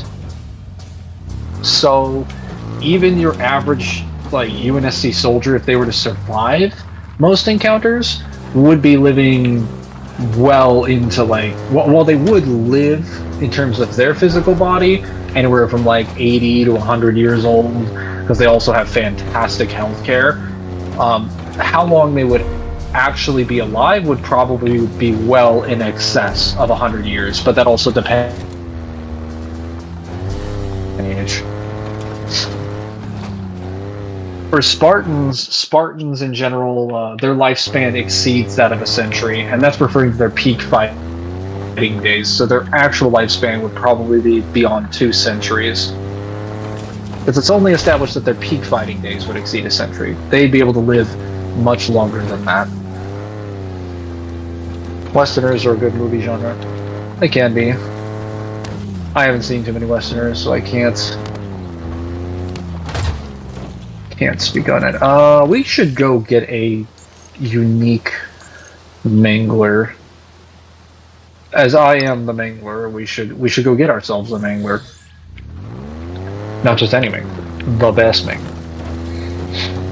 I think this one has unique functions to its projectile capabilities. And with these Marines, I should be able to secure it no problem.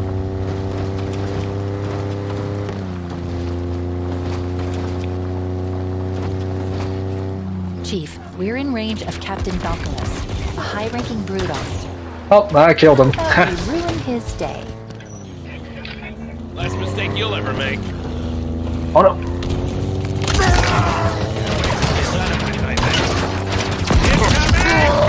Get clear! Getting out here. I can't move. Give me some support. Copy that. Opening fire. We got your back.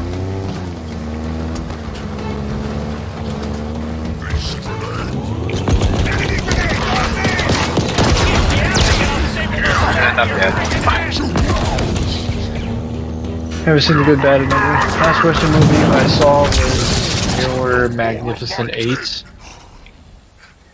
You mean the Magnificent 7? And that was the last one I saw as well. Aside from parodies, but I don't really count those. This it? Is this where it ends? All aboard?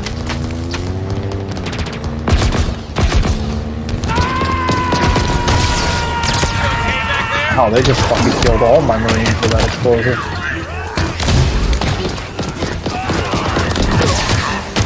And I'm dead. Okay, why do I have the grappling ability out? That should not be out. I should have a radar sensor.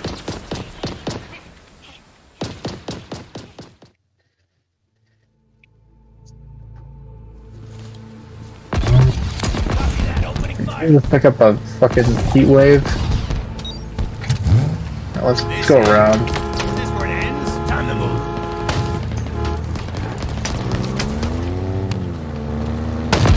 Run, Bandit! I'm coming for you!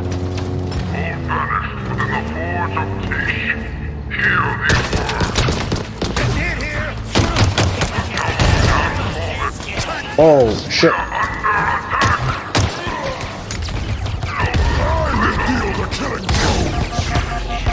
This week.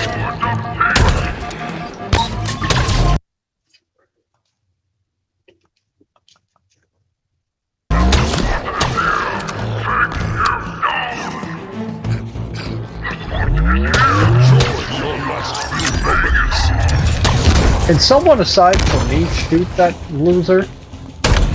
Finally. Your end has arrived. Oh, he died. He actually died from the fall damage. Incredible. It's funny, you don't take fall damage in this game, but your enemies do. So if you send them flying far enough, they will die. Oh, and Denzel Washington for the fight. Yeah, that's makes sense. Yeah, that one was really good. I never saw the original, but it was a really good remake, from what I was told. And from what I saw, it definitely felt like a remake. Had a lot of really good actors as well. Oh, I'm not going over there. I just want to.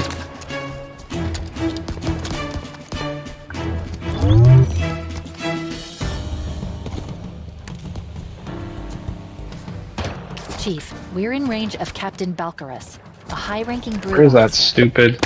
How about we ruin his day? I had the sniper rifle. I could just kill them.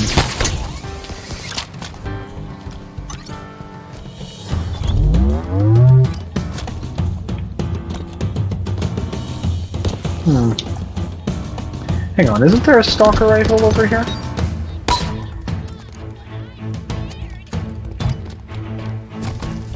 No, it's a pulse carbine.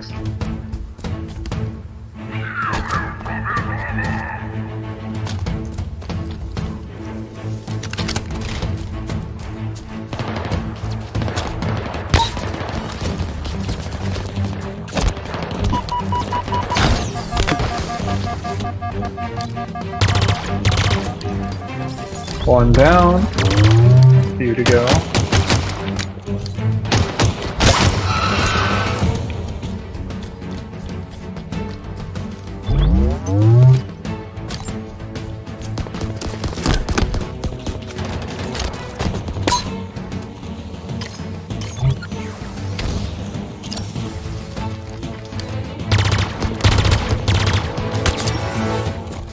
God damn it. More of them, Chief.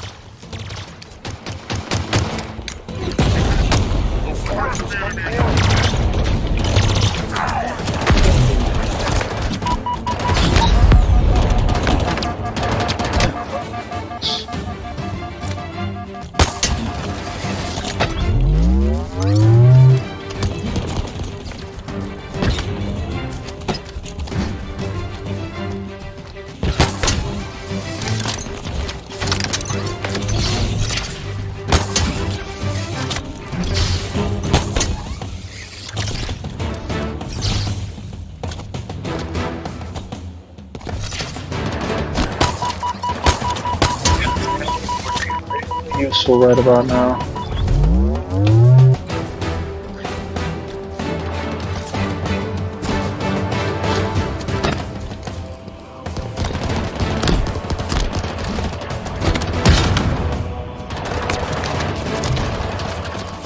Good, Bad, and Ugly is considered one of the best movies of all time.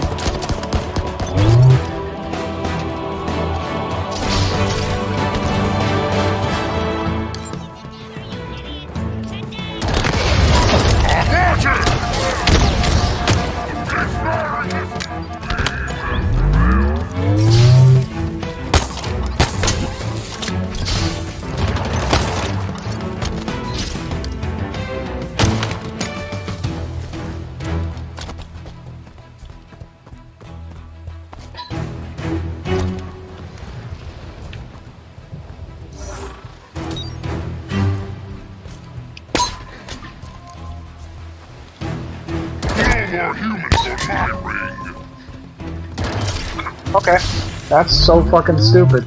I have no weapon that I can use to kill them because my dumbass Marines just decided to fucking die.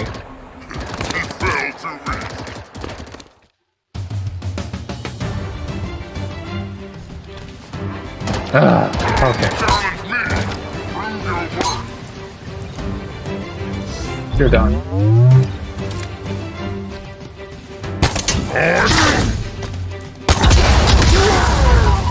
Alright, I got the Riven Mangler. And I got a plasma cannon. Now, we're Gucci.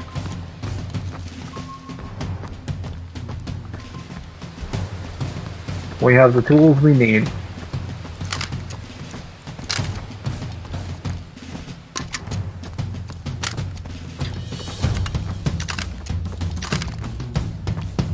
Okay, fuck in Christ! This is ridiculous. This is ridiculous. Hang on. Where's that weapon?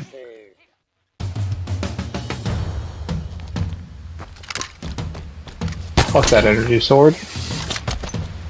Energy sword is worthless right now.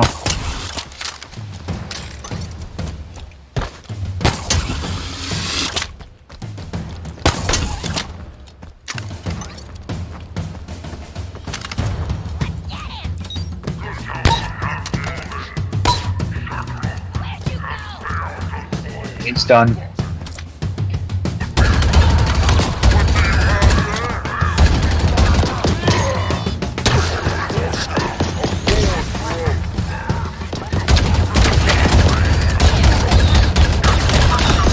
I'm over here.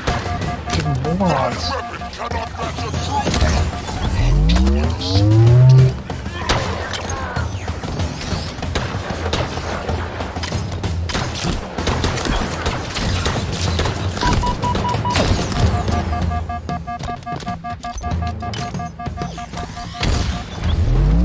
God damn it. God damn it. I can't do anything to move up.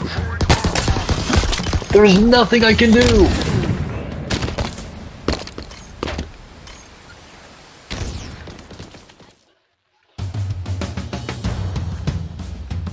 Come over here. Come over here. Piece of shit.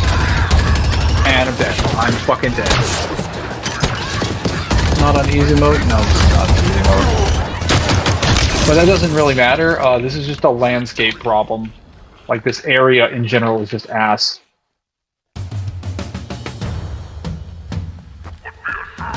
And I'm dead. I'm dead. Fucking precision marksmanship bullshit. And I have no tools I can use to move up either.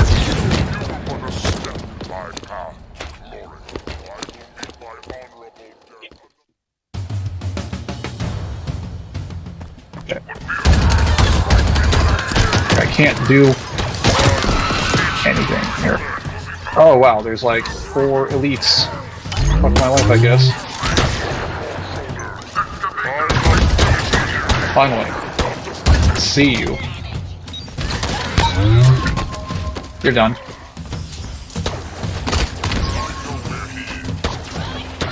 Okay, he just shrugged off that hit and then died? Bullshit.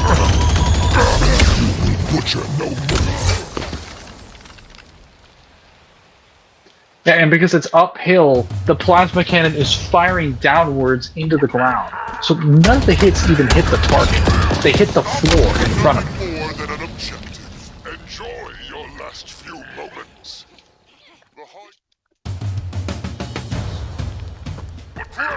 And no grenades. This is infuriating. Actually infuriating.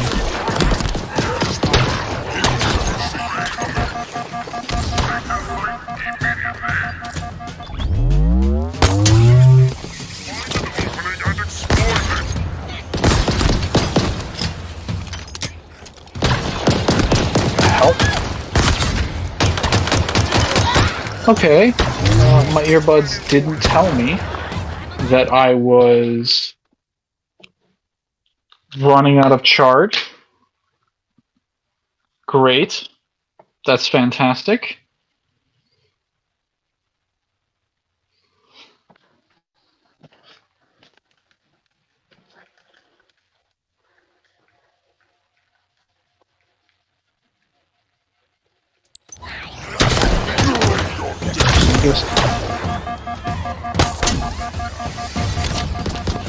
Where is...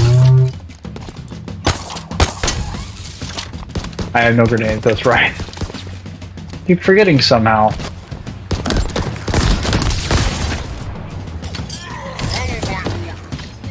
You can try calling an airstrike, you're right. Should have called an airstrike, should have thought about that. Alright, we're going around now. We're going around. We're going all the way around and we are going to kill every single fucking enemy in this room.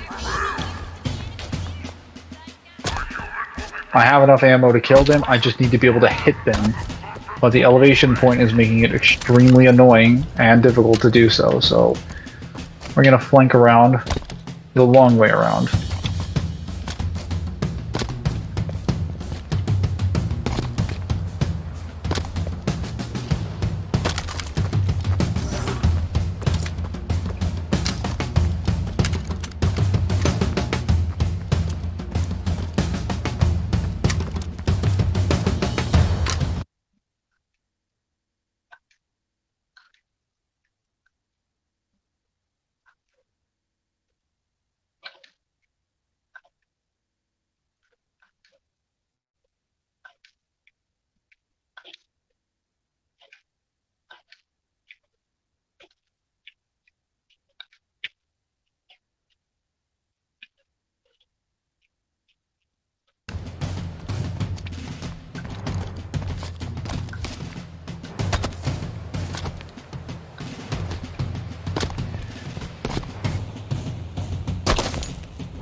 This campaign is fun when you're well prepared, but when you don't have any valor, it's kind of not fun.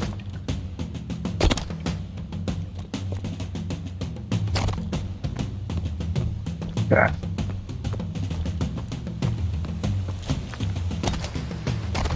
Is that a shock rifle? Oh, are they expecting me from that direction? Well, they're gonna be in for a bit of a rude awakening.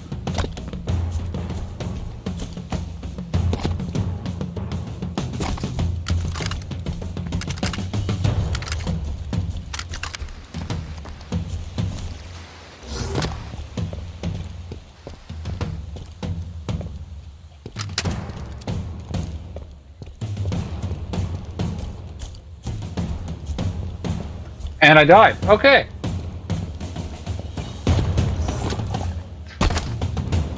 Missions are left. A lot more than this. And I fucking died again because I can't jump over the side. Holy shit. Okay. Must I convince you to fight?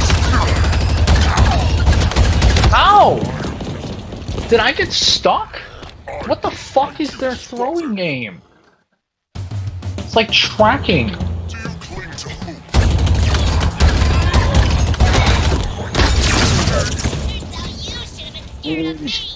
Okay. This is getting fucking infuriating. Like rage quit levels of bullshit right now. Okay, you're done. And it overheats. Okay, so I'm gonna have to kill all 3 of those ultras before they even realize what's going on.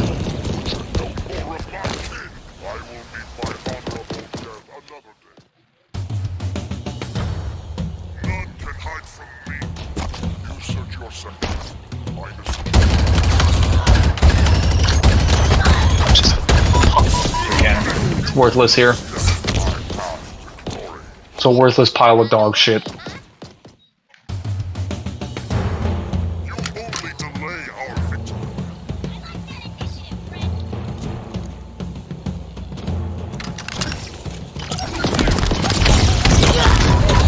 How are there still 3 of you? Victory for the banished, and for me, I will. Let me switch this piece of garbage here. 343, for some fucking reason, thought it would be a good idea to make a cycle option on your equipment. Really dog shit idea.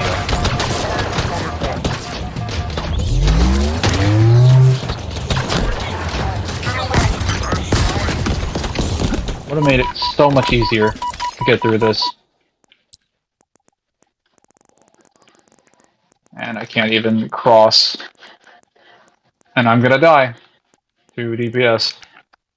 I can't even get in there. I don't have a weapon that's high enough range. Finally.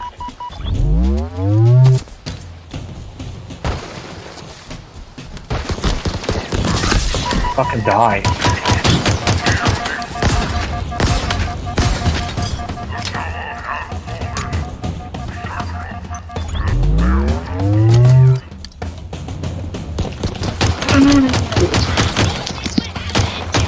Fucking...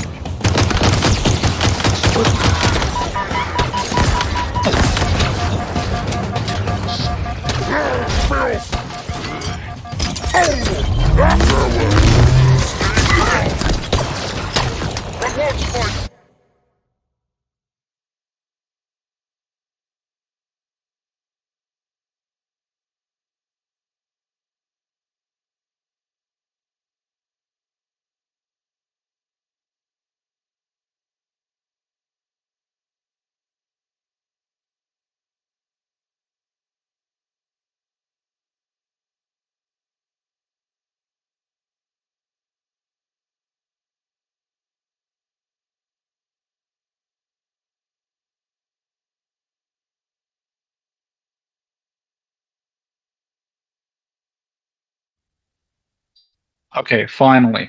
The stupid-ass earbud keeps disconnecting. Would you like to switch to a difficulty more suited to your level skill? It's not a problem with skill. I don't have any weapons that service the purpose that I need. It's like giving someone a shotgun and saying, run up to a group of people that are armed with precision rifles, and there are 6 of them with with reinforced weapons and armor. That's not a skill difficulty. You don't have the tools needed to deal with the situation. You're gonna die 9 times out of 10, no matter how skilled you are.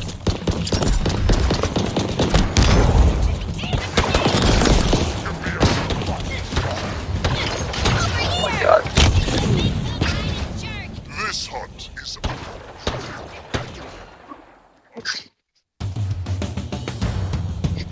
Did they fucking tweak the pulse carbine in the campaign too? Because shit, it doesn't have the tracking that it should.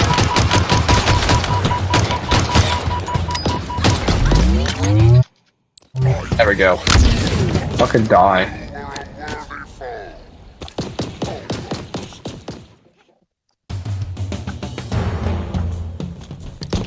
Alright.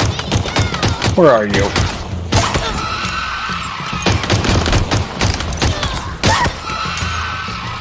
You're done. Okay, just you... 3 losers. Wow. There goes my cover. Okay, I'm dead.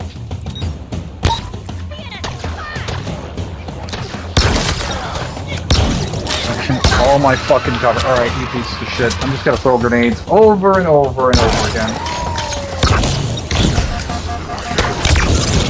You're done. another fight. Alright, word. How are you hitting me with the heat wave from that fucking range. It's a mid-range weapon. Jesus. Infuriating. That's not even meant for the range it's being used at.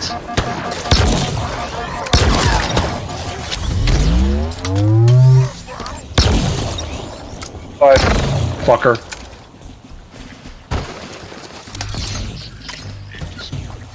Swear to God.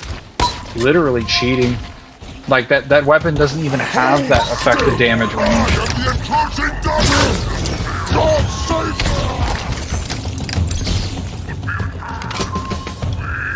Targeting At least we got the weapon in Life question. on this ring just got a little safer for the UNSC. Hey, Where did you look at that is modified weapon the target was carrying? Pretty inventive. even Heat for the wave? banished. So, Any of you have a heat wave? Okay, I'll I've sent take your updated heat wave. schematics I'll back take to our this forward one. operating bases. Should give us an edge. I'll take that I'd one. suggest sending a thank you Perfect. card for the upgrade, but you killed the intended recipient, so we can skip that part.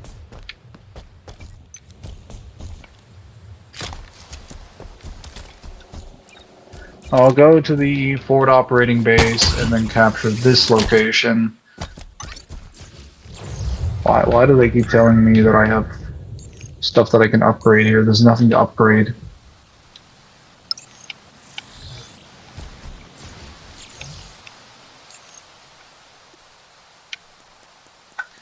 Okay, I'll capture this.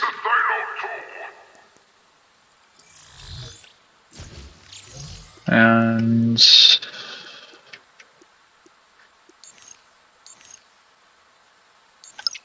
okay, hopefully that's 50. With that, and maybe a Marine squad, that should be enough valor to get me the Warthog.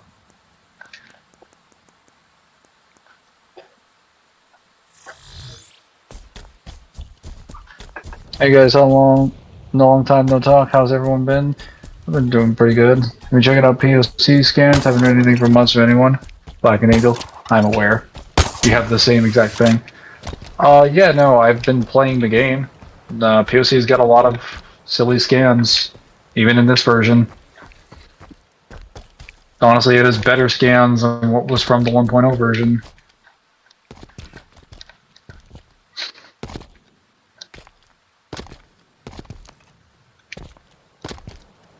I've mostly just been trying to grind up my characters.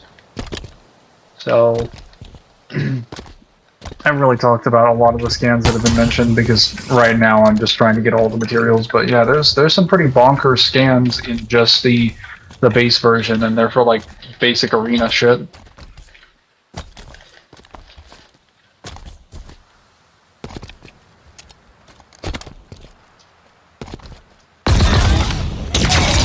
Whoa. Hold on one moment.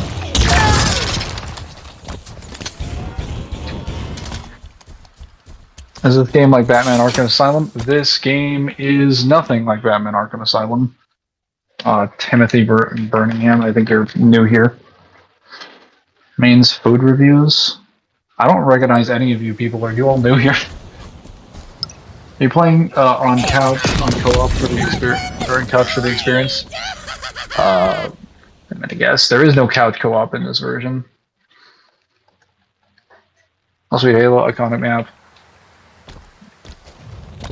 Yeah, I mean, this is just like Zeta Halo's map in general. This isn't like a multi-layer map. I just got through getting through a very frustrating experience with a specific, like, banished target that had a really, really, really annoying, like, level that he was condensed at. The entire area was protected from any sniping, any vehicles, and there were no weapons or stuff around for me to use. I had no Marines, nothing. But that won't be happening next time. Next time I'm going to show up with like 10 sniper rifles.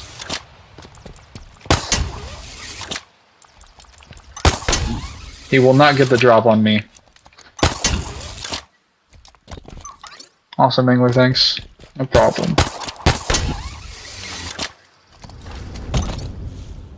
Hey guys, it's time to embrace our Tarzan and start swinging around this map.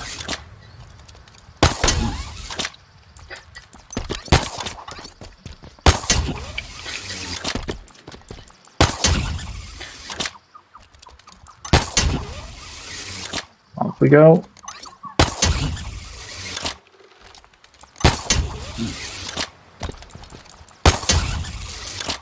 We gotta fight. Oh, what the? Okay. Oh, I'm dead now. Everybody here loves killing humans, you know. Another victory. There's a bot. Oh. Well, if it's a bot, then let me just remove that really quickly. Why the fuck does it not give me...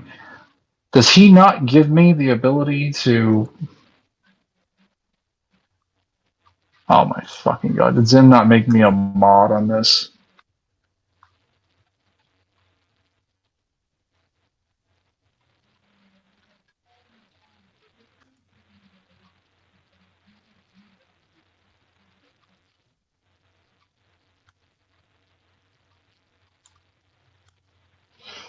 Red Dust, can you remove him? For some reason I don't have the ability to do that.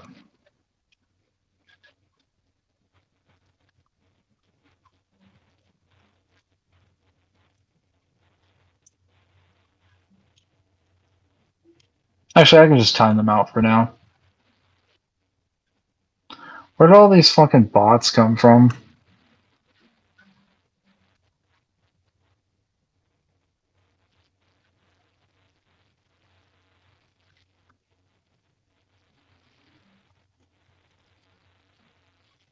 No, that wasn't Red Dust that did that. I did it.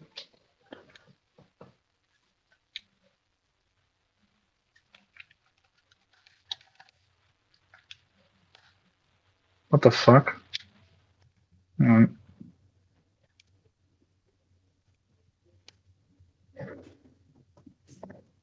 Why are you being spammed? I don't know. Because all three of you joined at exactly the same time. Like, the exact same time, all three of you joined. Two of whom turned out to be bots. That's not usually a coincidence. That's not usually how stuff happens. So, yeah, I'm gonna have to talk with Zim about the connections on this stream, because I should have the ability to completely remove people from a chat. I don't know why I don't have that privilege.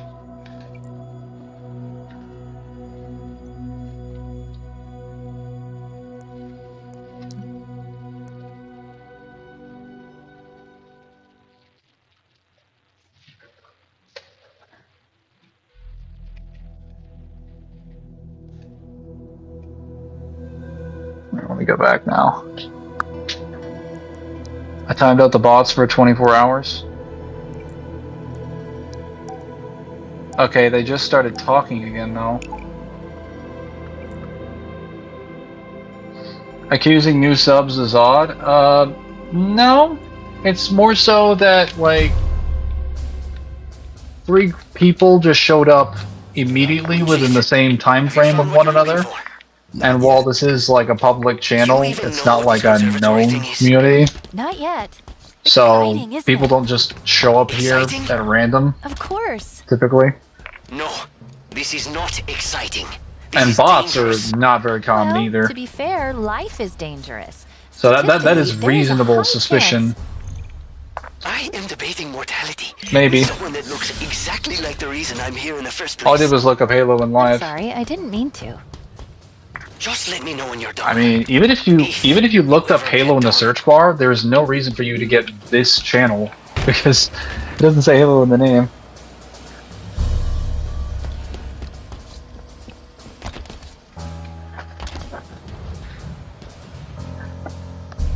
Why is it? Hang on one sec.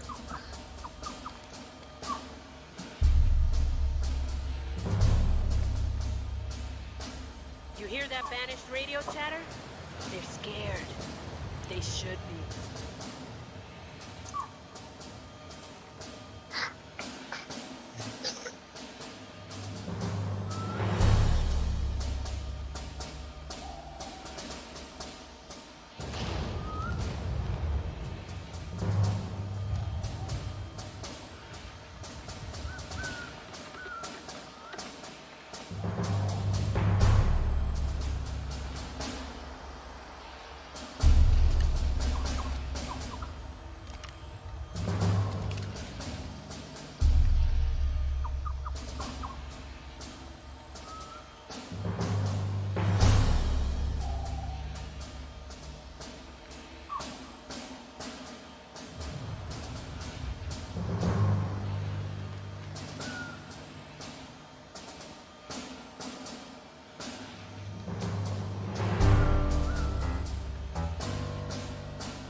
Every fob we take gets us a little bit closer.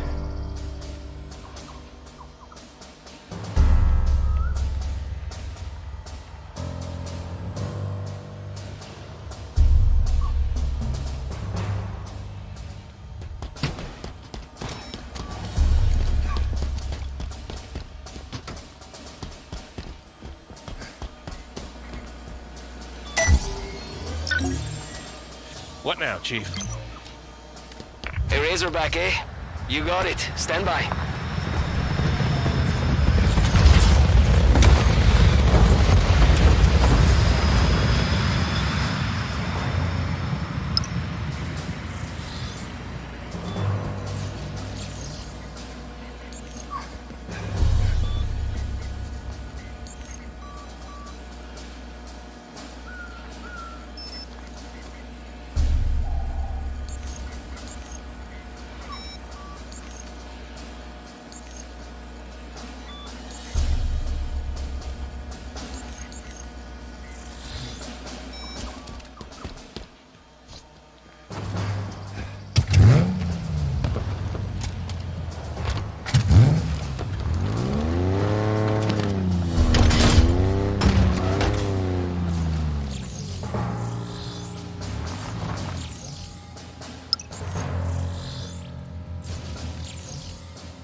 We got time, right? Let's do that again.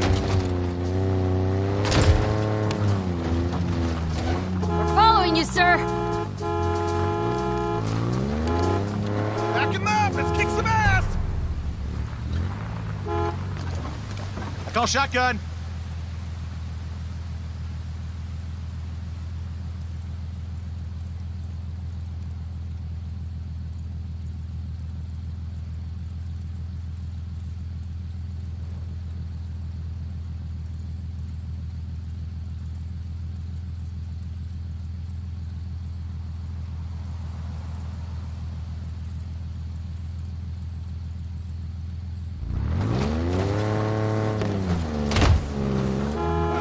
Come on, Marines. Let's back him up.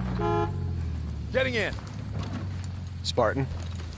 Where we going, Chief? We lost him. Keep your eyes peeled.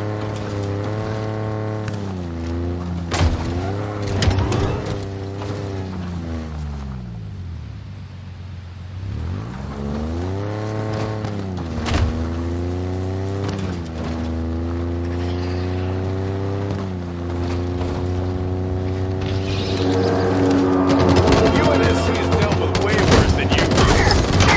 Fire like that months ago. First time driver bug, I ain't dead yet. Come on! You're about to get bored.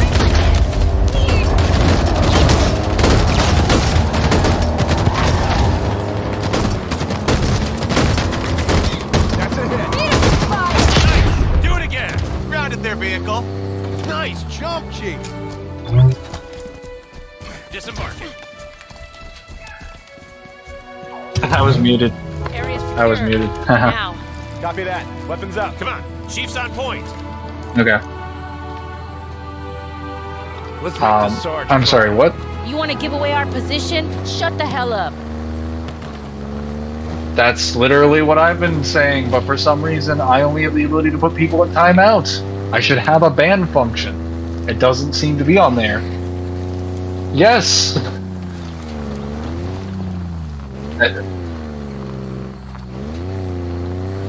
I've been timing them out. If they keep coming back, I'll just keep timing them out until the stream's over. It's not going to change anything.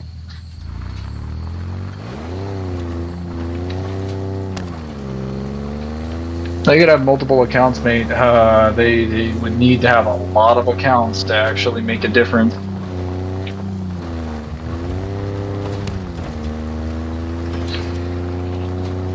Yeah, I don't know where that storm of bots came from.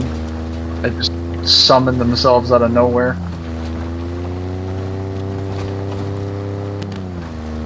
Crazy idea.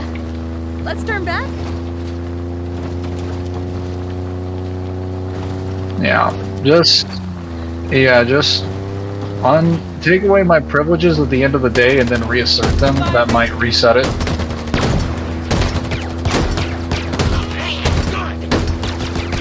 And then I'm just gonna do a bunch of bans then. We're gonna fight. We're gonna win. What's wrong? Bunch of cockroaches in trouble, huh? Hoorah! Excellent kill. Thank you.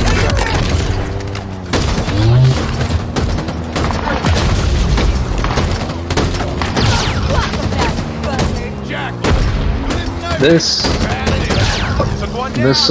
Razorback is not gonna last much longer. This thing is basically in pieces.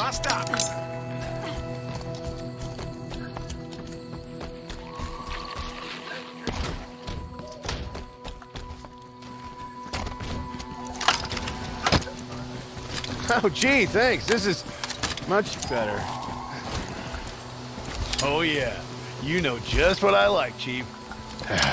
Damn, I'm glad you're here. Right. Oh, another rocket launcher. Let's freaking go! You got it, Chief. Have fun.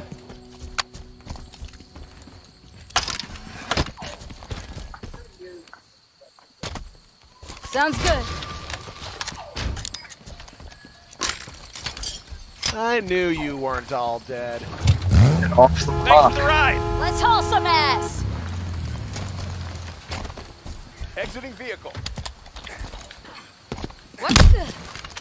Okay, I'm gonna go get a new Razorback, and then we should be good. Wow, again?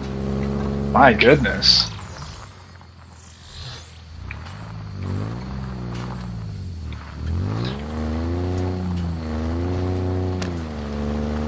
Yeah, when bots typically show up on this stream, how's it nighttime already? I think daylight time, like day and night cycles in this game are really short. When bots typically show up on this stream, they don't show up like 4 or 5 or 6 at a time. They show up like 1 at a time. That's usually not that often.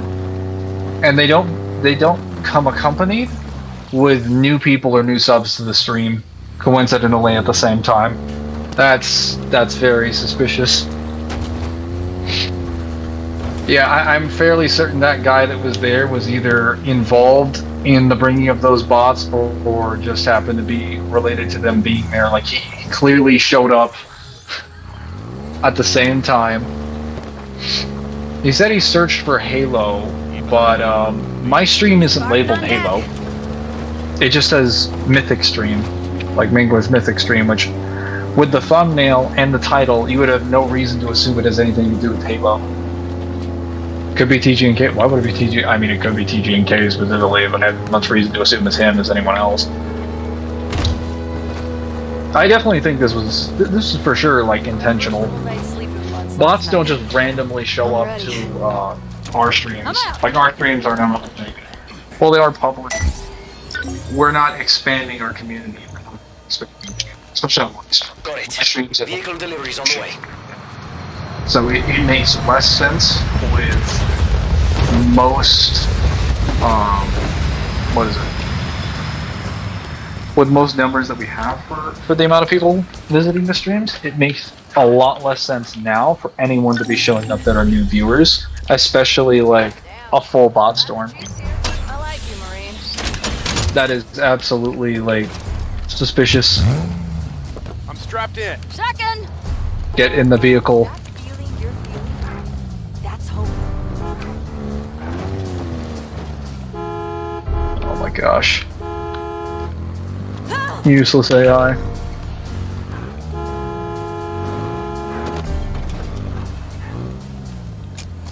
Disembark. It's Well, it's a Okay, weapon. well, AI is worthless. Buckled in, let's get going. We're with you, Chief.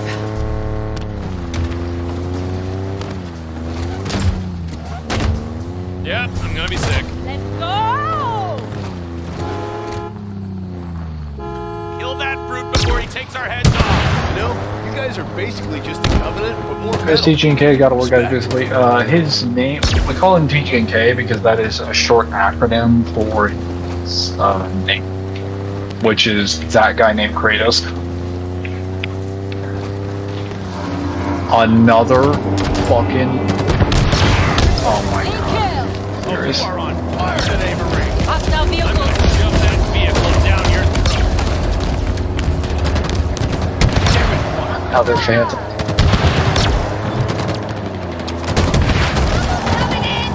Light him up.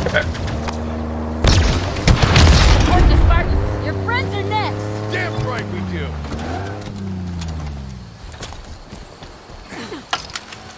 Maybe there was no room in the Warthog. There's enough room in the Warthog. There's room in the back for I knew we'd make 4 it. I people, just knew it. plus 1 more individual. Now we got 1 guy with a battle rifle, 1 guy with a shock rifle, and 2 guys with rocket launchers. I should be able to kill pretty much anybody. Come on, line up, you bastards. Let's freaking go.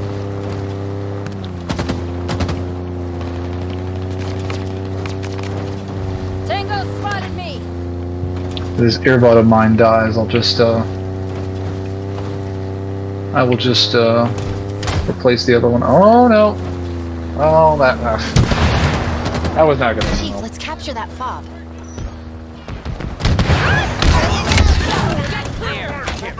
No way, not the chief.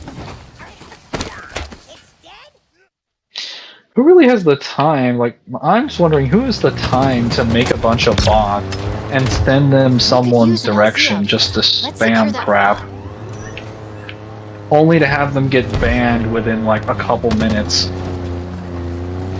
At least timed out for the day until they get banned later. Like, an affirmative. what was even the point of that?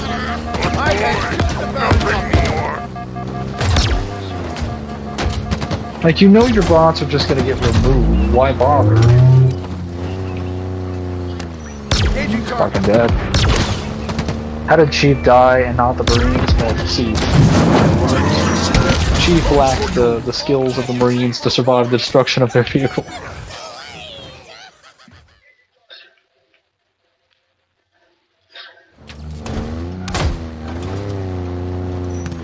Engaging target.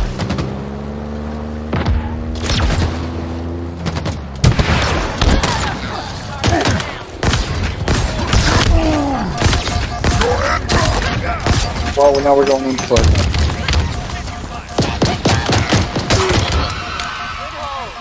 Stay down, uglies.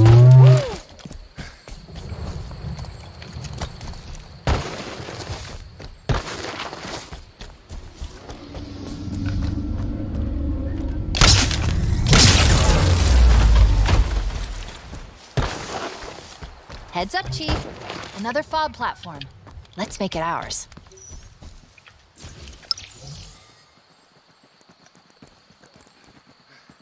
Who's messing around with our stuff? Get your gun. I'm gonna make you pay for it. It just blew open my shots. Wonderful. That plasma canister just soaked up all of my explosives. Is your mom called Matriarch? Heads up, Chief. Another fob platform. Let's make it ours. Okay, we're gonna need to get a little closer.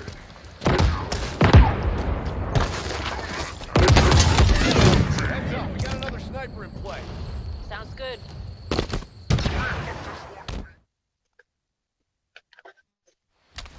Heads up, Chief.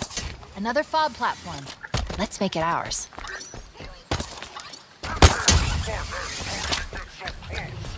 Everybody got a gun.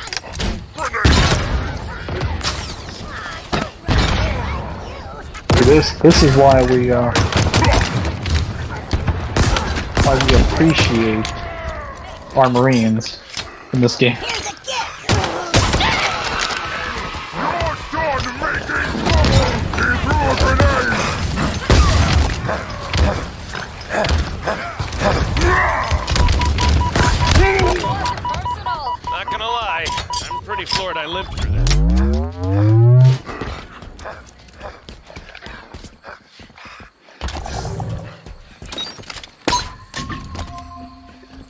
There's a brute around here somewhere.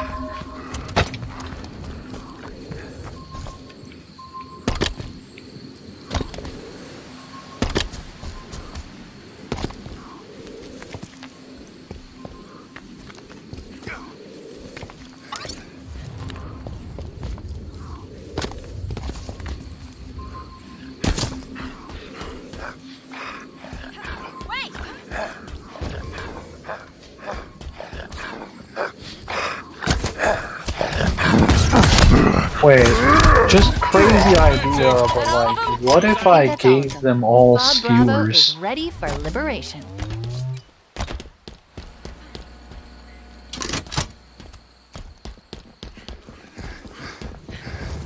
What's going on, sir? I might cry right now. This is quite a gift, Chief.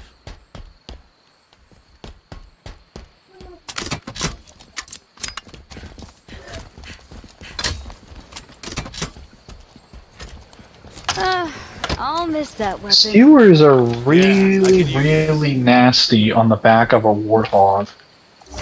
They can be very dangerous.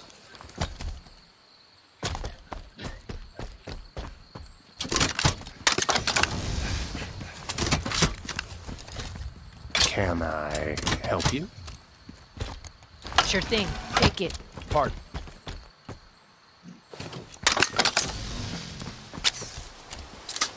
Okay, I'll take the rocket launcher because I'm much more effective on the rocket launcher than they are. Need, Chief.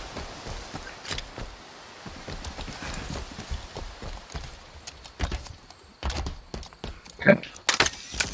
We've got a fully loaded one. We've got all skewers.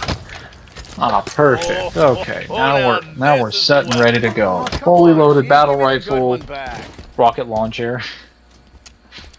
Yes, fully loaded battle rifle and rocket launcher. Locked and loaded. Plus, UNSC suffered through a lot every this enemy way. or every guy on my team has a Thanks to skewer. you, they have a chance at survival. Got a clean vector to the new LZ. What's the move, Chief? Yeah, I need more. I can do that. Stand by for vehicle drop. Need more stuff. And off. All aboard! Let's go, go, go!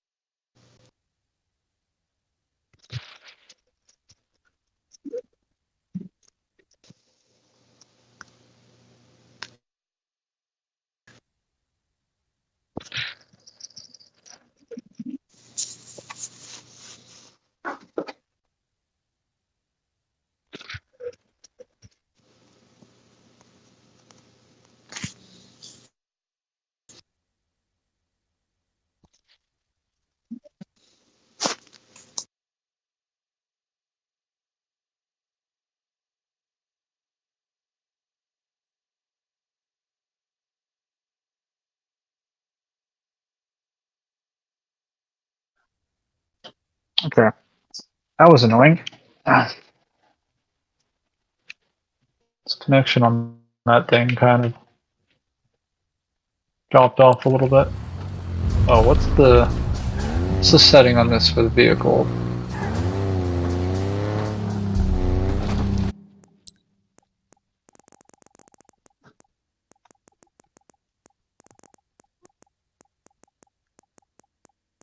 Oh, Oh, grab, drive, drive!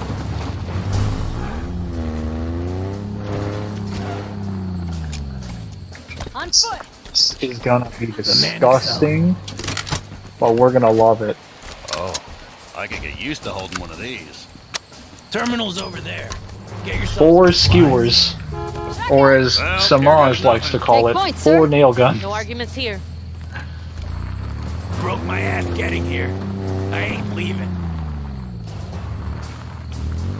Did you bring that armor lock? I mean, they could probably make it into a gun, and I think it would work, or not a gun, a feature of some kind.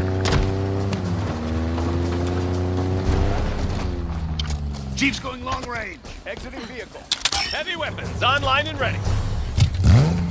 The nail I got guns. shotgun. Yes, but can you take 4 nail guns to the face?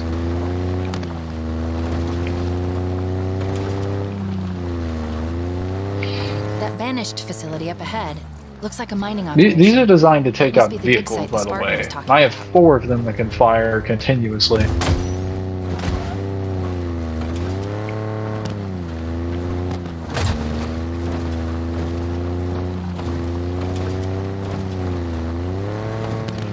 What are the banished doing here?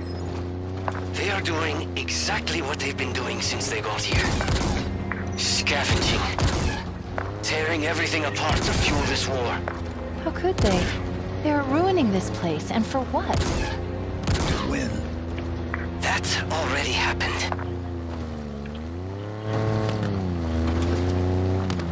Cortana couldn't kill us. Asherum couldn't kill us. What Oh. hope you got? Loot and just take out anybody that might be a threat.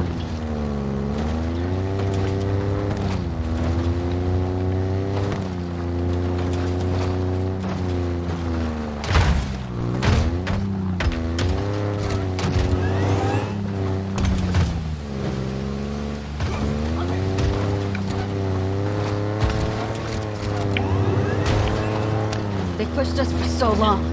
I'm ready to push back. It's kinda quiet, isn't it? Okay, I'm gonna put these guys right That here, tunnel. The banished and must then already that's be gonna down result below. in my death, because there's gonna be a scripted attack.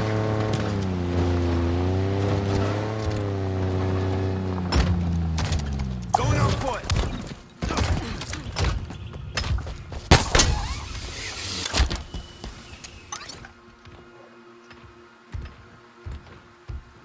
Get in the vehicle, get in the vehicle, get in the vehicle! Laser. You fools!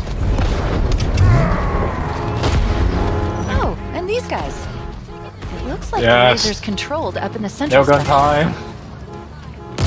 Stick ahead. Chief, this guy Like just mortar lit up. gunners from It was a trap. I Gears, knew it was but a for trap. Marines. Yeah, this is literally like the optimal way to play Halo Infinite. I've got this.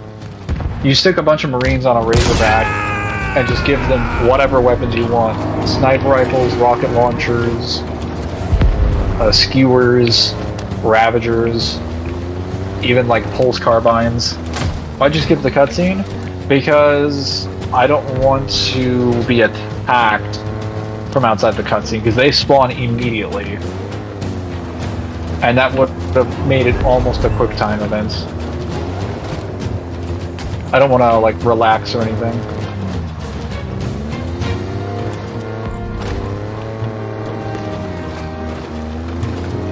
That's the only reason I skipped that cutscene in particular. I will not do that for any other cutscene.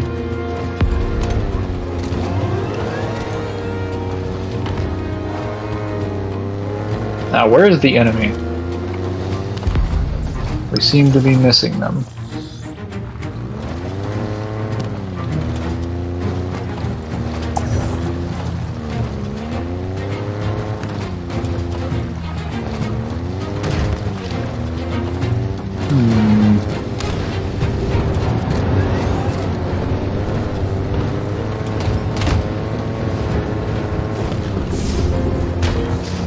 Nice there.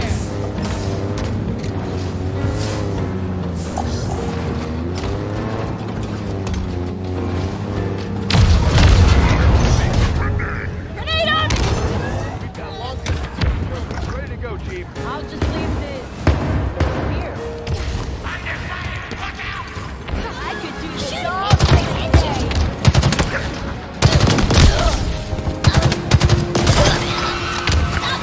Nice hit. Yeah, I gotta get rid of that warthog. Oh, well, never mind. They're getting rid of it for me.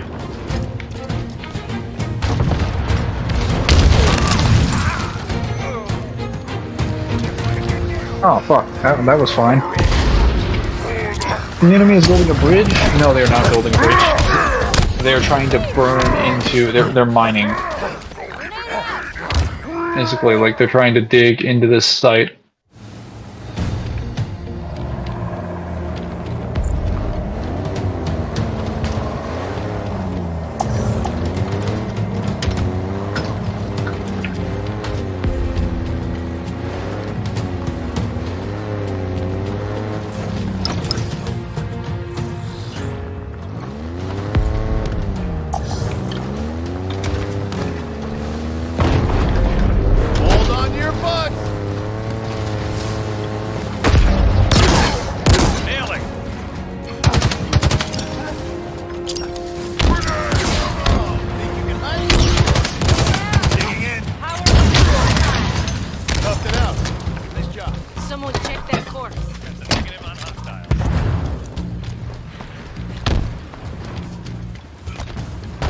This is my construction crew with their nail guns. Go, go! Right behind you. Punch it!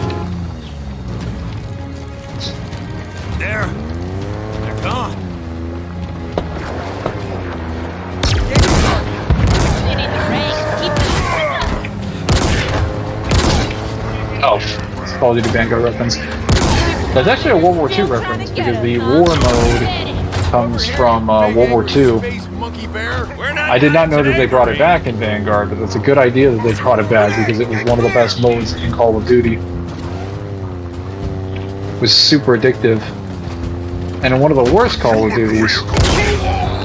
Taking enemy fire!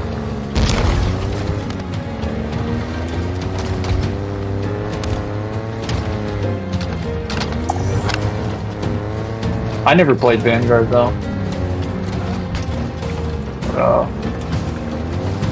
Probably still better than World War II. I'll just leave this Alright boys, here. up we go.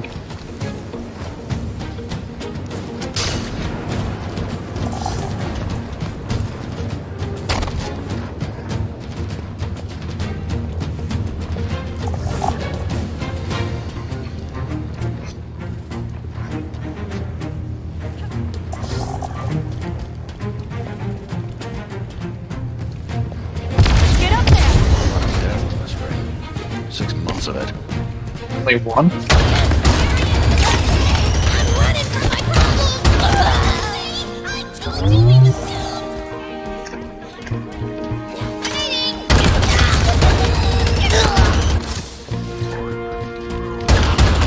Oh, okay. I'm dead.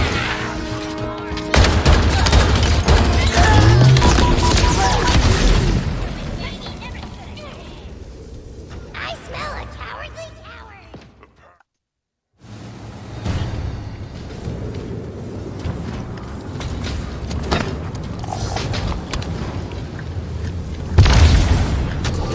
A bone to pick with ya. Look what's there!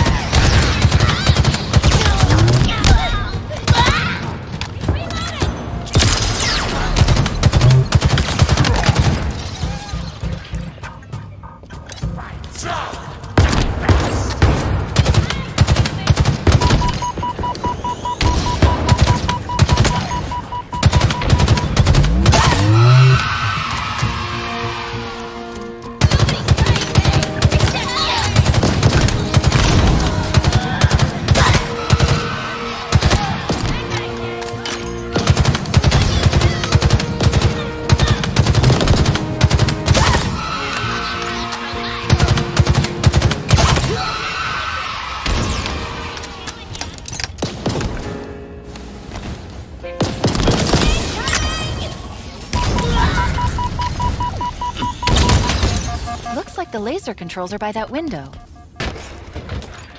Where's the door to open this place?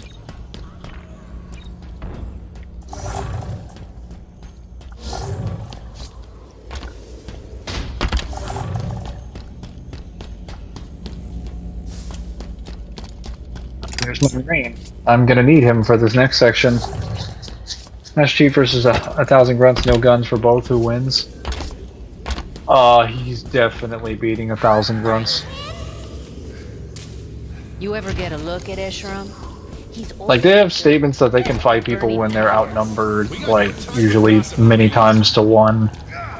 But this, like, that was under the assumption that they could fight them over a period of time with,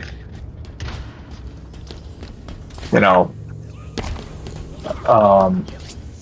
some expectation of overwhelming firepower from the enemy. But if the enemy has no firepower, the Spartans don't really lose anything, because they can kill you with their bare hands. I don't really care.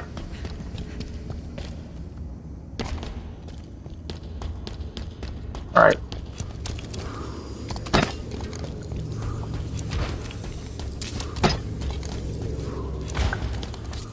I can imagine Master Chief using the crowns of soccer balls, kind of like Dante with the Chimera seeds.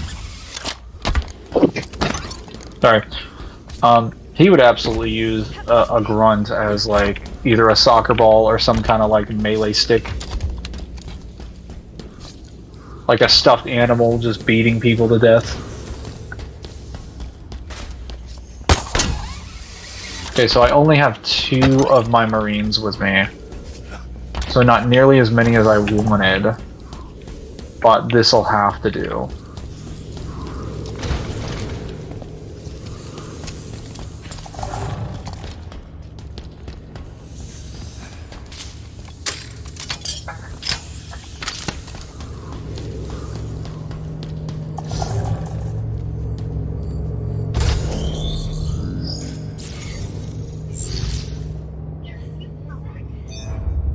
Oh, wait. Oh, even the Marines are in the cutscene. Huh.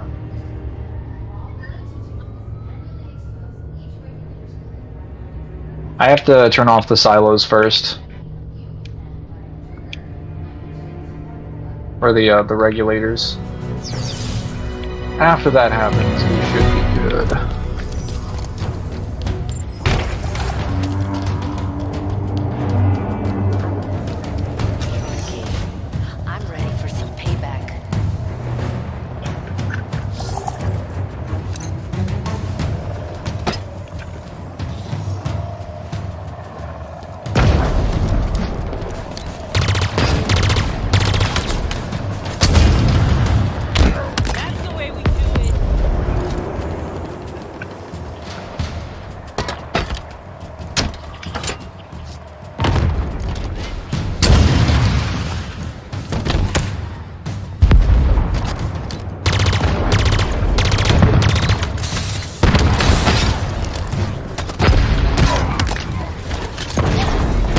I was killing all of them. So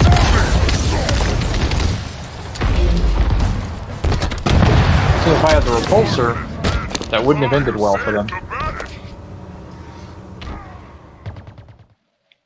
Okay, so only about 6 locations.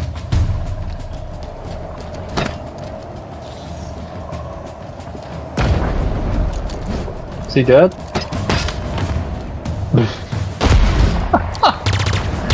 I love how the sheer force of sending them into the sky actually has a collateral damage effect. That switch should open up the regulator.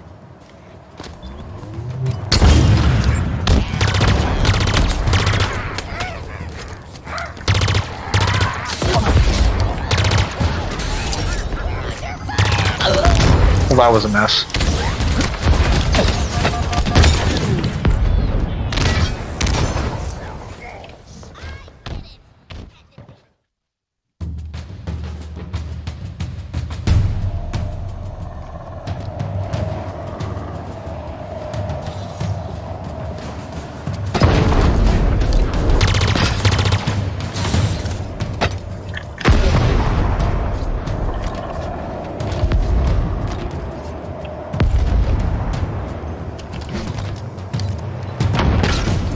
That switch should open up the regulator.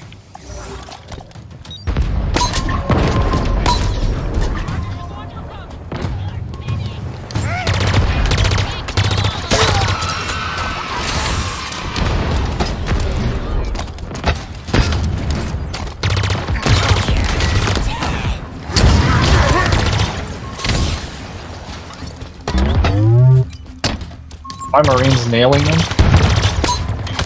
They are.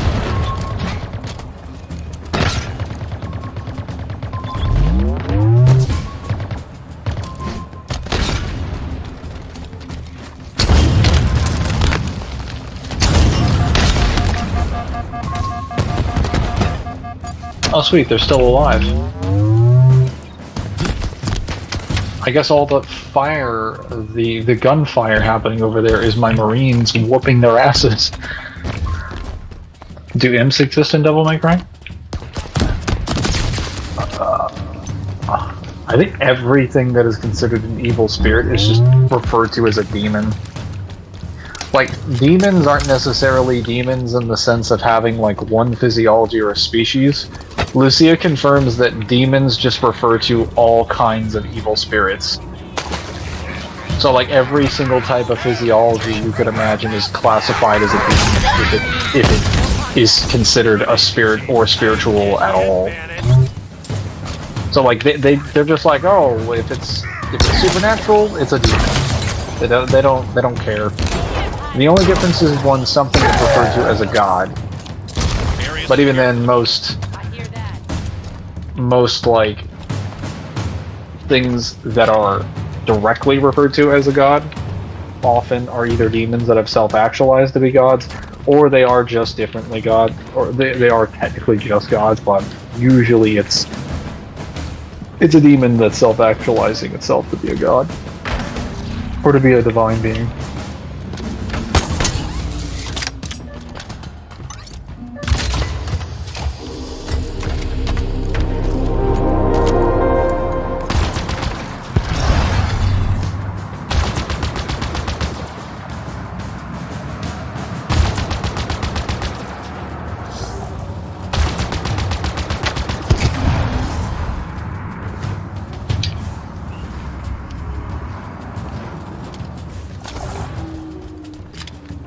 Oh.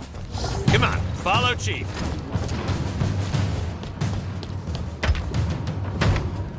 Disable this regulator.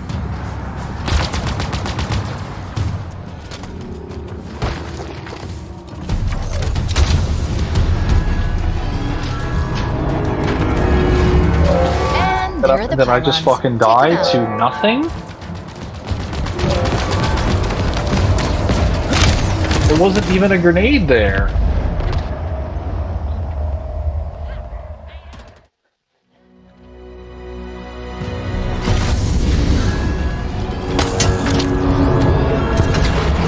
And there are the pylons. Take them out.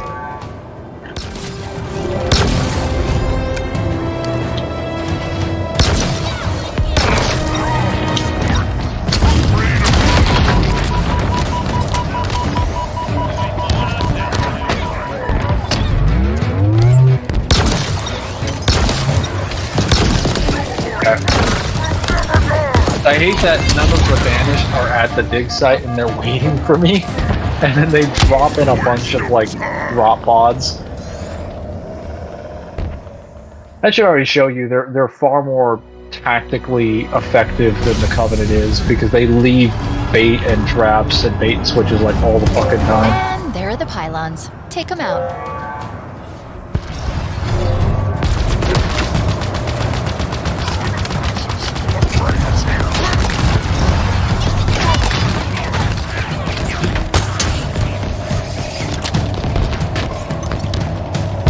Oh, there's just a random group of Marines helping me out. Sick.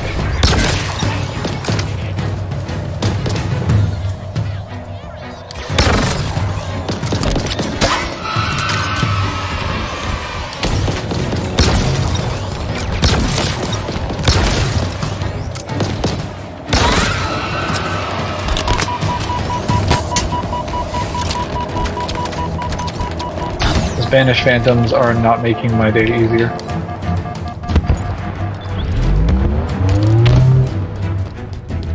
And I got stuck on the wall and couldn't move in.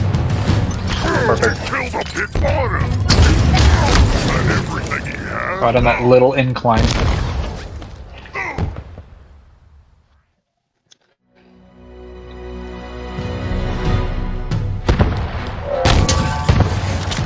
They killed the chief because he doesn't have a goddamn repulsor.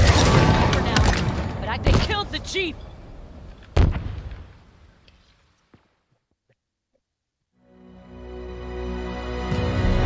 Oh, he's already dead. I was like, what is wrong with his body? Oh. He died.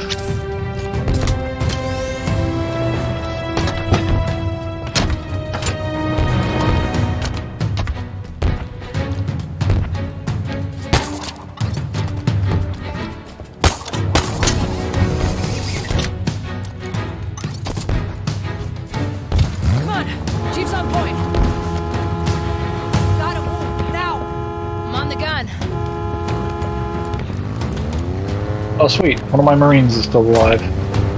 Fantastic.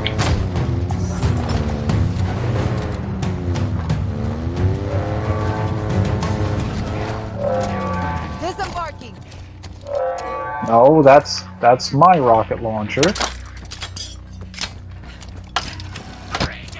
Take this All one. good to go here. I guess this'll work. Does work. And you take this one. Heavy weapons online. Covering fire, Marines. Covering fire down. Take good care of that, huh?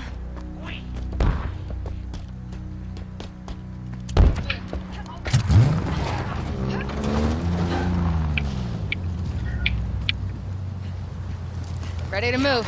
On your six, Spartan.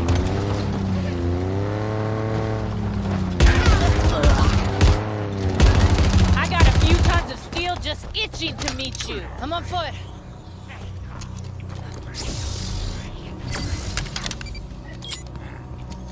Get out of the road! Enemies taking cover. So what? Oh, great. We all go home? Jackal down here.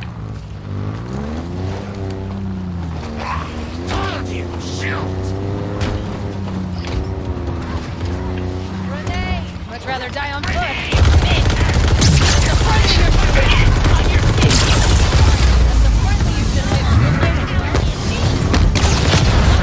Someone's feeling down her. I'm ready. Let's go.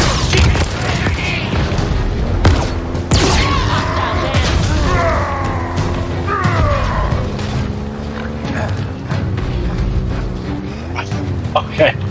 Oh no. Can't finish the job? Maybe you should call the boss in. Where'd you come from? That got a little wild. I didn't even know.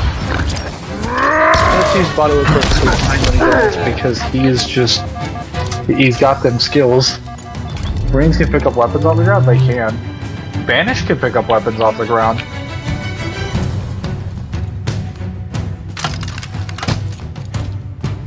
Love to watch you work, Spartan. Man, that Marine that just stood there must have had the biggest balls in the world because she got sent to the moon. And she was staring down that fully armored banished soldier like, square up.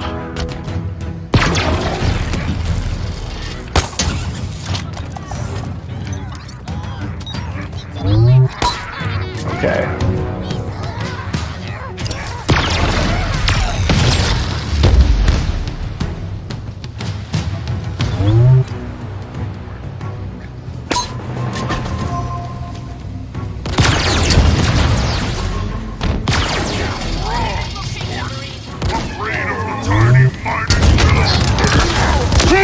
One of you ever rocket? Anybody ever rockets?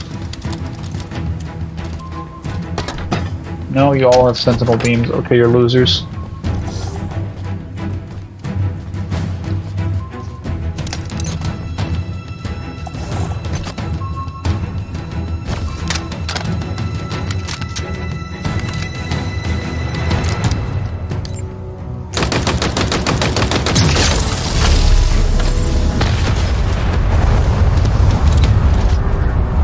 That should do it. Oh, is this the Warthog? How is this thing even still driving? For me, the wheels are gone.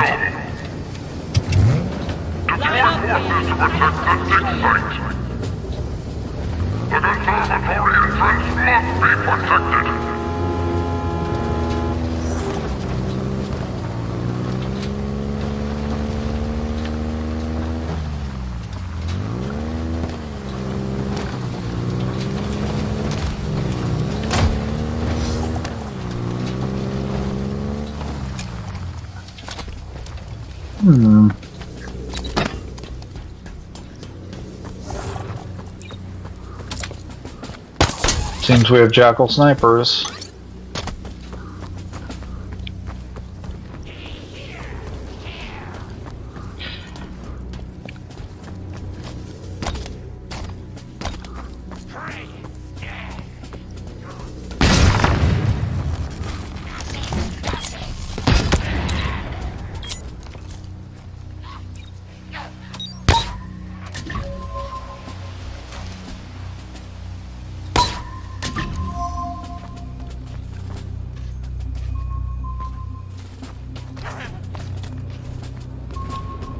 Okay.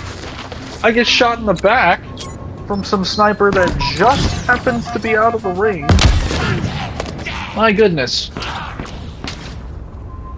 Okay, where are you? I know you're over here.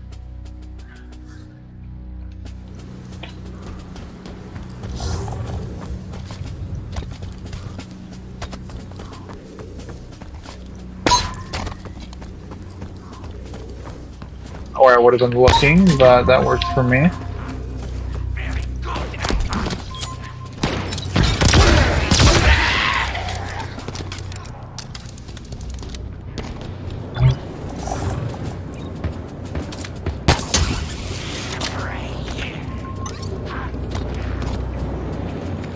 Okay. Where are you, fucker?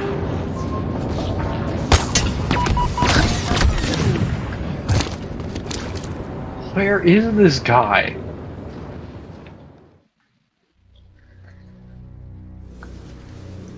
It's infuriating.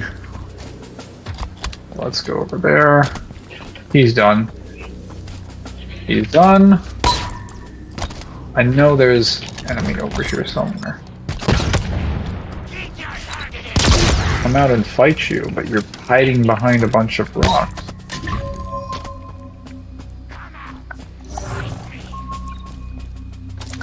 Oh look, Spartan cores.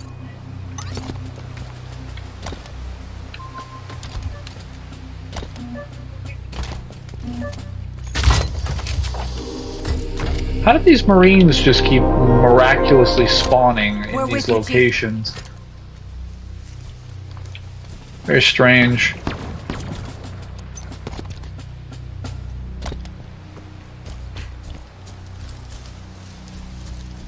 Okay, well, that doesn't matter.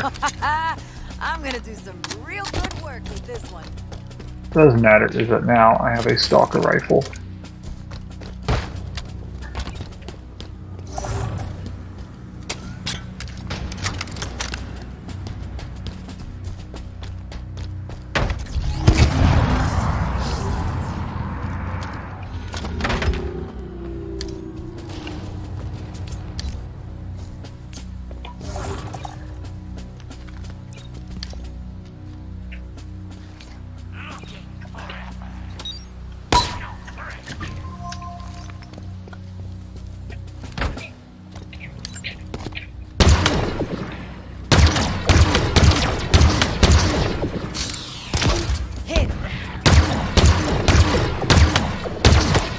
That's what I like to see, Chief.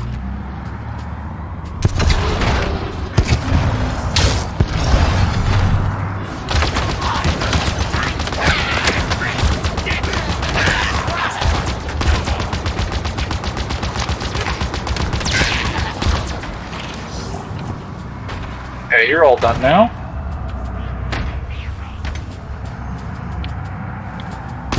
No snipers. Okay.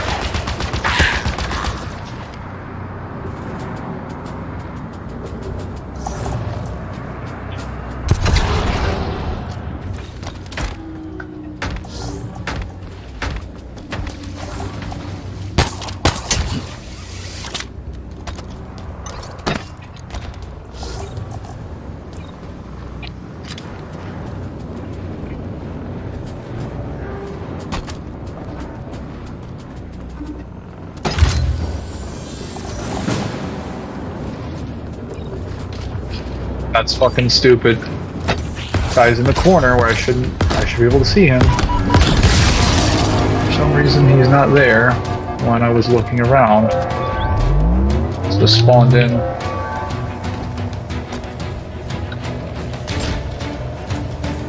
Okay.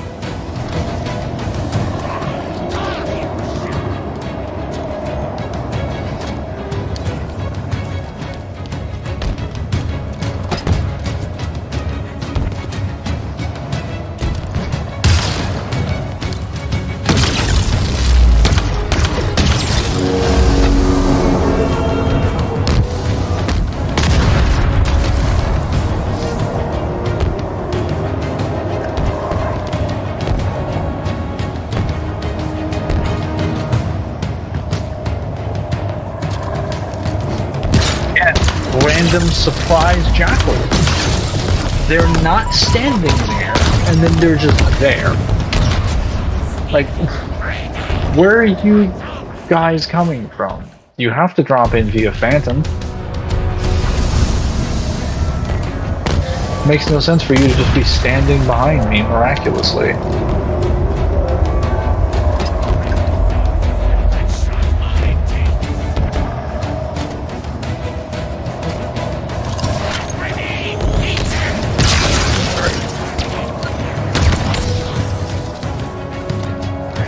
Fucking Christ.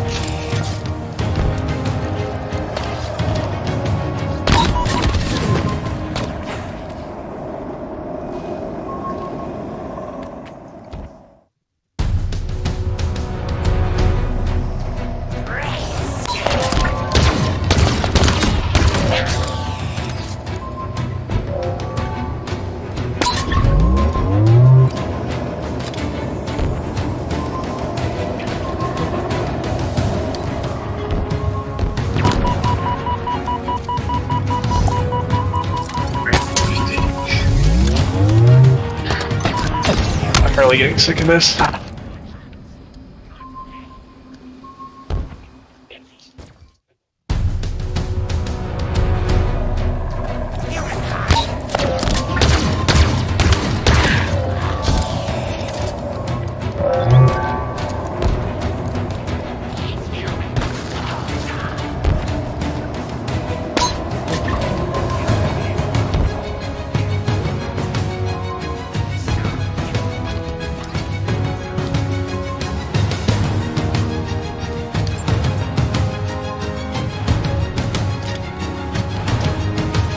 There you fuckers are.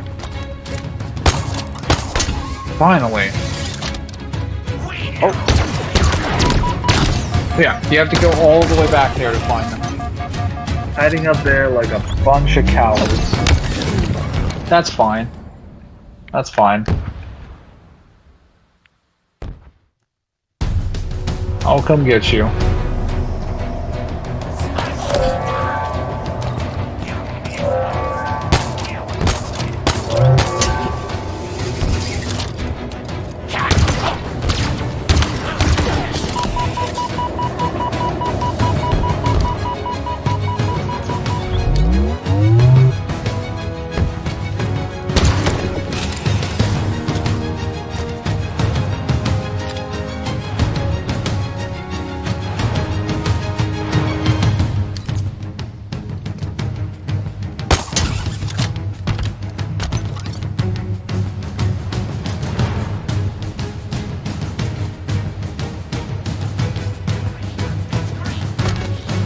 Okay. And I fucking die. Every time I think I've killed all of them, and I get in line to shoot the regulator, I get blasted by another sniper.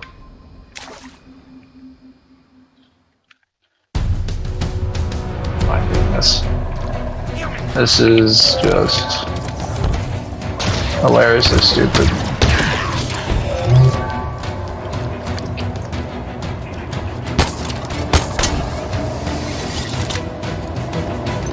Can't even hit him in time.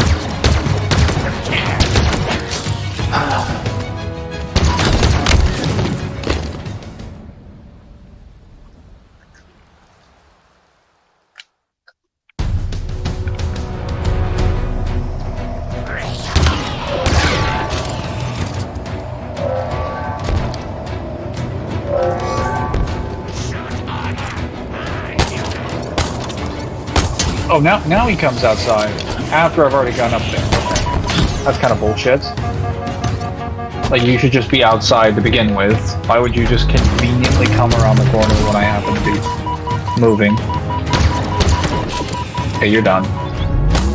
You're done. No more snipers.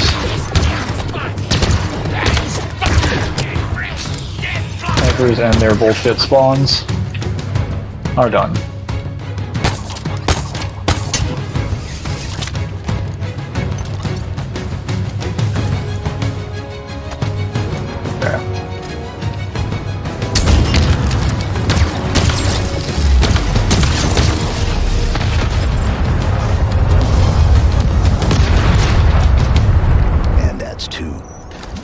Now let's head back up and deal with the laser. Need more ammo. All my Marines are dead. Who's the most cocky, Dante or Virgil?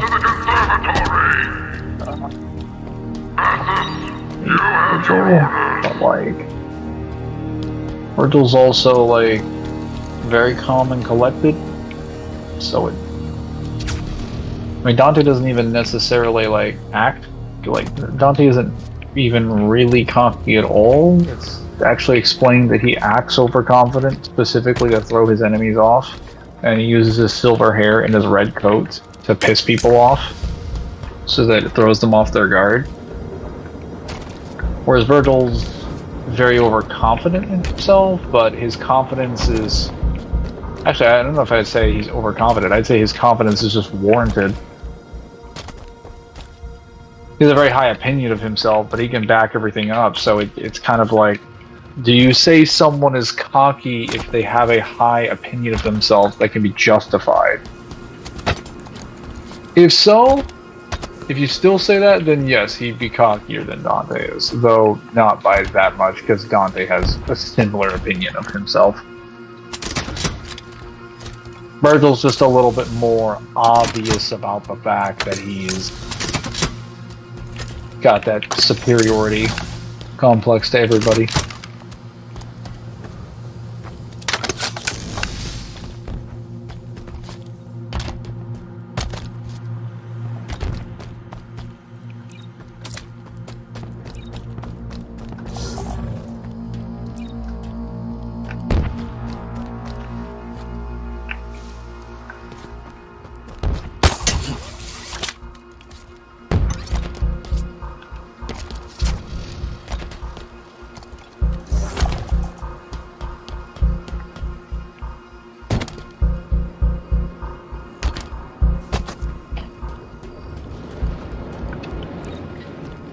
Alright, so I brought a bunch of explosive crates up there.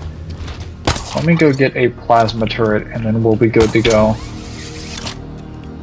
Because this time, at least, is going to be a boss fight up there.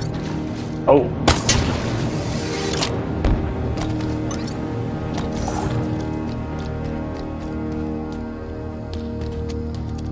Yeah, we're just gonna be loaded for bear.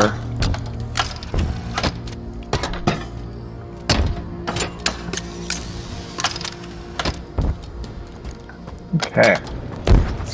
That's a lot of damage between my machine gun, rockets, and my gravity hammer.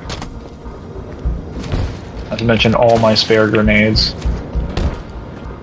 Actually, let me get another machine gun in case I run out. I'm not going to use it any other time.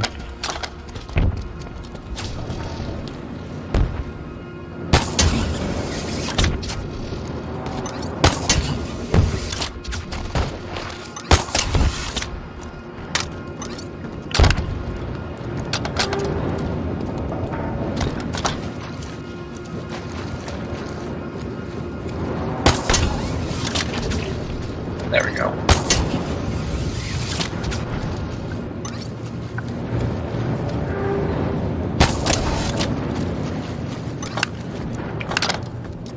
Fantastic.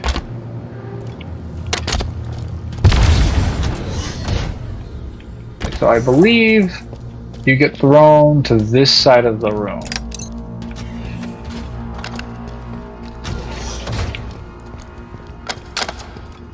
Like over here. So I'll just put that right there.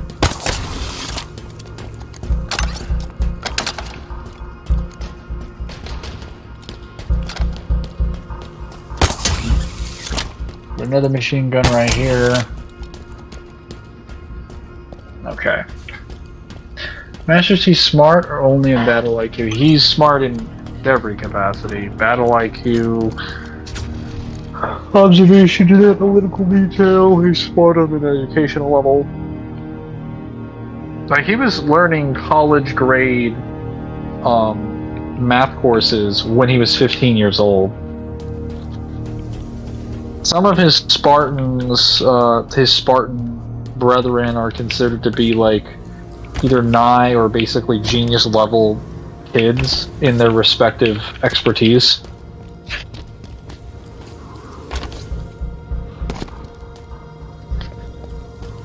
And that's when they were, again, only 15 years old. That was not later in the series when they're 45-something years old.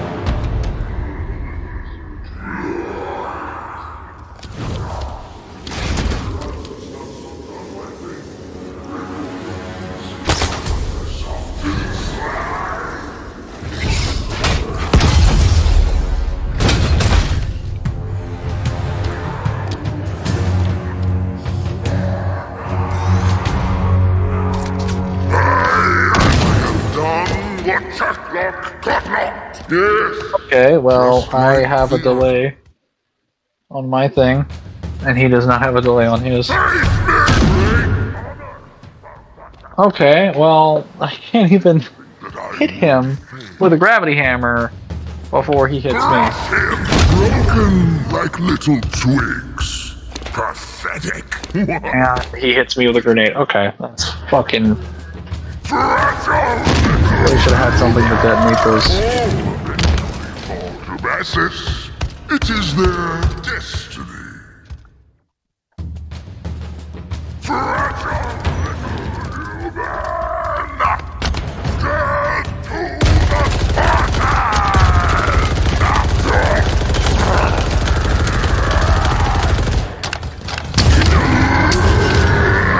yeah, well, that works. The Spartans surpassing the universe depends on what criteria we're using to determine surpassing. What the fuck? Is he dead? What? How did he die? I'm impressed. I can't believe how Does the easy gravity that hammer really do Never that feel much that way. damage?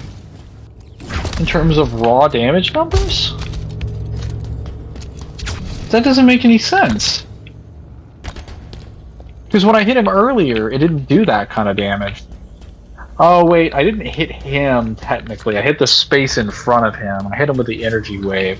I guess hitting them directly full dead on causes like exponentially more damage than if you were to hit them with just the energy wave, but that still seems like a lot. It still seems like it should have just broke his shield and did a little bit to his actual health.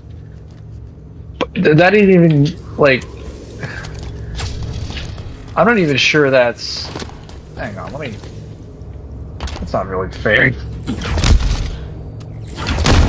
I mean, stronger and have better stats than Master Chief.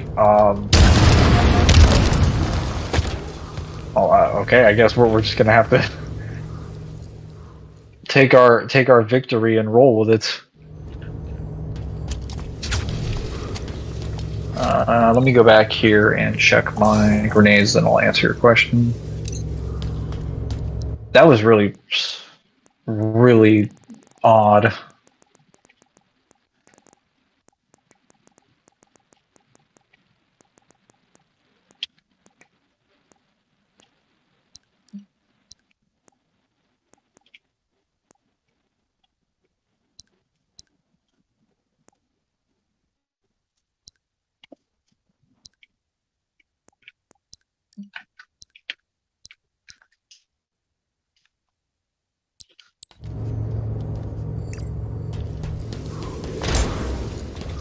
So, as far as being stronger, there are better, I'd say, endurance and strength feats for help of the Spartan Force. But they're not that much better. I'd say they're still kind of comparable. For Spartan, I believe it's Spartan. There's Stone or Horvath, one of them. One of the two that you see die in this game. She has strength feats that on her adrenaline when she had no food or very recently anything to eat for a while, she's literally able to punch through a Definitely not by brute bad kill suspect. squad with her bare hands, Formula is very and she sophisticated. kills a Whoever made banished the brute change, they didn't just captain modify the by Forerunner punching architecture. so hard They through his improved it. stomach, there in are a full lot armor of and banished in the shielding. conservatory. She rips through the whole Never thing in forgets. one punch and rips We are his walking guts into another out of trap. his chest, And you left that to and then last. kills him in Are you moments. scared? Can Master Chief lift Mjolnir armor or not? No, he could lift Of Mjolnir course armor. not. I've He got would you be to keep me capable of alive. doing. I mean, he lifts it every Well, day. 63 millimeters of They titanium established that alloy wrapped around our the neural actual interface. Mjolnir I'll armor be is fine. only like, at least the Mark 6 is only about 600 pounds. But Spartans lift way beyond their normal body weight. They're capable of lifting 10-ton vehicles.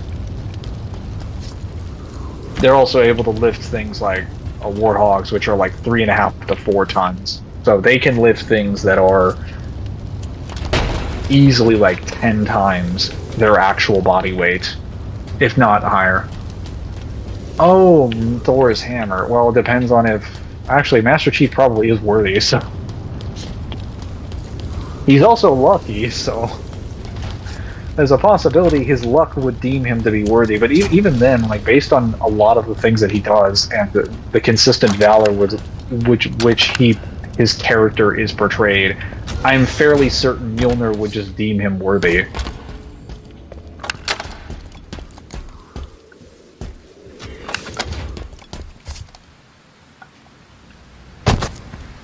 There's a lot of people in various comics and anime and a lot of TV shows and movies and games that would be worthy of Mjolnir. You just have to be a pretty exceptionally high charismatic character, and exceptionally high ethical character. But a lot of people who are like selfless individuals that make it their living to fight on behalf of others kind of qualify for that.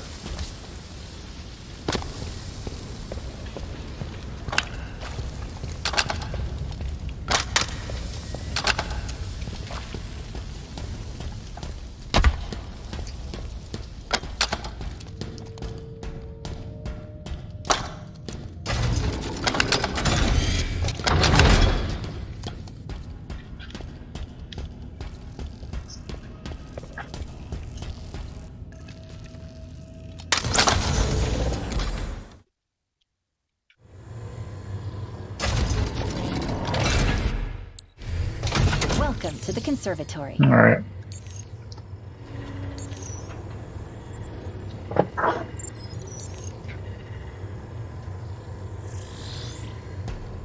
I wonder what the Banished are looking for down here.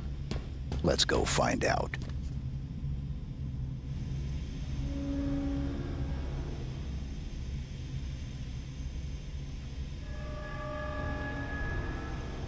How tough is Spartan armor? Somewhere in the large building to city block level range.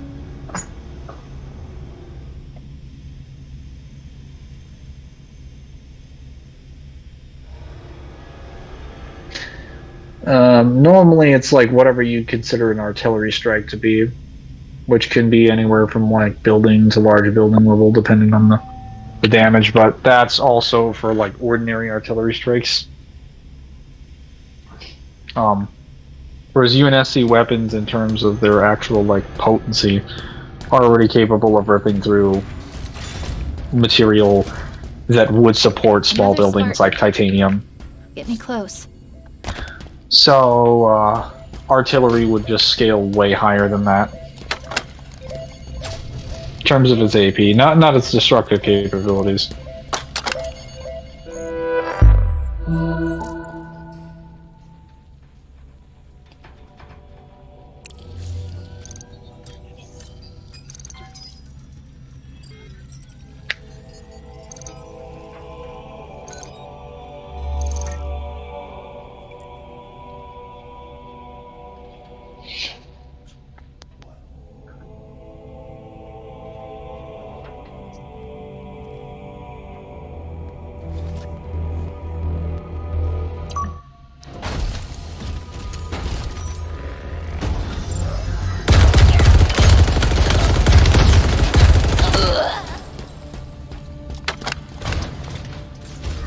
I believe I have enough upgrades actually make this drop wall worth something.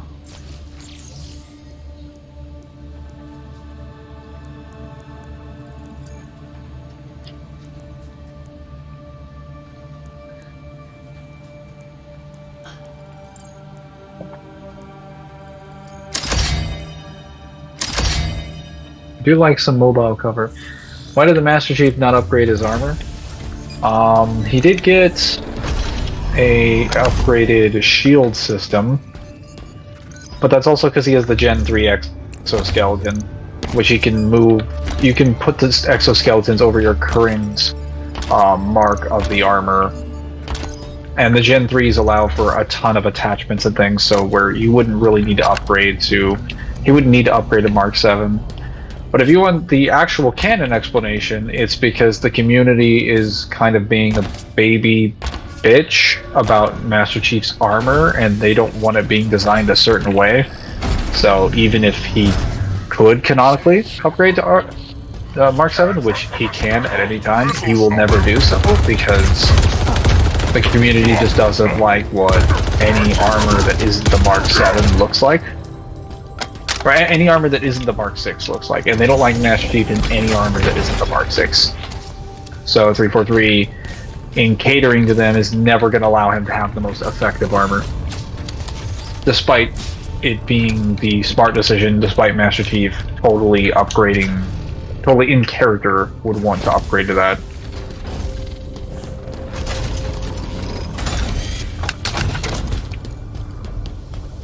Hi Zen. Hi Mangler. Hello, Zardos. How you doing?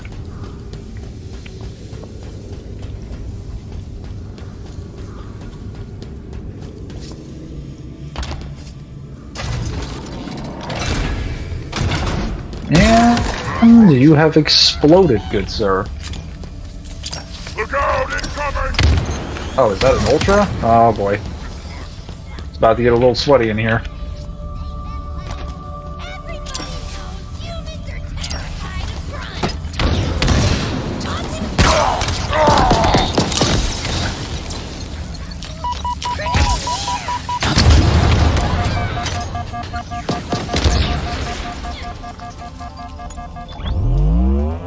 Probably a little overkill, but I don't have any actual ranged weapons other than this rocket launcher.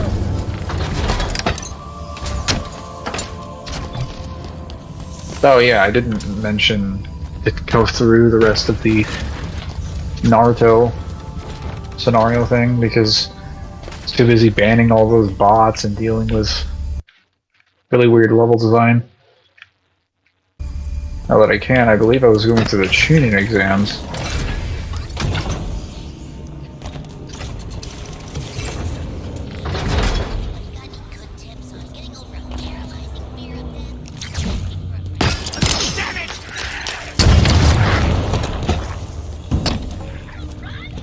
Oh.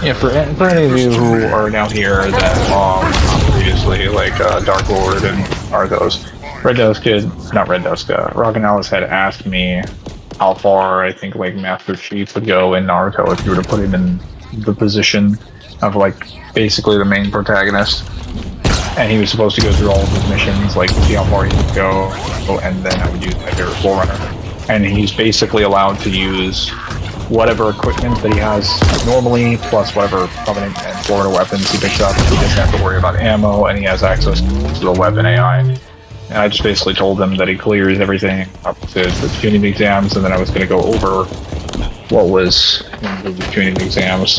And I think I stopped at this little Earth thing question, is it? But yeah, so the Earth clone guys, I call them their clones because I don't think they're ever given a name. They're just a bunch of dudes in like white outfits. Their ability is just make a bunch of clones, and Naruto realizes that the way that they attack people to get their scrolls is that they summon a bunch of clones to be a distraction, and then the real ones throw out attacks whenever the clones are pretending to attack. So this wouldn't work for a number of reasons, but the first reason that it wouldn't work in general is that like he doesn't use any actual attack like offensive abilities in terms of jutsu, so he's just using normal kunai. So I would just argue the energy shield is going to deflect those. Also, the energy shield around the Mangler system deflects projectiles, so assuming they're not entirely careful, there is a chance that the kunai could be deflected back and potentially hit that person. Not to mention, the Mjolnir's onboard computer system can calculate stuff that's really, really, really fast. So I'm fairly certain with that and the weapon AI's calculations, he's going to be able to figure out where this person is extremely fast. Not to mention, he can instinctively react to most things pretty easily. He has infrared and radar sensors, as well as like motion sensors.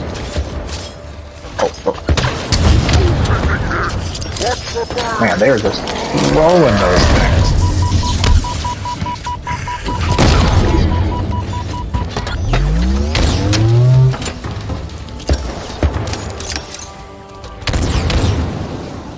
So yeah, I think those guys are probably going to die really quickly, and they're allowed to kill him during the exams. I mean, I guess in this scenario he would have Sasuke and Sakura with him. Like, even if he did it one-on-one, it wouldn't make a difference. He could fight like their entire team and he'd kill them. Really, the only one of the forced to death that's actually considered a concern is just Orochimaru. But that also depends on how fast you think Orochimaru is. If you think Orochimaru's flight speed, I guess you could just fight him in hand-to-hand combat. And then all he has to do is, well, I guess he would have to kill Orochimaru multiple times, enough to get him to leave. Orochimaru wouldn't be able to bite him though, because he is inside of the Mjolnir suit. And also, I'm fairly certain the curse mark's not gonna work, since it requires like chakra energy, and he's also not interested in the Master Chief.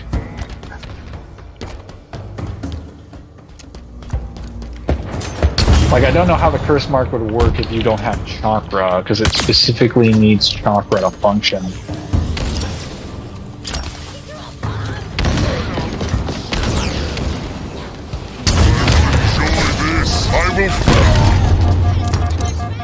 And even then, he usually bites people on the neck. Like, good luck convincing me you're gonna bite the Master Chief on the neck when he has quite easily no way to actually be bitten there.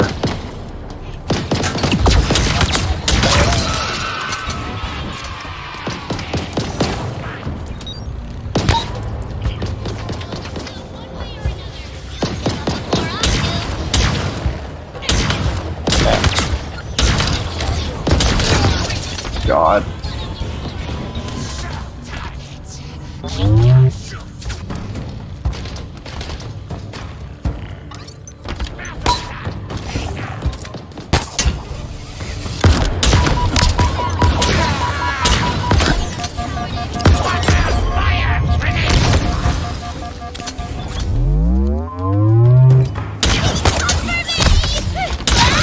Looks like the Banished are trying to stop us moving forward. Can you open it? Of course. If you can magic up a terminal of some kind. Or find an alternative power source to get this door open. I think I have enough weapons now. And so Orochimaru has enough jutsu to where he could probably be an issue for MT. He has like the striking shadow snake, he's got like the reanimation, he has I presume any number of paper bomb abilities, transformation abilities, summoning abilities. He could just summon a giant fucking snake. We need to So Master Chief probably would have to leave. Or like retreat. Now granted, given that he's in Naruto's position, whatever is considered an acceptable course of action by that scenario would be acceptable. So retreating in that circumstance is acceptable because they were trying to get away from Orochimaru. They just simply acknowledge that Orochimaru would keep fighting them, but in this scenario, he'd be after Sasuke anyway. He wouldn't be after MC. So if MC retreats, then he's fine. He'd probably try to get his teammates to retreat. Yeah, that would be weird. Or throw his grenades. Well, so here's the thing: if Orochimaru gets hit with a plasma grenade, he's dead. So I kind of forgot about this. If he gets hit with a plasma grenade, or he gets hit with the heat wave or the sentinel beam, he is a dead man. That is like flat out, he's fucking dead.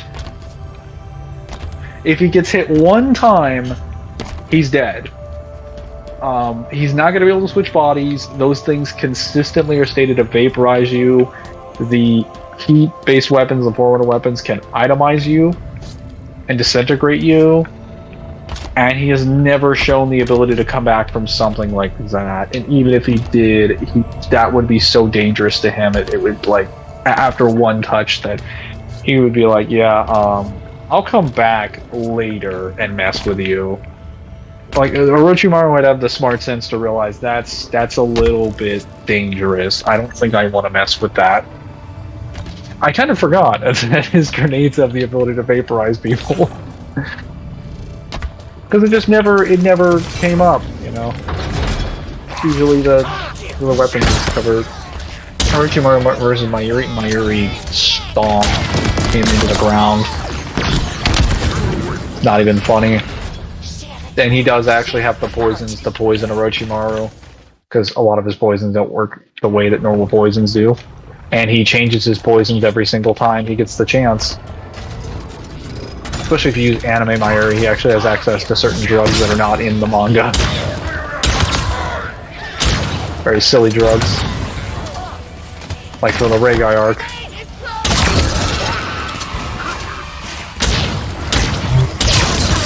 And you're vaporized.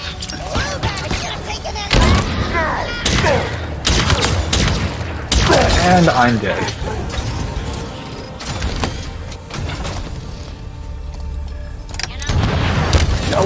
A lot of equipment from the Mjolnir suit and the additional equipment that's added to it just kind of invalidates, like, stealth abilities, it invalidates, like, sensory abilities, it invalidates, like, a lot of things.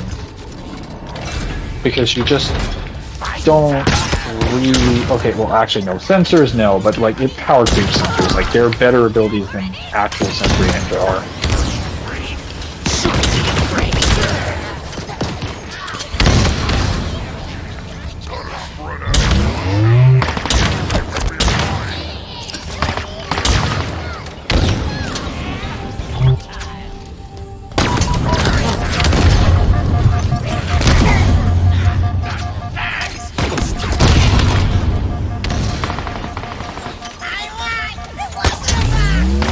Oh, there you go.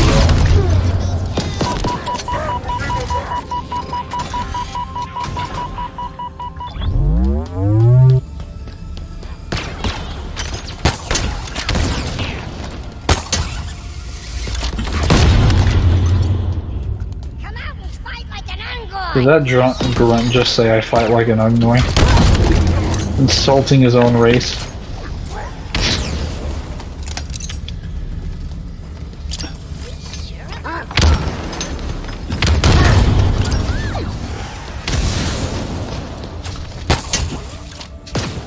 Hey. Use the restroom. Give me a moment. You can provide more questions, I'll be ready to answer.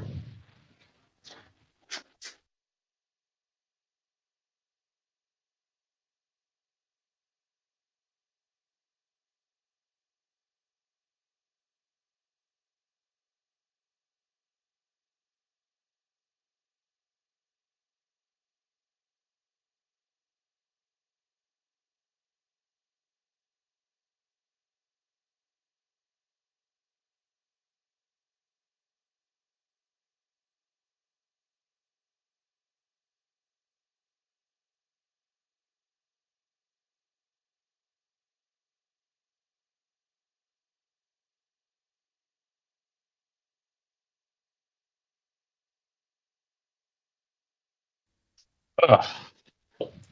Had to use the restroom. Fantastic. Okay. Let's see what's next.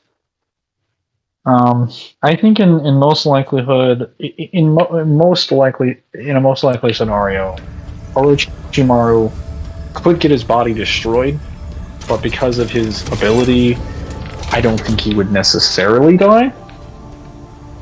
I think he'd just come out of someone's like curse mark, so he would just find a way to maybe like reverse summon himself or have like a backup plan, but that would result in him losing his actual body. So he'd be put back a little bit. He would have to sacrifice one of his pawns. So that might actually result in the Chunin exams getting fucked up a little bit in terms of the selection process.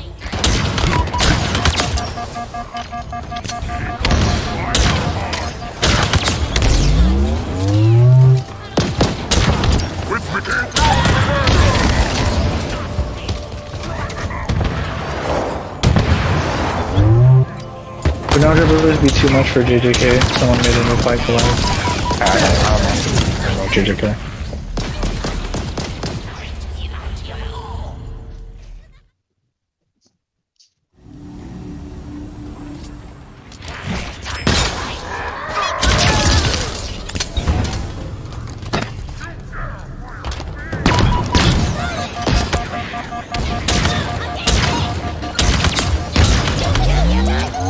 This is shit. And then for the Kiba situation, well, okay, if they consider MC to be a ninja and they allow all of his weapons and equipment, Kiba's gonna die. Kiba is gonna die.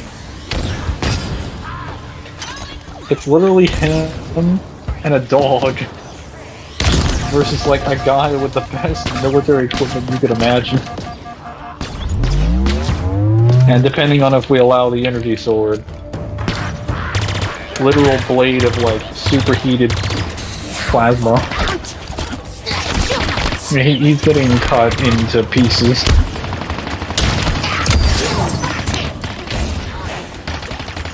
Seems like you're sending someone to bully children.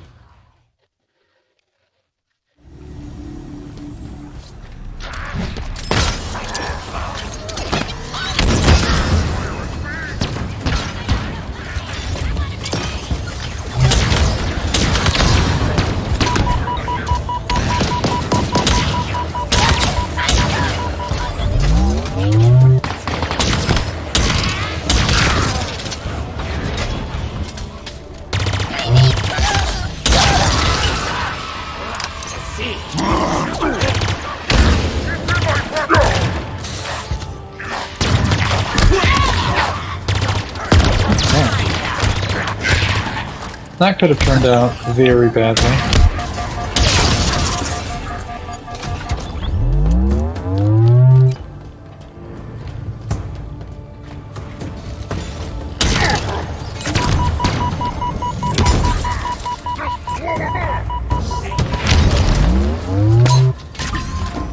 Oh my god. I need a precision rifle to take out those snipers.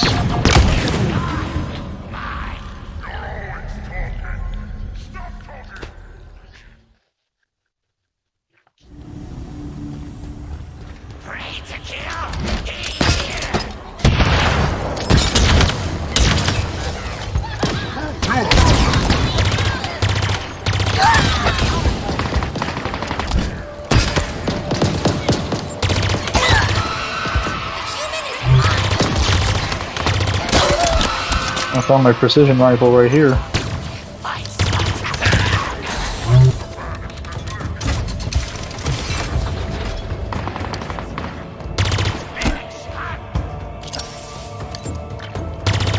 And skirmishers are down. Allegedly. And then I guess if he's taking Naruto's spawn, he would also have to fight Neji. Neji's probably the first person that could actually provide a challenge to him, because Neji can with some difficulty, at least hit pressure points. And he can emit energy all over his body. He does have the palms rotation, and he does have things like the Byakugan, so he will have a lot of knowledge that other people won't at this point. But I don't think he's going to be able to pierce the Mjolnir suit. And even then, like, you have to continuously attack it over and over and over again. But Thruster Pack gives automatic camo and full upgrades. Master Chief could just drop the drop wall. At least to stop any projectiles. What else could he do? Oh, he also has the grapple thing, so just stick that to him. And depending on if we wanted to give him the other equipment, he would have access to holograms. Though that wouldn't work with the Byakugan. Then you would be able to tell that they're not real. Okay. This is problematic.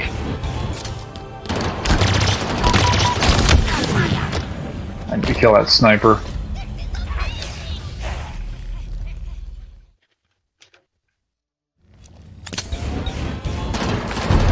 Give me that. Oh my fucking god, that sniping shit is annoying. And I'm dead. Oh. I gotta kill that stupid sniper.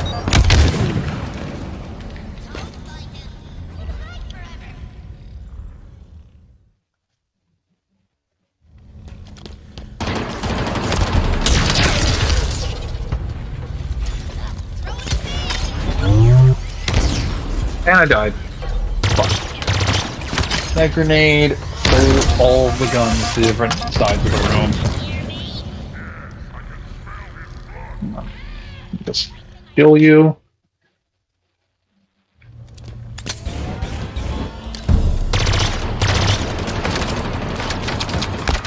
Is it going over his head? It is going over his head. Wow, okay.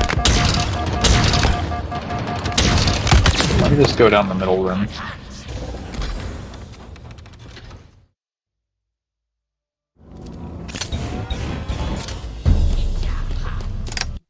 Okay, they're done.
Alright, let's get the rest of this stalker rifle ammo and this rocket launcher ammo. And we should be able to handle any long to mid-range encounters. Stalker rifle's really, really strong. 50 fucking enemies summoning themselves out of nowhere. Where did they even come from?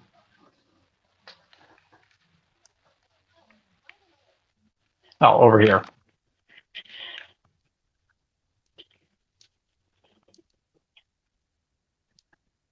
Okay.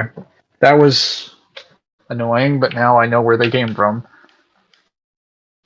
They spawned in the room.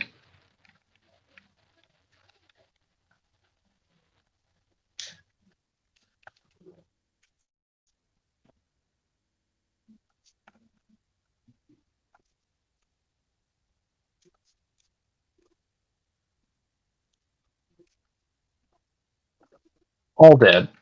Fantastic.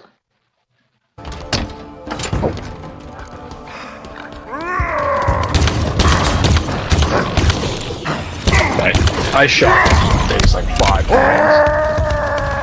times. Should have hit him with a rocket launcher. It needs more power. Find another one.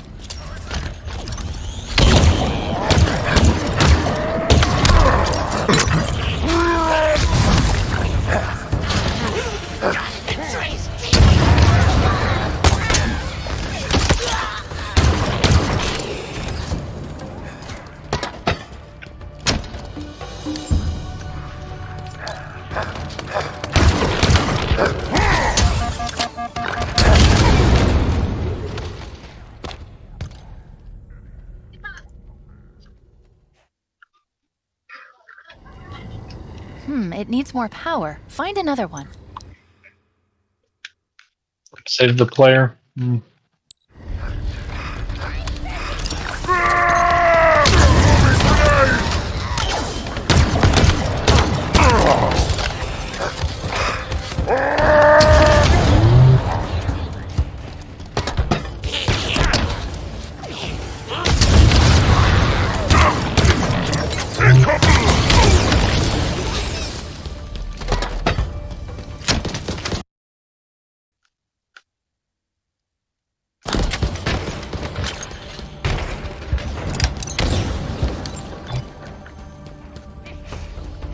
What killed me?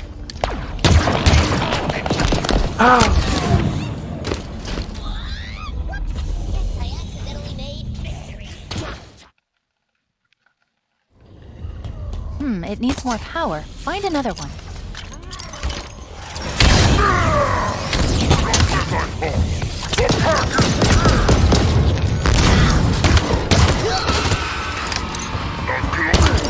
What's this thing?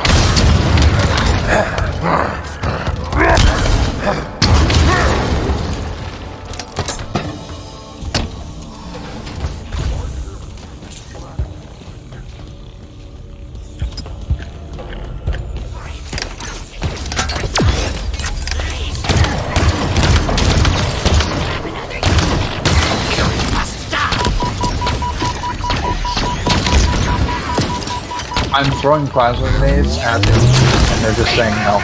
I won't die. What is this?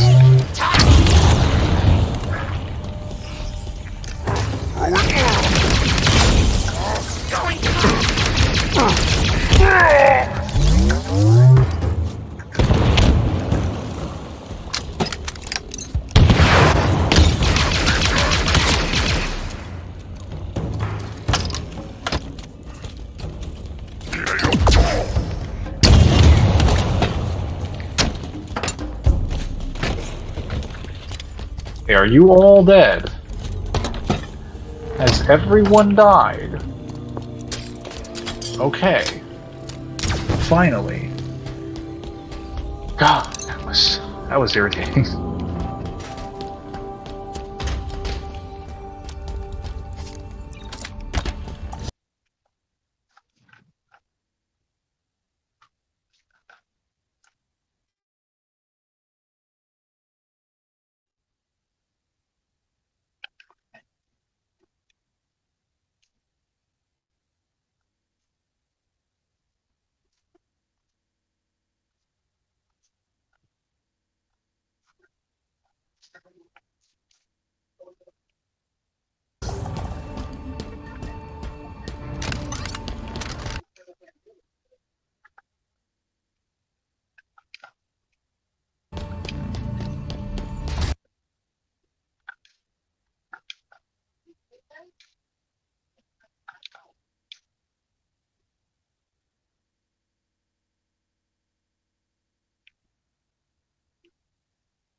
Stream froze?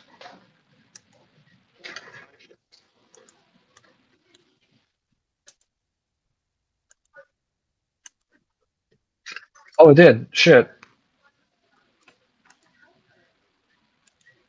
Right now.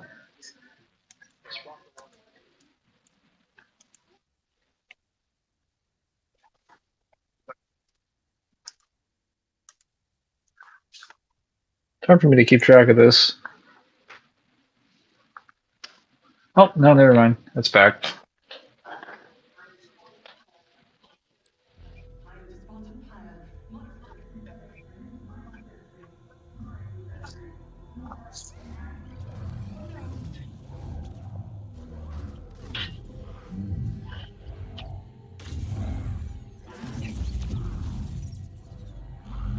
Oh, the Spawn Empire is having a bad day.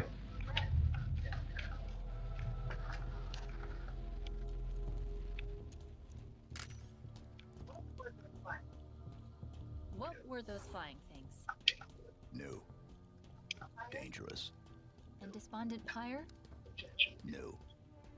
Potentially dangerous. See, you can be optimistic. Then after, I guess going into the tuning exams, after that, I guess there's the Gara thing. Because he has to fight Gara at the end, and then Gara becomes like Yukaku. I'll be honest. I don't know if, like, I don't think Chief has the weapons or the material to get through Gara's sand shield. Well, maybe the heat.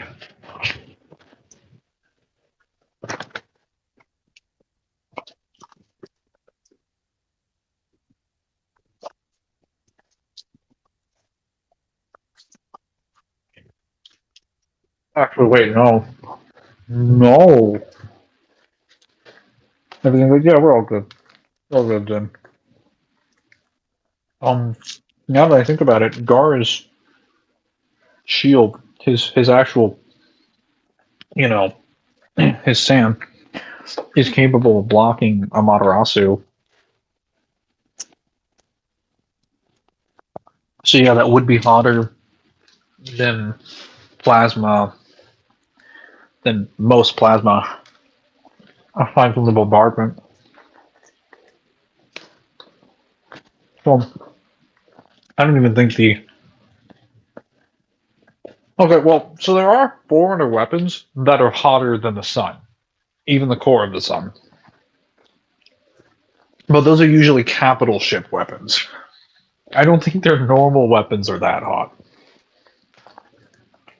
Granted, I would assume any normal weapons from the disintegrator waves are hotter than the cleansing beams, but the cleansing beams, at their highest interpretation, it is granted its highest interpretation with a lot of evidence because they've shown that they can burn past the mantle, so they could get to the core.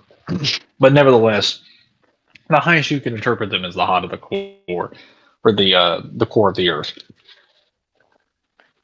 And disintegrator weapons, heat wave weapons, not heat wave weapons, hard light weapons should be way hotter than plasma weapons in general. But the problem is that, like, not all hard light weapons are created equally, just like with the plasma weapon. So there is an argument to be made that if a plasma weapon were to be fired, well, plasma weapons for certain, if they were fired at Gara's shield could block them. And he wouldn't have nearly enough projectiles to consistently force the shield to go up. As would all of his grenades. Well, okay. It depends on the grenade he uses, because if he uses splinter grenades, yes, but if he uses the pulse grenades from Halo 4... Oh. I mean, the pulse grenades are like a giant shockwave that if they hit anything within their area of influence, it doesn't really matter if you have a shield around you, because they can disable things that have personalized energy shields and overshields on top of them. It's possible that a pulse grenade could actually kill Gara. or could at least disable his ultimate defense. But splinter grenades, plasmas, frags, incendiaries, all of those could be stopped, as well as shot grenades and spikes. And then most of Master Chief's weapons. Gara might be like one of the only people that could actually stop him from camping. And melee attacks are obviously not that effective against the sands consistently. Even assuming he could hit Gara, Gara would probably default with the sand armor, which makes him way more durable normally, and I don't believe he has the ability to break that sand armor with his bare hands, even though he is superhuman. It's like that sand armor is still like incredibly strong and can easily survive attacks in that like building level range. So yeah, he could definitely outlast the Master Chief. The Master Chief could dodge him over and over again, but it would just be like an inconclusive fight until Gara summons Shukaku. And there is no way, no matter how much you want to argue Master Chief, there's no way he's beating Shukaku. Like, he would just happen to have the good luck and the good fortune for someone else to come along and beat Gara. Like, that's what his luck would produce. His luck would produce the ability for him to escape and run away. And someone else comes in and kills Gara. So even assuming he survived, which I think his luck would allow him to survive, it would not be because of anything he did. It would be because someone else would come along and carry the fight for him. Now, there is an argument to be made that there is a weapon that he could use that could kill Gara, and that is the incineration cannon. Or the binary rifle, because they fire negative matter or antimatter. And regardless of how you feel about the ultimate defense, it has no examples of being able to stop that, which eliminates all matter. So I'm pretty sure if that hit him or his shield, it's going to go straight through his shield, straight to his face. If it hits any part of his body, he's gone. Kind of the same thing with all the plasma weapons, but the difference between him and Orochimaru is the defense. So I'm making it clear that if Gara got hit by anything in the arsenal, he'd probably die, but he just wouldn't get hit. Because as Gara makes it clear, and as Conqueror makes it clear, Gara's entire archetype as a fighter is like... he's a defensive fighter that uses range capabilities. He's like a mid and a long-range fighter that specializes in hardcore defense. That's why no one has ever been able to touch him due to the sand shield and the sand armor. So, like, unless you can get past the sand shield, you're never going to hit him anyway.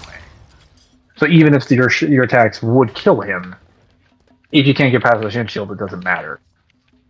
So, if Master Chief does not have the binary rifle, the incineration cannon, and maybe a few other pieces of equipment, he probably can't get past the sand shield. Like UNSC weapons, no way. Even if you had the Spartan laser, no UNSC weapons. Covenant weapons, probably not. They don't have enough heat. Because Gara is one of the only characters in the series that has like a weapon set and heat resistance that's actually good enough to stop himself from getting melted. He really would need just Forerunner weapons and like the best of Forerunner infantry weapons.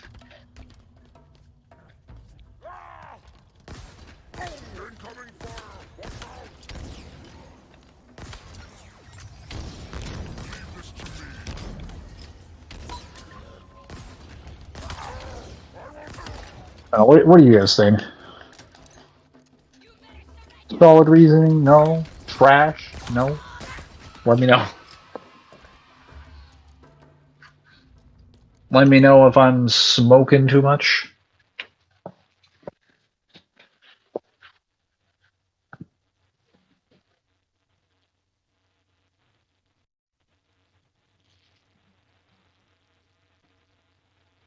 There we go.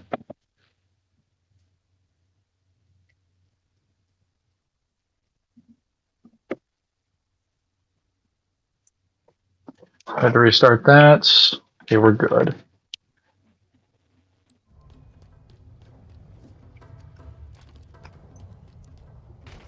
I don't think he would be able to beat Gara if Gara summons Shukaku, and I don't think he'd be able to get past the ultimate defense unless he has those things. So in most cases, he probably loses and has to leave the fight. But I think by the time it gets to that point, he'll try to summon Shukaku, or the invasion will happen at least.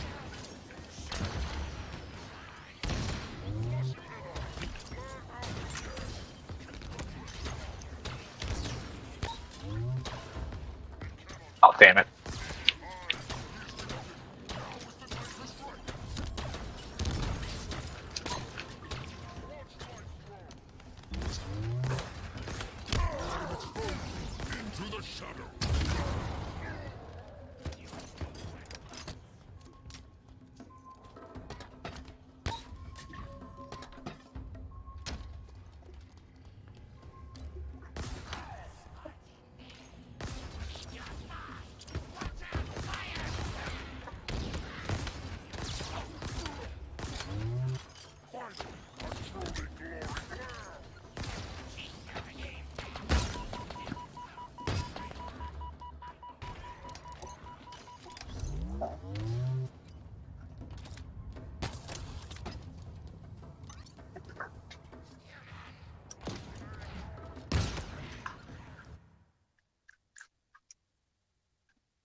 Oh man, why is this rendered so poorly?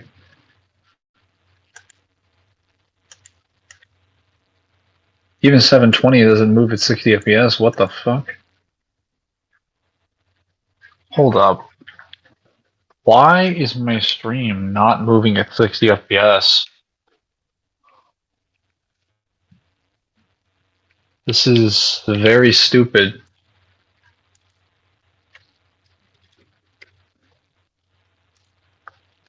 Because the actual game is moving at 60 FPS on my screen.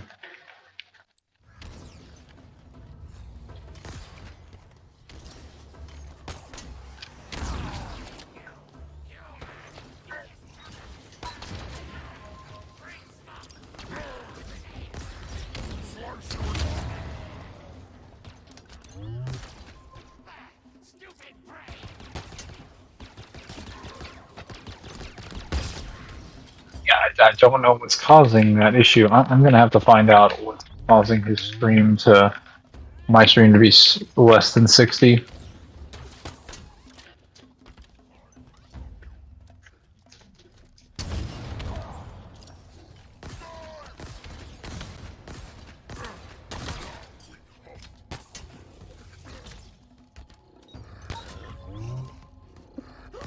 Okay.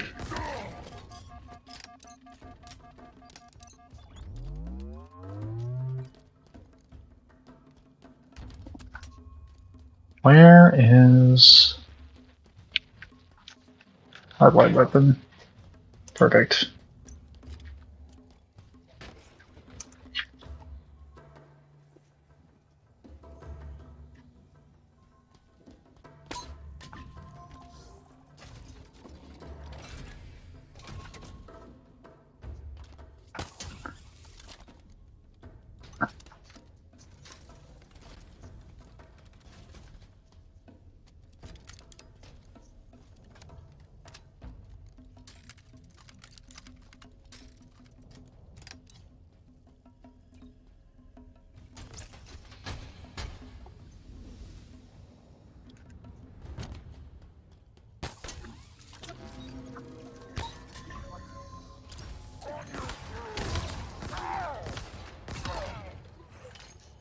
I know those guys were coming.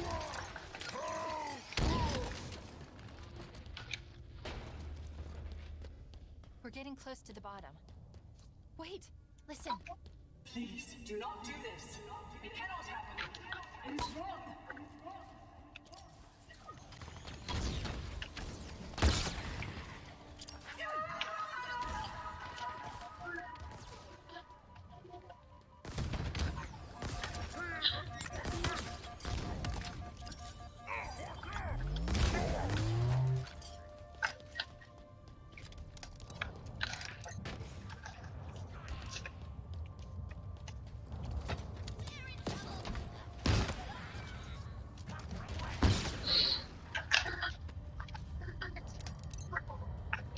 I gotta actually hit him with that grenade. Oh, well, I only got a small hit marker.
And away he goes.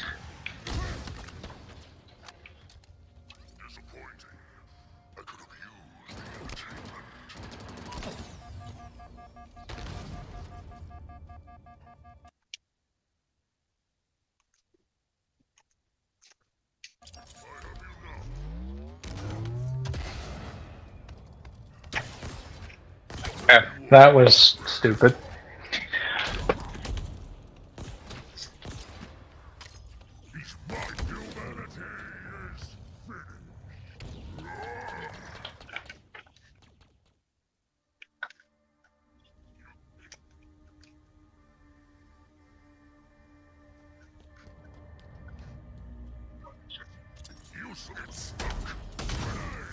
There he is.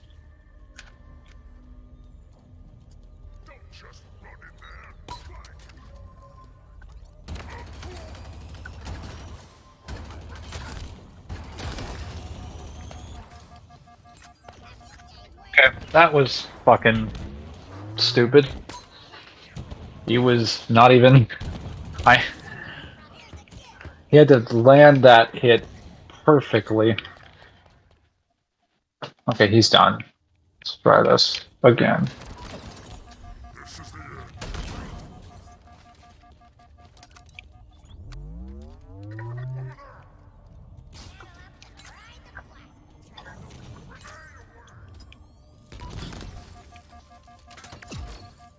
He's done now. Time to move up. Oh.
Gotcha.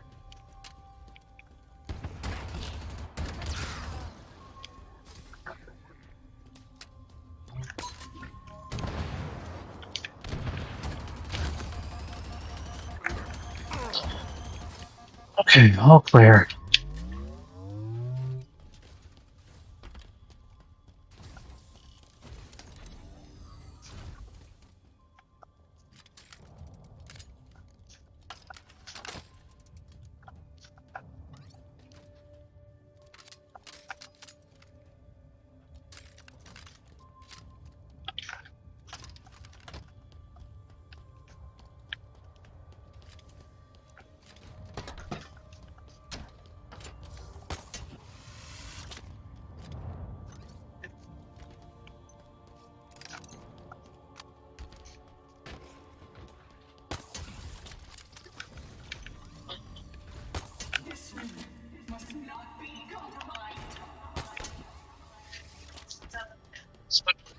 spike grenades.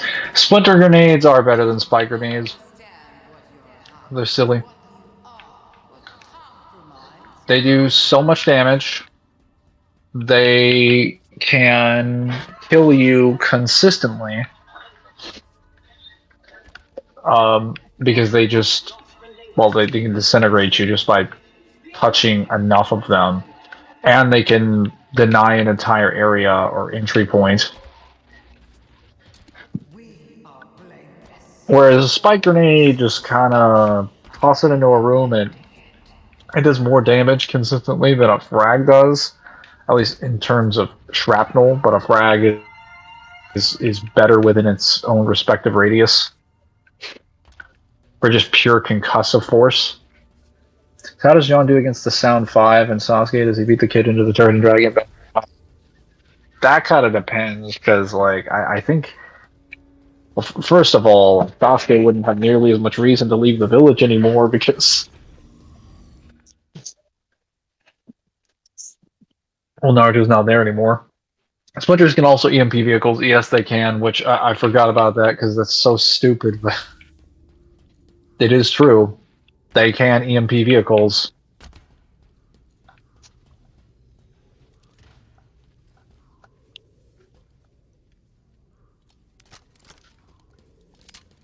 Oh no, we're too late. Something awful happened here. Plug me in. We'll figure this out.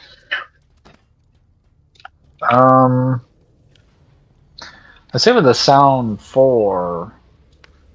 Oh yeah, I also forgot about Kabuto, because he has to fight Kabuto later.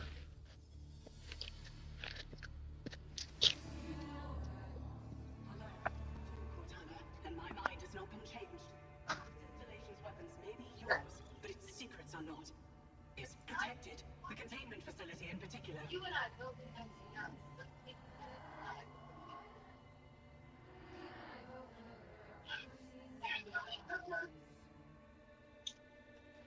There's no way you could know. I recall Kabuto is just considered equal to Kakashi, but unlike Kakashi, he doesn't have, you know, the Raikiri to boost his speed, or the Sharingan to make him faster. So, yeah, Kabuto is just going to have to hand-to-hand combat with the chief. That's not going to end well for Kabuto. That's going to end with a sentinel beam to the face. Of course, we're just kind of assuming in this scenario that we aren't, like, writing it that much. Because I'm still throwing people into the situation, despite, like, some in-character stuff that would... Oh, boy. Oh, no.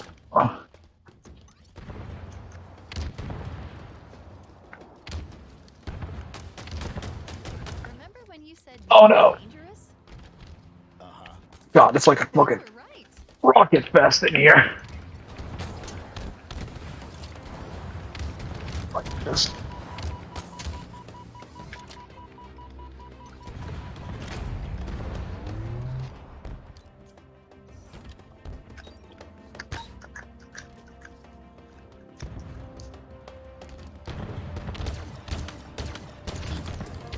Oh, and he fired it right where it was going to be.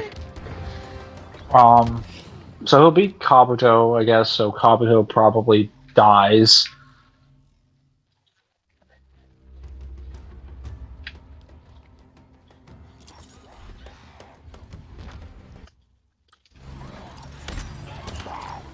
Oh god, they're gonna swarm me.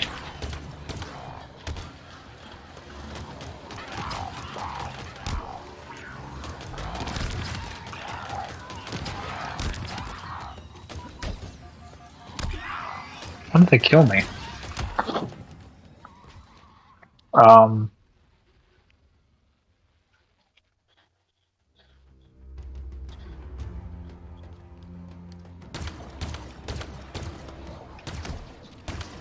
That was not what I meant to do. I meant to throw out the drop wall.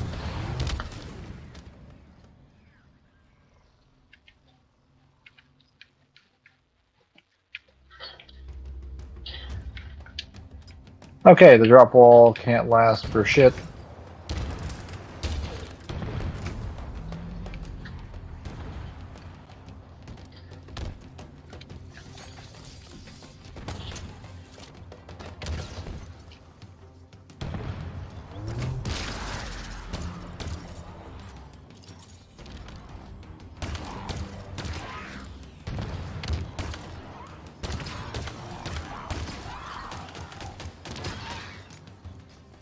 Enemy reinforcements.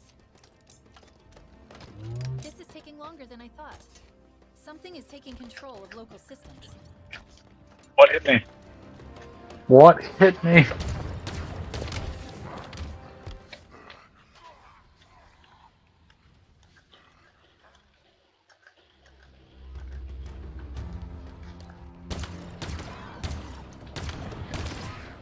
Psycho at 343 thought it was a good idea to give these losers rocket launchers when Thunderstorm is active. They're skimmers, for God's sakes.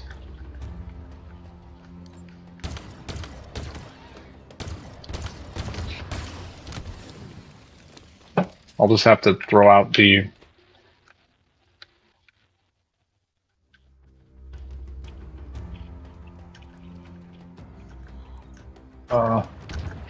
drop wall.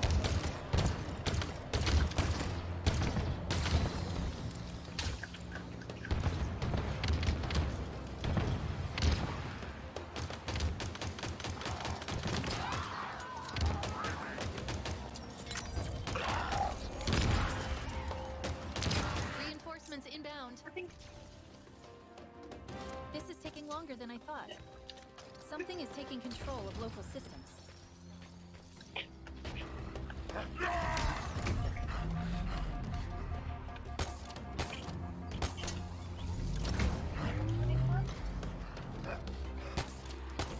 Where are all these skimmers coming from? Is that what we're calling them? Well, I was also considering flying octopus monkeys. Skimmers it is, then.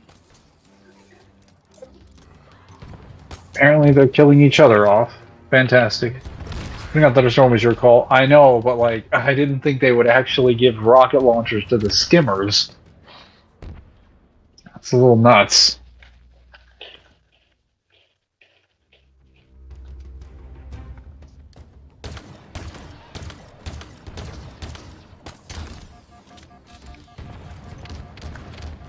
That is not the button.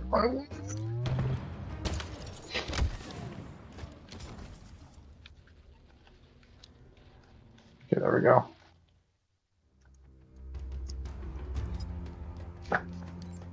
It takes too long to deploy. Oh, I just gotta kill these stupid skimmers and then I can move up.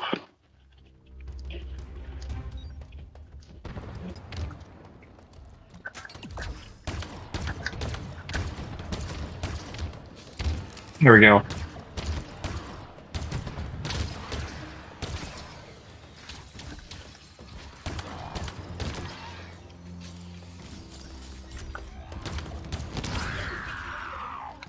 Eyes up, Chief. More of them. This is taking longer than I thought. Something is taking control of local systems.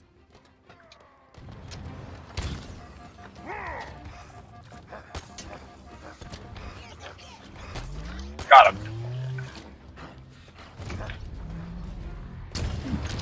Where are all these skimmers coming from? Is that what we're calling them? Well, What? also considering flying What killed me? Skimmers it is, then. What the fuck killed me? Oh. Did I just get hit by a brute midair?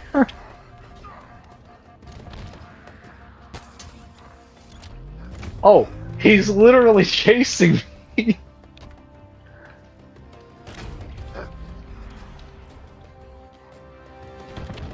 No. It was not a skimmer that killed me. It was a brute. The berserker was following me on the grappling.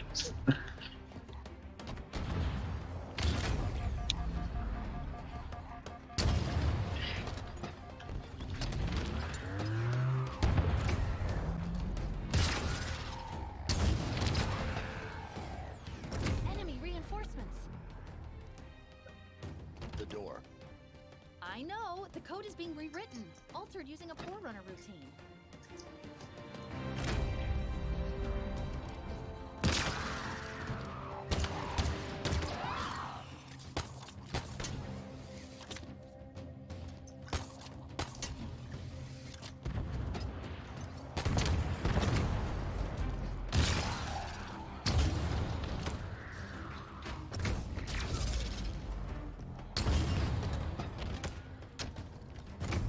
Picking up reinforcements coming our way.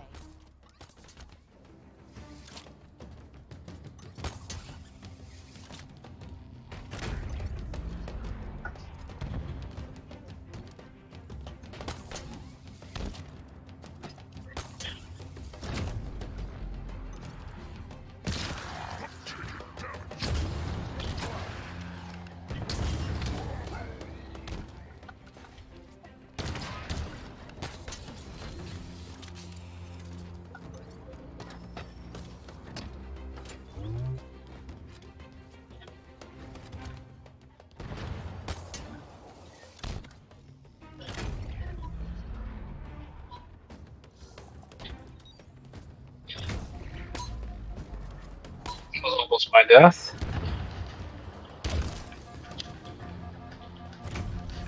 Got him.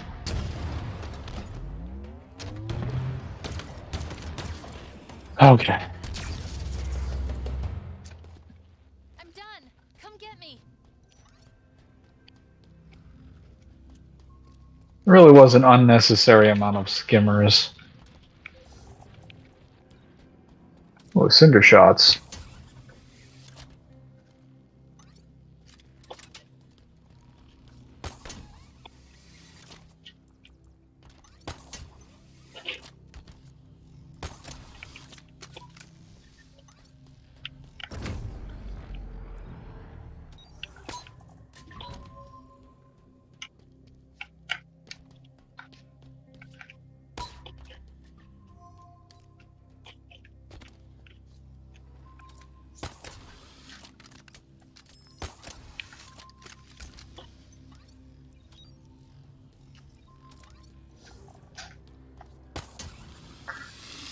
So what does Kimura and Sasuke do against John? Well, so assuming they send the Sasuke retrieval team, yeah, I'm fully convinced that Jirobo is not really going to trap them in the rock dome, and assuming he does, she's just going to take him out really quickly with a beam, because he's just going to separate from the pack.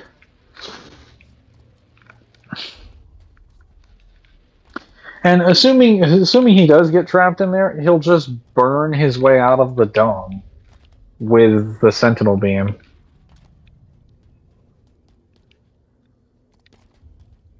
Or if I want to get really creative, we could give him the well, he doesn't actually have the teleportation device during the events of Infinites or at any point in time. If he did, I could argue that he could just take the quantum trans relocator and then just teleport around the battlefield.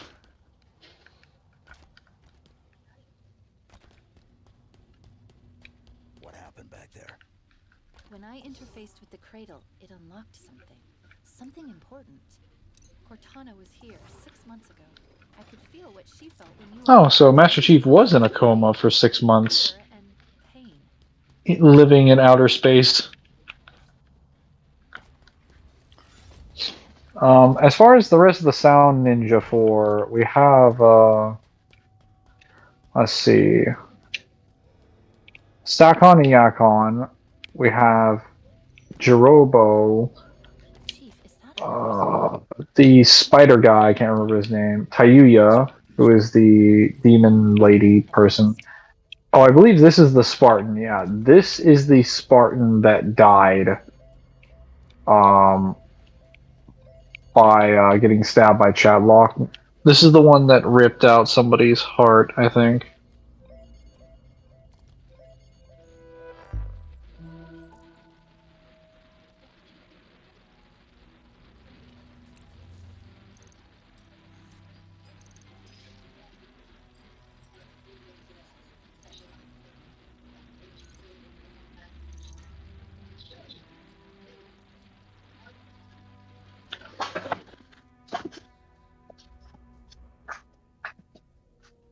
Don't forget the screwdriver.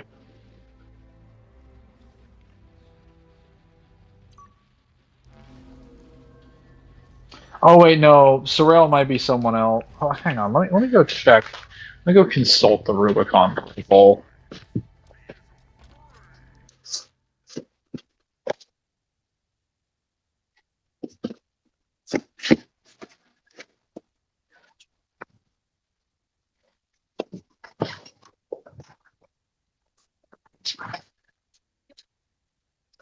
Oh, there it is.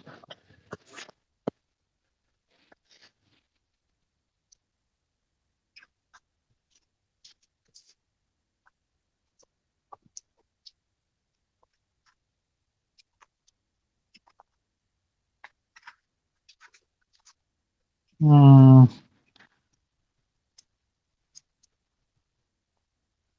Stone. Spartan Stone, yes. Okay, so it's not Sorrel, it's Stone. I have to remember which one is Stone. But yeah, she... Not Sorrel.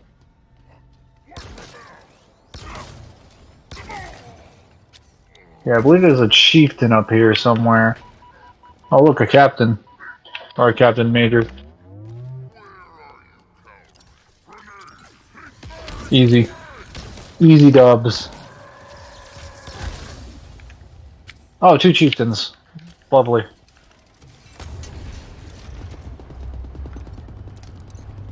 Chief, that platform.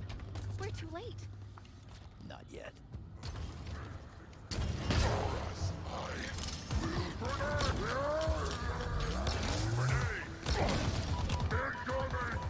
Wow, he can take.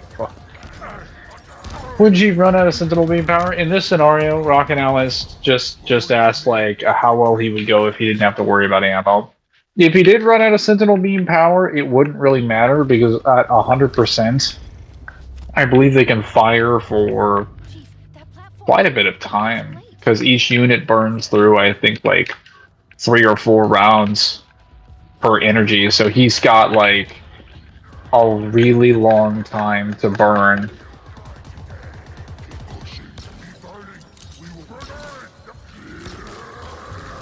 That melee just got whiffed. We're not worrying about ammo at the moment. But even if we were worrying about ammo and he was being very conservative, he wouldn't need it for every single person. He wouldn't even be halfway done because it only takes a little bit of that to kill somebody.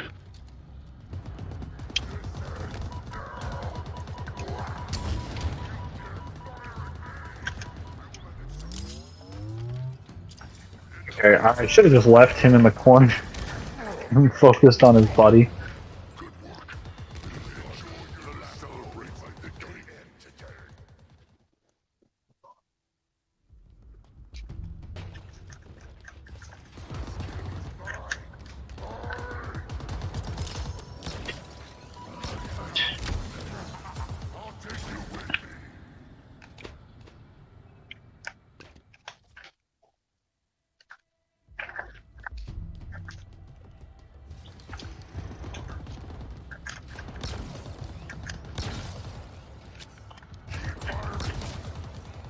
Okay, the dynamo grenade just didn't activate correctly.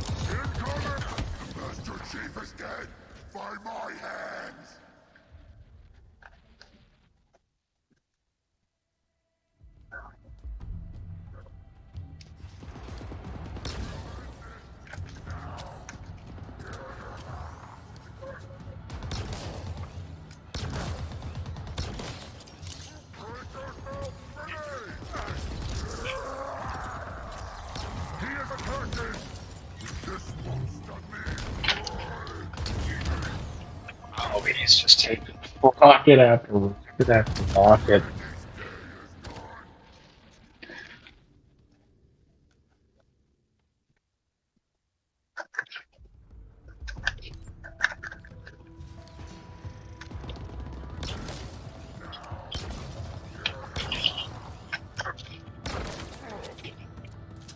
And I got stuck. Delicious. Well, I'm about to take his head off, so it doesn't really matter. Hold up, I can just go grab that.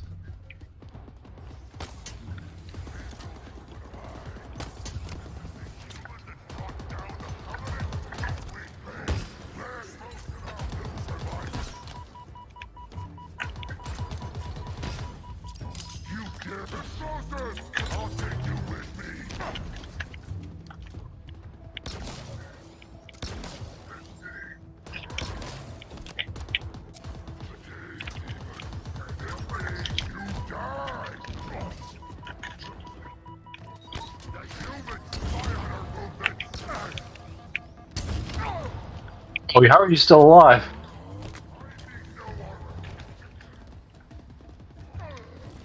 Finally! Killed him.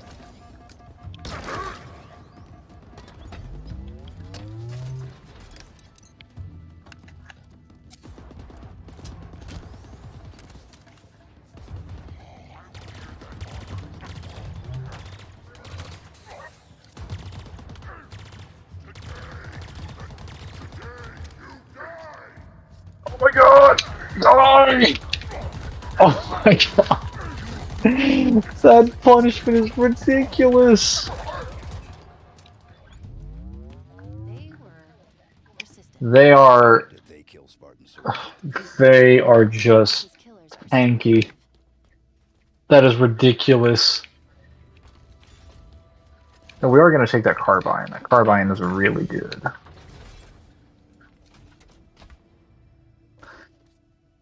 So, for the rest of the sound 4, Tayuya can summon some soul stuff that's a problem. And the giant beasts. And it's also worth noting that the Master Chief can't really pursue people through the forest as effectively, though I guess he could just run on foot. So it depends on... It kind of depends on how much time or how fast you think ninja are when they're jumping from, like, you know,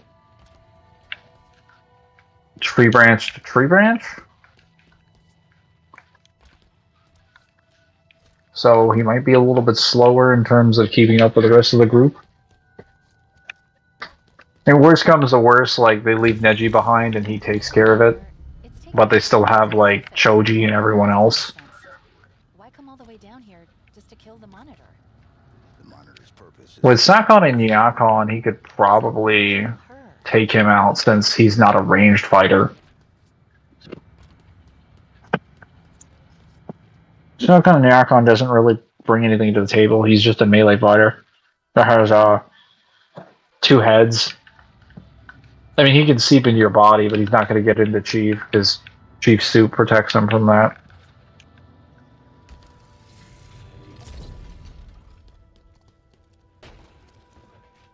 Oh, nice.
It's dangerous.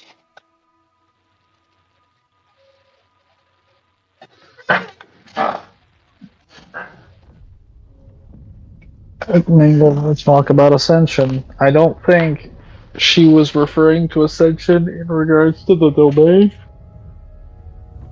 She's just been bringing them, but I could be wrong.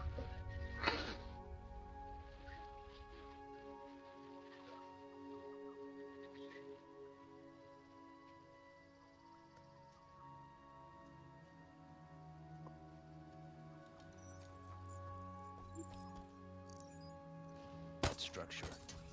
Yeah. Do you know what it is? No. The Harbinger said the Endless will be found. Maybe they're inside that thing.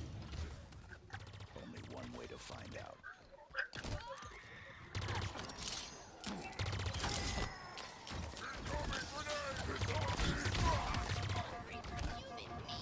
Yeah, I was not expecting two ghosts to pop out of nowhere.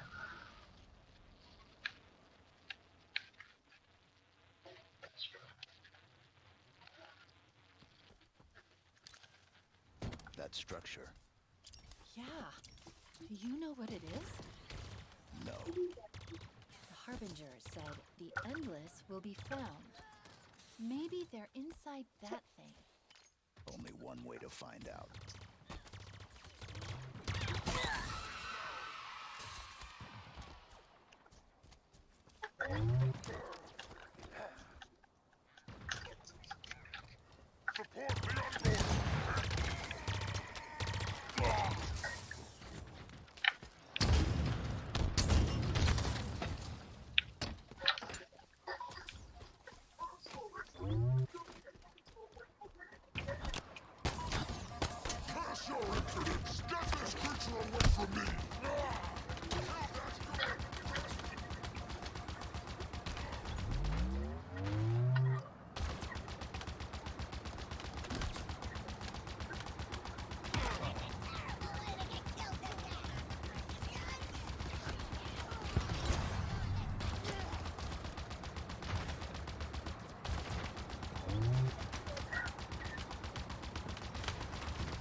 Okay, some weapons.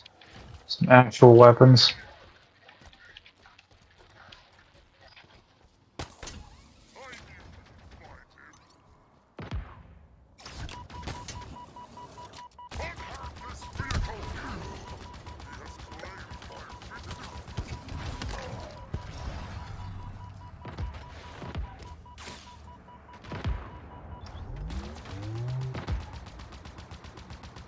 Why do they just stand there?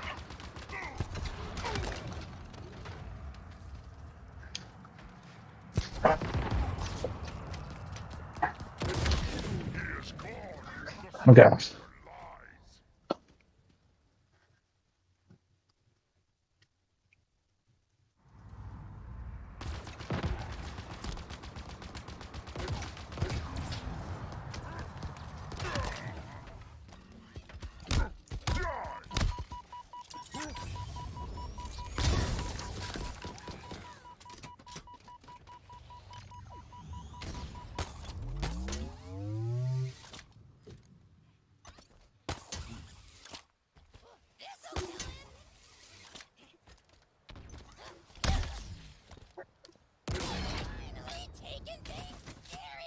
Alright, where the hell am I?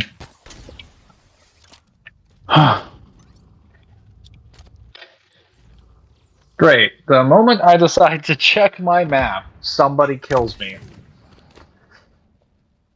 That is so stupid.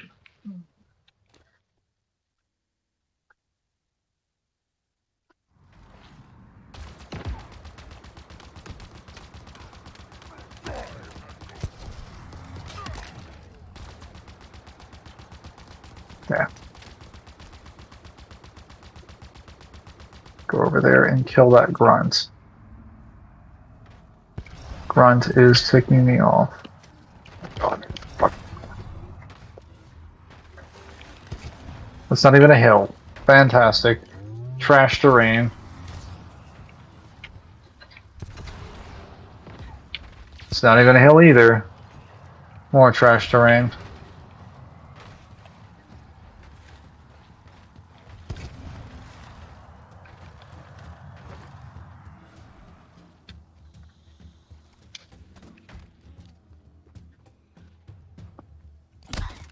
Okay.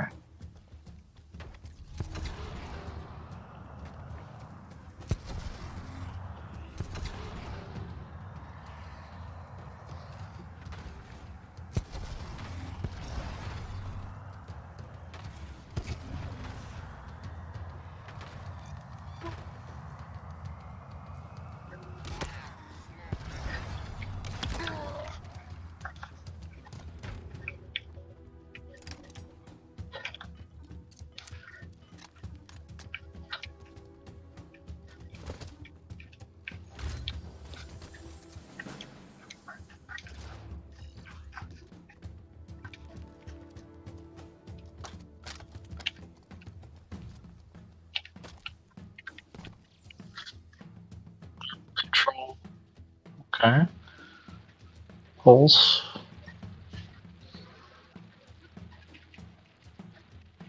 Fantastic. I got 2 more Marines.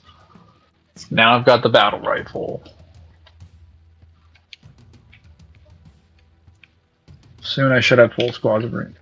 SG versus 2B. I think 2B is a lot faster. And has much better AP feats, so unless his luck somehow managed to get him to like win, he probably would lose in those categories. Like really, luck is what kind of hard carries him in the event that he can't fight.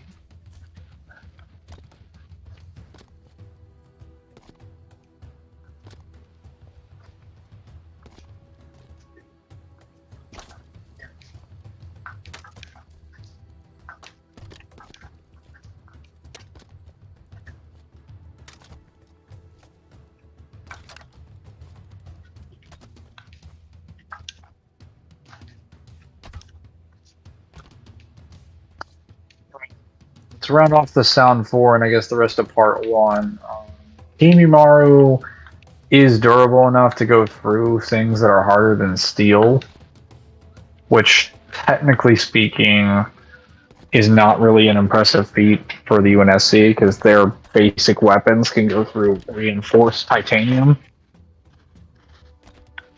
But, like...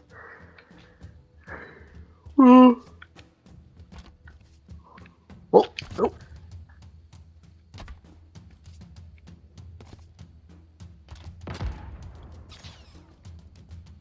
Okay, you shouldn't be able to hit me from over there, buddy.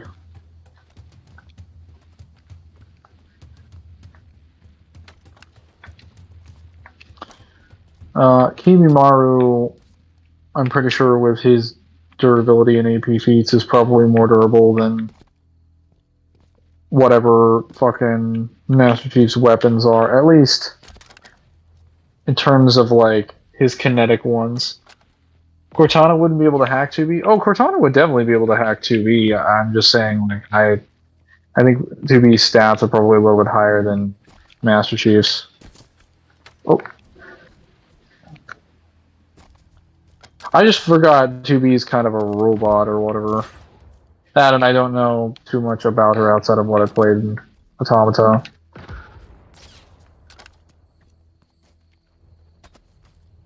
I kind of forget that Cortana has hacking abilities. It's literally one of her most prominent abilities, and I forget that she has it all the time. That guy's really getting on my nerves. I need to go in there.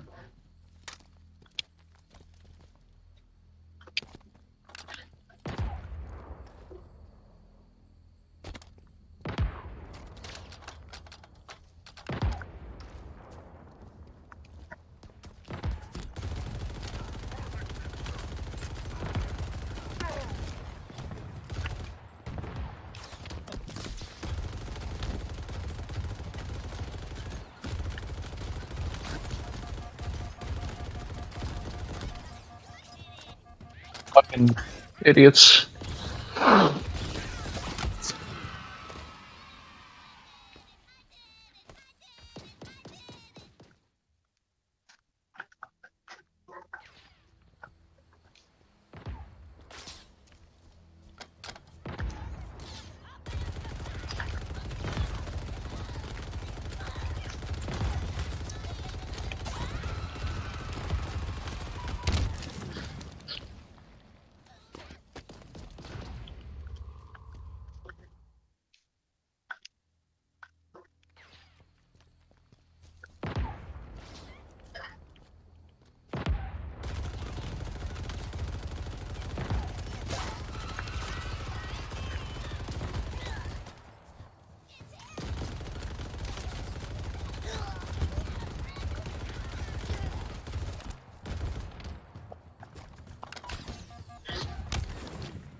Can I get...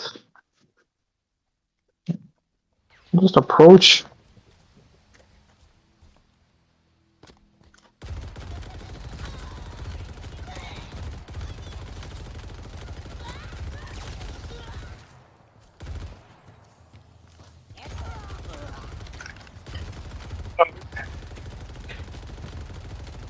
Random fuck off rocket.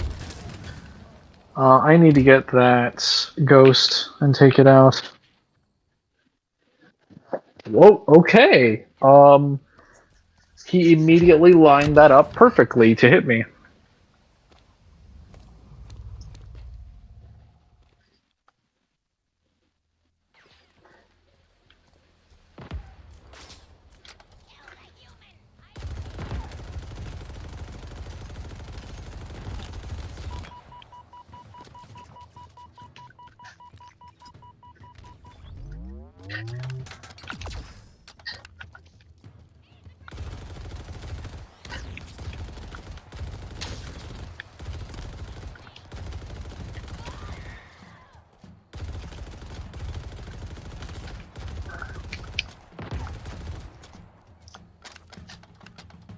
Their aggro range is insane.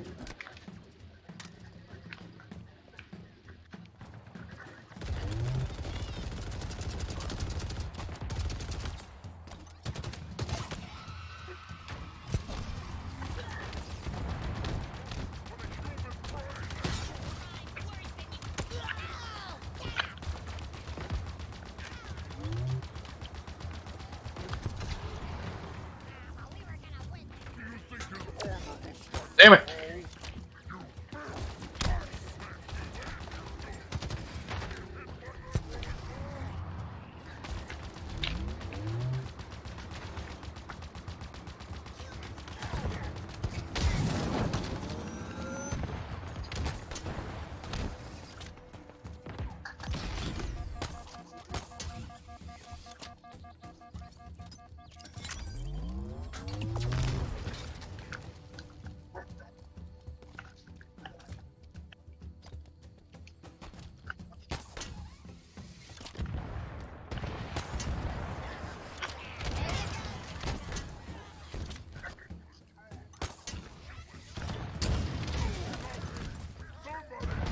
Oh my god.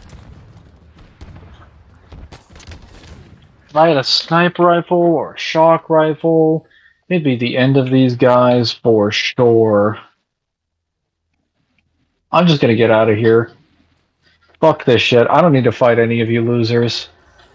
You're a bunch of idiots and imbeciles. wasting my time with it. Fuck. Christ. I don't even want to be in this area. They're like, oh, well, have you considered death?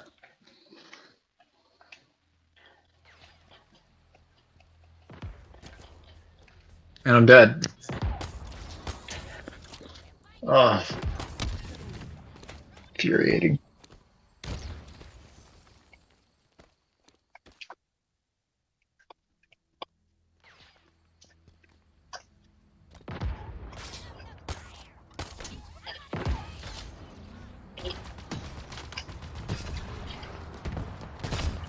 And it stops. The moment I stop or suspend motion, which is always going to happen because I hit one fucking pile of debris that wasn't even there, so it's like an invisible texture, I die.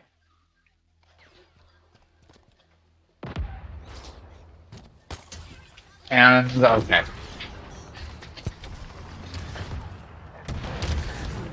Maybe I can flank around, like, this is fucking ridiculous. I'm gonna come back with nothing but sniper rifles and just delete every single enemy in this goddamn canyon. Oh. Where did I even get hit from? Who hit me?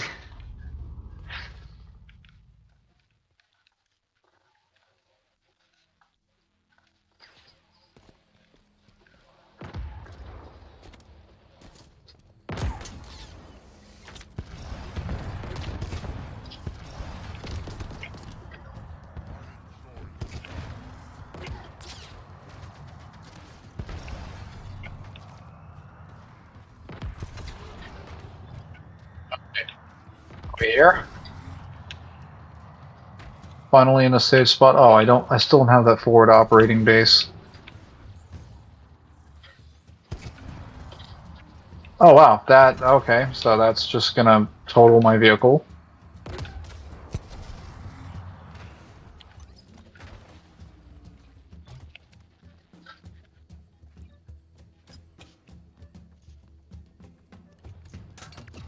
Yeah, fuck you.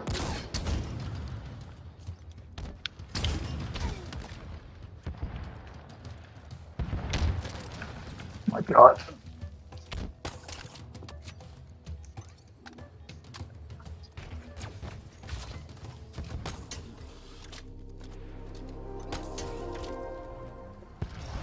Why am I on this stupid screen?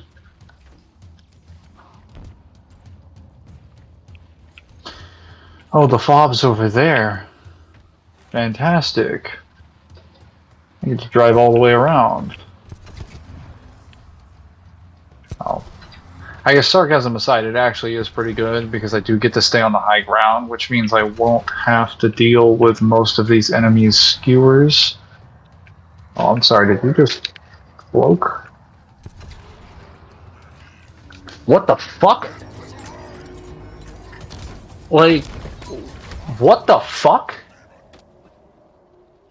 What just happened there? Or was it you? Piece of shit? Give me your vehicle. You've lost privileges.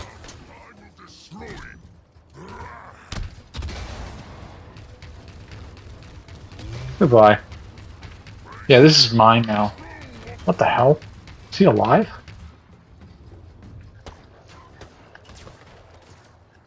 Not for long. Oh no. Oh no.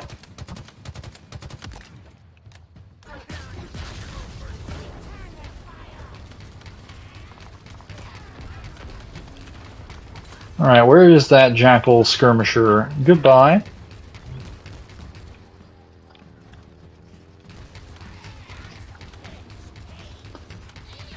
Now, that checkpoint was very needed.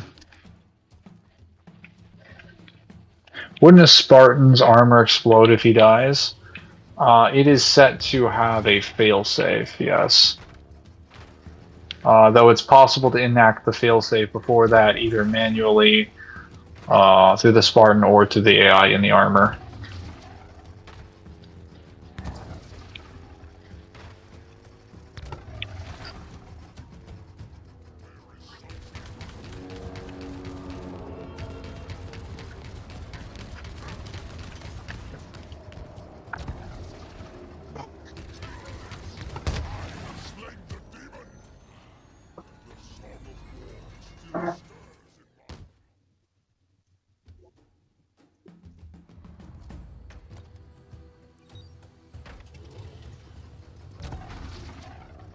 Yeah, this vehicle's taken a little too much damage.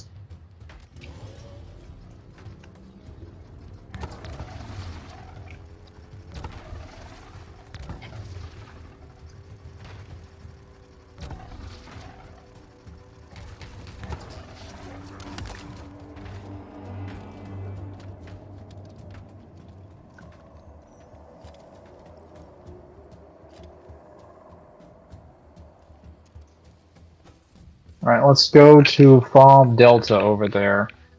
We'll take it, and then I think that'll be into the stream today.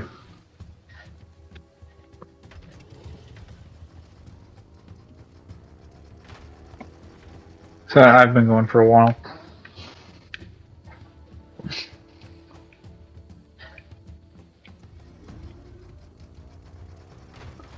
I will answer questions for a little bit after that because haven't been doing it for some time since I've been so focused on playing this.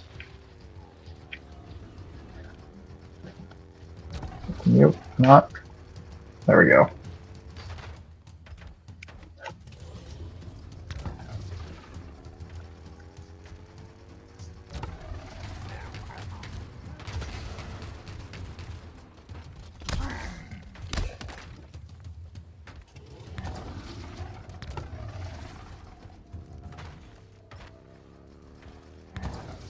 Okay.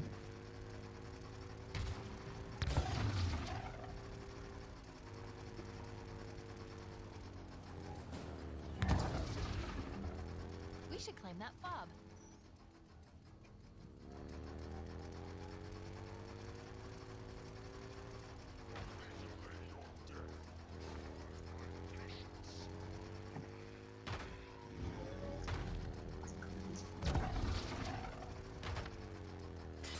Okay. I saw him, but that was a good throw. He got me. Fair and valid.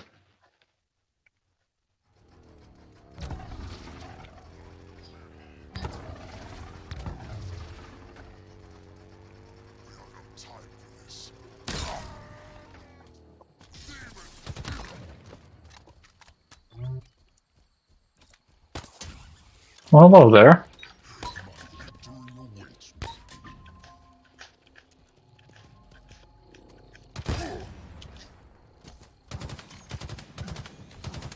Only 2 guys? Fob Delta cleanup complete. Now to claim it. Get me to the terminal. Wouldn't advise that, Chief. They're still on top of us. Got it. All banished controls are cleared. This fob is ours. If you're looking for a good vantage point, you could do worse than the peak to the north. It's one of the highest on the ring. Just be careful on your way up.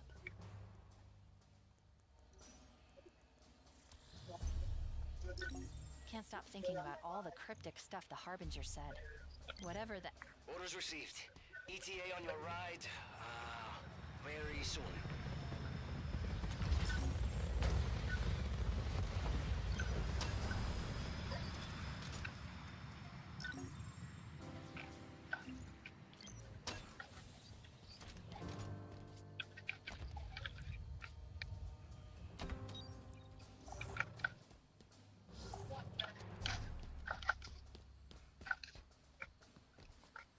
Good luck, sir.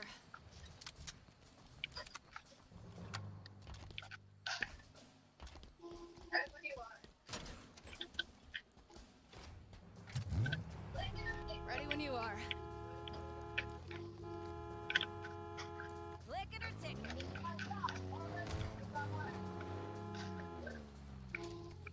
This is my stop. Alright, there should be one more Marine here.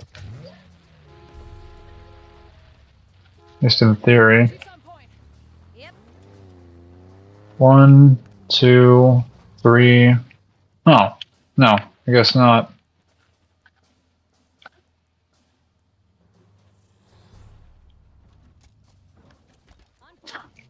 And so, as far as Kimaru is concerned, it's possible that he could just flat out tank most of the force of a lot of Chief's weapons, but like Chief just needs to hit him with one plasma weapon shot, one hard light weapon, 1 plasma grenade, any Forerunner grenade. And then he's a dead man. If he has the energy sword or the gravity hammer, that is a KO on 1 hit. Not to mention, Kimimaru is basically dying. So, and based on what's shown in the series, he's not really like faster than a lot of those characters. So in close quarters, if Kimimaru does decide to fight like Master Chief in a melee combat, like not only is Master Chief a way better fighter than he is, he'll probably be able to hit him pretty easily. So that's not going to end very well for Kimimaru.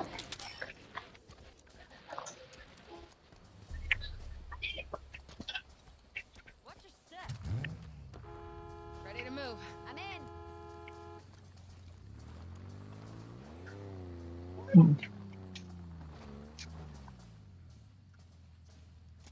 Moving out on foot.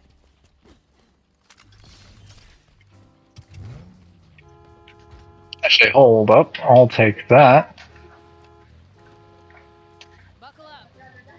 Right between the eyes, Chief. Much rather die on foot.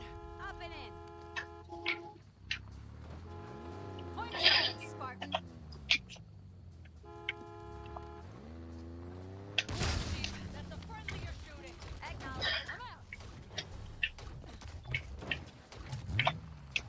Going for a ride. On your 6.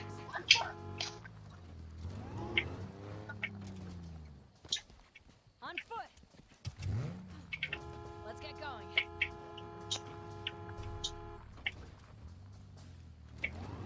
Actually, I need more Marines here.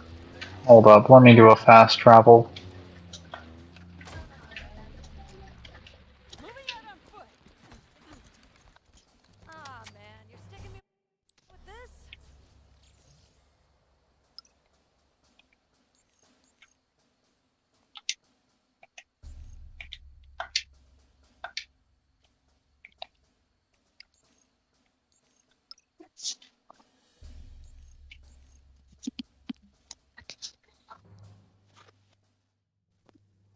Okay, I'm just gonna put this on speaker now because I'm tired of these earbuds disconnect repeatedly. You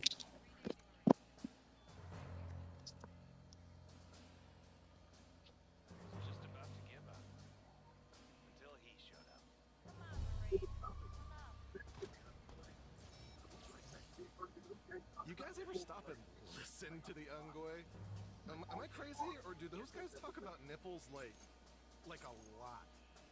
Like all day long, it's just nipples, nipples, nipples.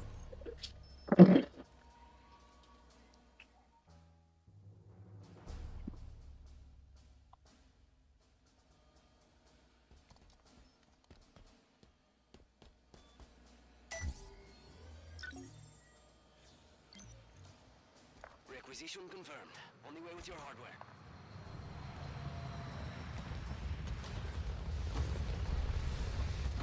Okay, so I guess I don't get any Marines at all then.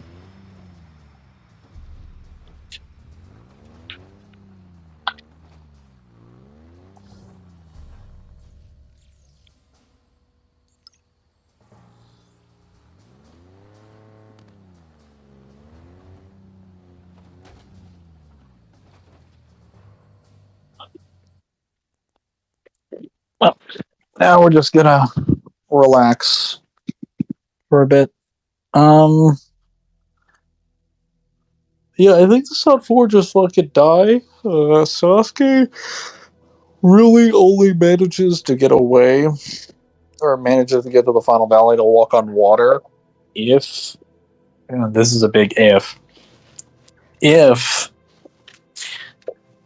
well, he escapes in time, but Jirobo wouldn't have delayed them long enough for him to get out of the casket, which means he's probably still going to get shot and knocked out, electrocuted, and then probably just knocked unconscious, and then dragged back to the village.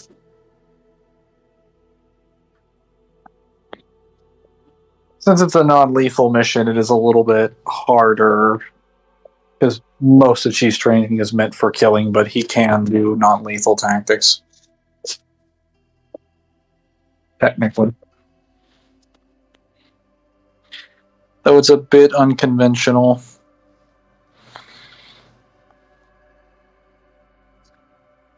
Trying to remember who was available in part 2 that he would have to go through. Because I think it's just... I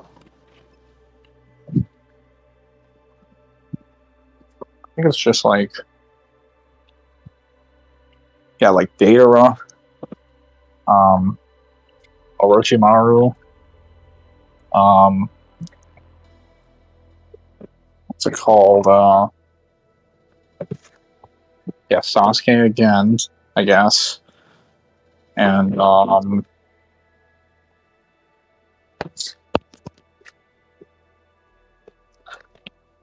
Thinky Don, Kakuzu, Heian, Kakuzu, Sasuke, Datara. Oh yeah, the Itachi clone. And then I guess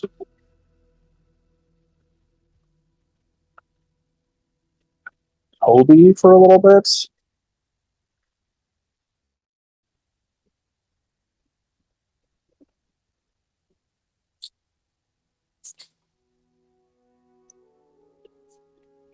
And then probably Pain after that.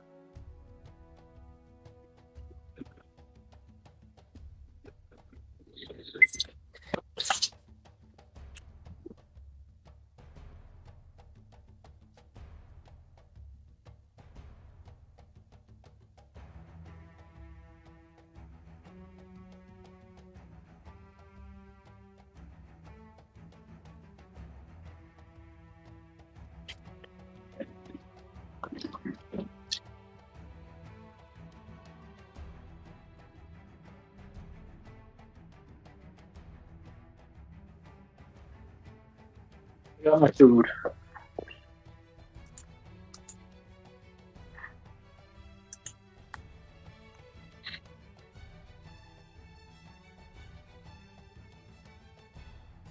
You guys have any questions? Now is the time. Well,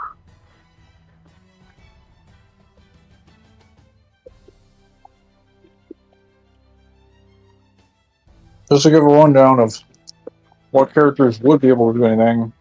Datara would probably be in the worst possible condition because he's supposed to be a range fighter, and yes, obviously he can react to bullets, but he's a stationary target, or at least he's not moving.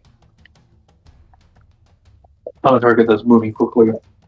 Because when what's his face? When Naruto goes to fight Datara, he chases after him when Datara is flying away. Well, realistically speaking, as crazy as this sounds, all you would really have to do is give Master Chief access to a Gauss rifle or his sniper rifle. Or, well, if you gave him a Spartan laser, Datara is dead. Because even if Datara, unless Datara is 60 kilometers away from him, he can hit him. And I do mean 60 kilometers specifically, because there is a statement that even a Spartan 3 can see, like a pelican or whatever, about 40 to 50 kilometers with like a scope. Like they can actually do a laser pointer and use it to signal to a pelican dozens and dozens of kilometers away, to the point where they're so accurate that they can basically show Morse code. So assuming a Spartan has range, it is possible, if you just give them a weapon that doesn't actually have like drop off, like a laser, they could hit a target from dozens of kilometers away. I believe they can hit. Linda can hit a rifle. She has 200, or not 200. She has 100% accuracy at like 2 to 3 kilometers. And most of the other Spartans are in similar veins. So unless Datara is literally like almost a mile away, Chief can hit him with a sniper rifle. Now Datara could dodge, but Chief could just shoot off the wings, whatever the bird is, or detonate it prematurely. Because it is technically made of the same clay. The laser would probably get rid of it. He also has dynamo grenades, so if he actually threw one of those, they would probably disable all of the clay bombs. But there's not anything Datara is doing to, like, a Gauss rifle shot or a laser from kilometers away. He's not going to be able to. Well, first of all, he's not even going to know what's happening. He's going to be flying on a bird, and he'll assume that he's safe because no one has range capabilities that can reach him, except for the guy that has literal guns.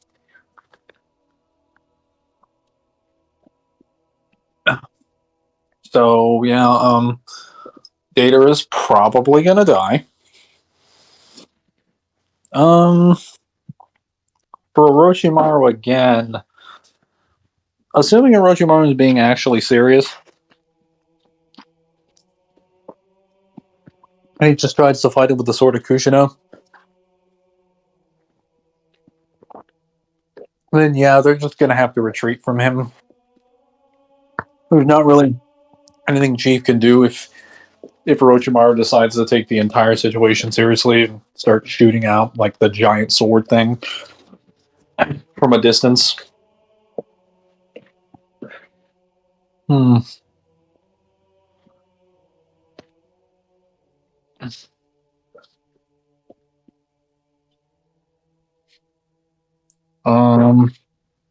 Whom else? And I guess there's Sasuke. Sasuke is a lot faster this time around, so he's almost at the range where he could technically react to the Master Chief. He could shoot out some Chidori Nagashi, Chidori Stream, and a few other things. What is it, Chidori Senbon? That would be enough to. Well, I don't know if that would be enough electricity to discharge his armor. But the armor is able to reset its shields and stuff even after being electrocuted. Though that would be a non-lethal takedown mission, so that probably would not be one in which he succeeds. But Sasuke, I think, is deadly enough at this point to where he can put enough resistance. Since he's similar in speed to the Raikage later on, and he hasn't really gotten that much faster. And he doesn't really get that much power from Orochimaru. Taka Sasuke is technically weaker than Sasuke was when he fought Itachi. So yeah, like heavy Sasuke is unironically not that far away from the Raikage. So they're at the level of speed to where they could technically, feasibly react to what's his face. They could react to the MC. Which means his one advantage is now sort of like gone. Well, he has multiple advantages, but his main speed advantage is now gone. So he's probably going to fail that mission. I don't think he'll die. Like, I don't think anyone's going to be able to kill him until about probably the pain arc. Because when the pain arc comes around, then he deals with people that can, like, rip out your soul. Granted, he does have, like, radar and a bunch of other stuff, but, like, the pains, due to the animal summons having so much coverage and being so massive, and Master Chief not having the ability to fly or anything, he has to just walk around like a normal person. That's not going to end well for him. What else? The chameleon... Well, actually, no, the chameleon doesn't actually change anything because he has motion sensors, so he could just figure out where the chameleon is. But the giant dog summons and everything are a problem. Though he does have grapple guns, and he also has thruster packs. And I mean, if you gave him the Gen 2 modifications, he could probably run it in and around the battlefield. He's fast enough to get away from most of the pains, but covering all those dogs and those rhinos and every other animal summon is just like a huge hassle. He'd be better at acting on the intel given by Katsuya and Monpa, but yeah. He wouldn't have the physical strength to really kill Tendo. He would have to hit him with like a heat wave. Now, great thing about this is that Pain's whole like Shinra Tensei thing doesn't really work as effectively because this whole Shinra Tensei thing operates under the premise that once you activate the magnetic or repulsor field, it cannot be activated again for 5 seconds because it's like a bit of a cooldown. This sucks if your opponent has the ability to just keep firing projectiles at you from a distance and not stop. And I don't know if you've noticed, but none of his abilities are made from ninjutsu, which means the Predapath is basically going to die really easily. And if the Predapath tries to absorb him, especially if he decides to charge a giant plasma pistol shot and he shoots it at one of them, if the Predapath steps in front of him to absorb it, he is going to get melted. Because that is not made from life energy, nor from physical and mental energy or anything that chakra is in its natures. It's literally superheated plasma, which uses like a very specific particle that's heated up using like hydrogen and like an ionized circuit. So it's not even made of the same properties, and it's incredibly hot. A supercharged blast would be somewhere below the level of heat that the Amaterasu flames produce, and they consistently vaporize things. So the Predapath is basically going to be like a smoldering mess afterwards. It's unlikely that he'll actually just be gone. Like usually when you get hit with a charged plasma pistol shot or even basic plasma pistol shots, whatever is hit by it burns away. A charged plasma pistol shot would just completely wipe away the body. There wouldn't be anything left for the Narakapath to throw to the King of the Hell, so he wouldn't be able to revive anything. Once it gets down to Tendo Pain, which I do believe it probably will, because Predapath is useless. Human Path is good, but he's not going to be able to touch Beef with everything that's going on, and if he gets hit once, he's basically dead. The Narakapath is completely useless because every hit is going to be a kill shot, and there's no point in being a medic if all of your people are dead before you can heal them. The Animal Path is probably the best summon, but the Chameleon is worthless, and he does have the grapple gun to move around. Tendo Pain can technically just use Chibaku Tensei, and there's not really anything that you can do. Unless he has the Quantum Translocator, but he probably doesn't, so... Although there is an argument to be made that the binary rifle could probably destroy the gravity core, but it's aside from that. That's another argument entirely. I would probably say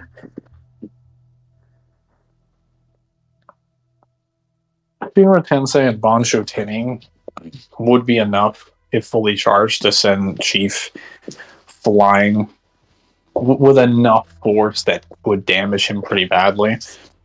If it was charged enough. Like the one that destroyed the village or the one that sent the toad flying. Yeah, if he just sent him flying like almost a kilometer, he could damage him pretty badly. Though, well, he could just armor lock, so... I guess it kind of depends. The shield system on the Mjolnir is no joke. It will just deflect like most concussive force. Plus, armor lock kind of invalidates like concussion effects entirely. It makes the armor like way more durable than it actually is. I'd probably say that Pain could, like Master Chief, could die there if Pain utilizes his tactics effectively and sacks like one or more of the Pains in order to get in close to grab him. But he would have to use like Bancho Tenning with like a specific setup to grab him, and that would only work if Cortana just like stopped functioning, because Cortana's never gonna stop functioning, and she's gonna be able to react to everything that Pain does before it actually happens, because her brain moves way faster than his does. So yeah, I would say that it kind of like doesn't. I think it's not really plausible, but at the same time, it's like all Pain has.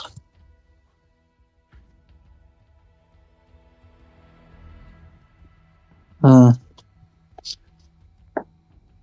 I think that's probably all that I have prior to the war arc.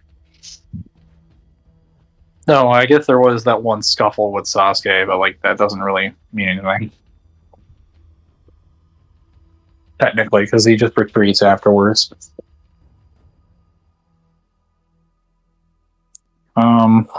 If there are any questions, I'll answer them. Probably be here for the next 10 minutes, then I'm shutting stream off, or I'm going to ask Zim to shut it off. No, he's asking me if I'm done. Yes, we are.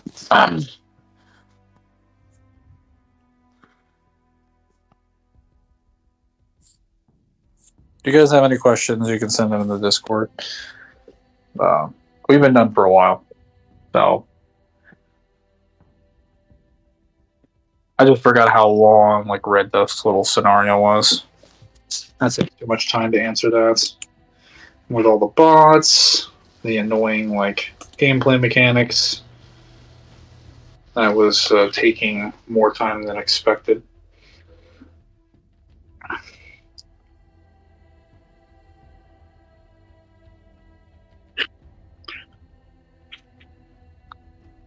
Is this failing the one?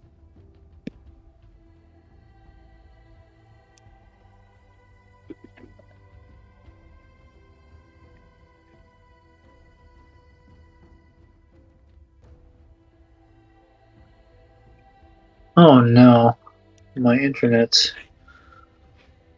decided to poop out.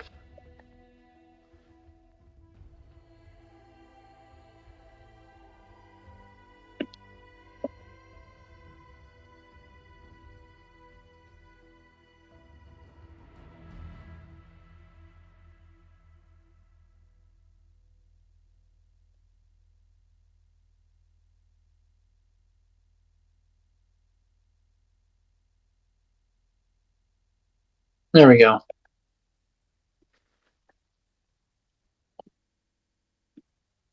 It hasn't shut off the stream yet. That's kind of weird.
Hmm.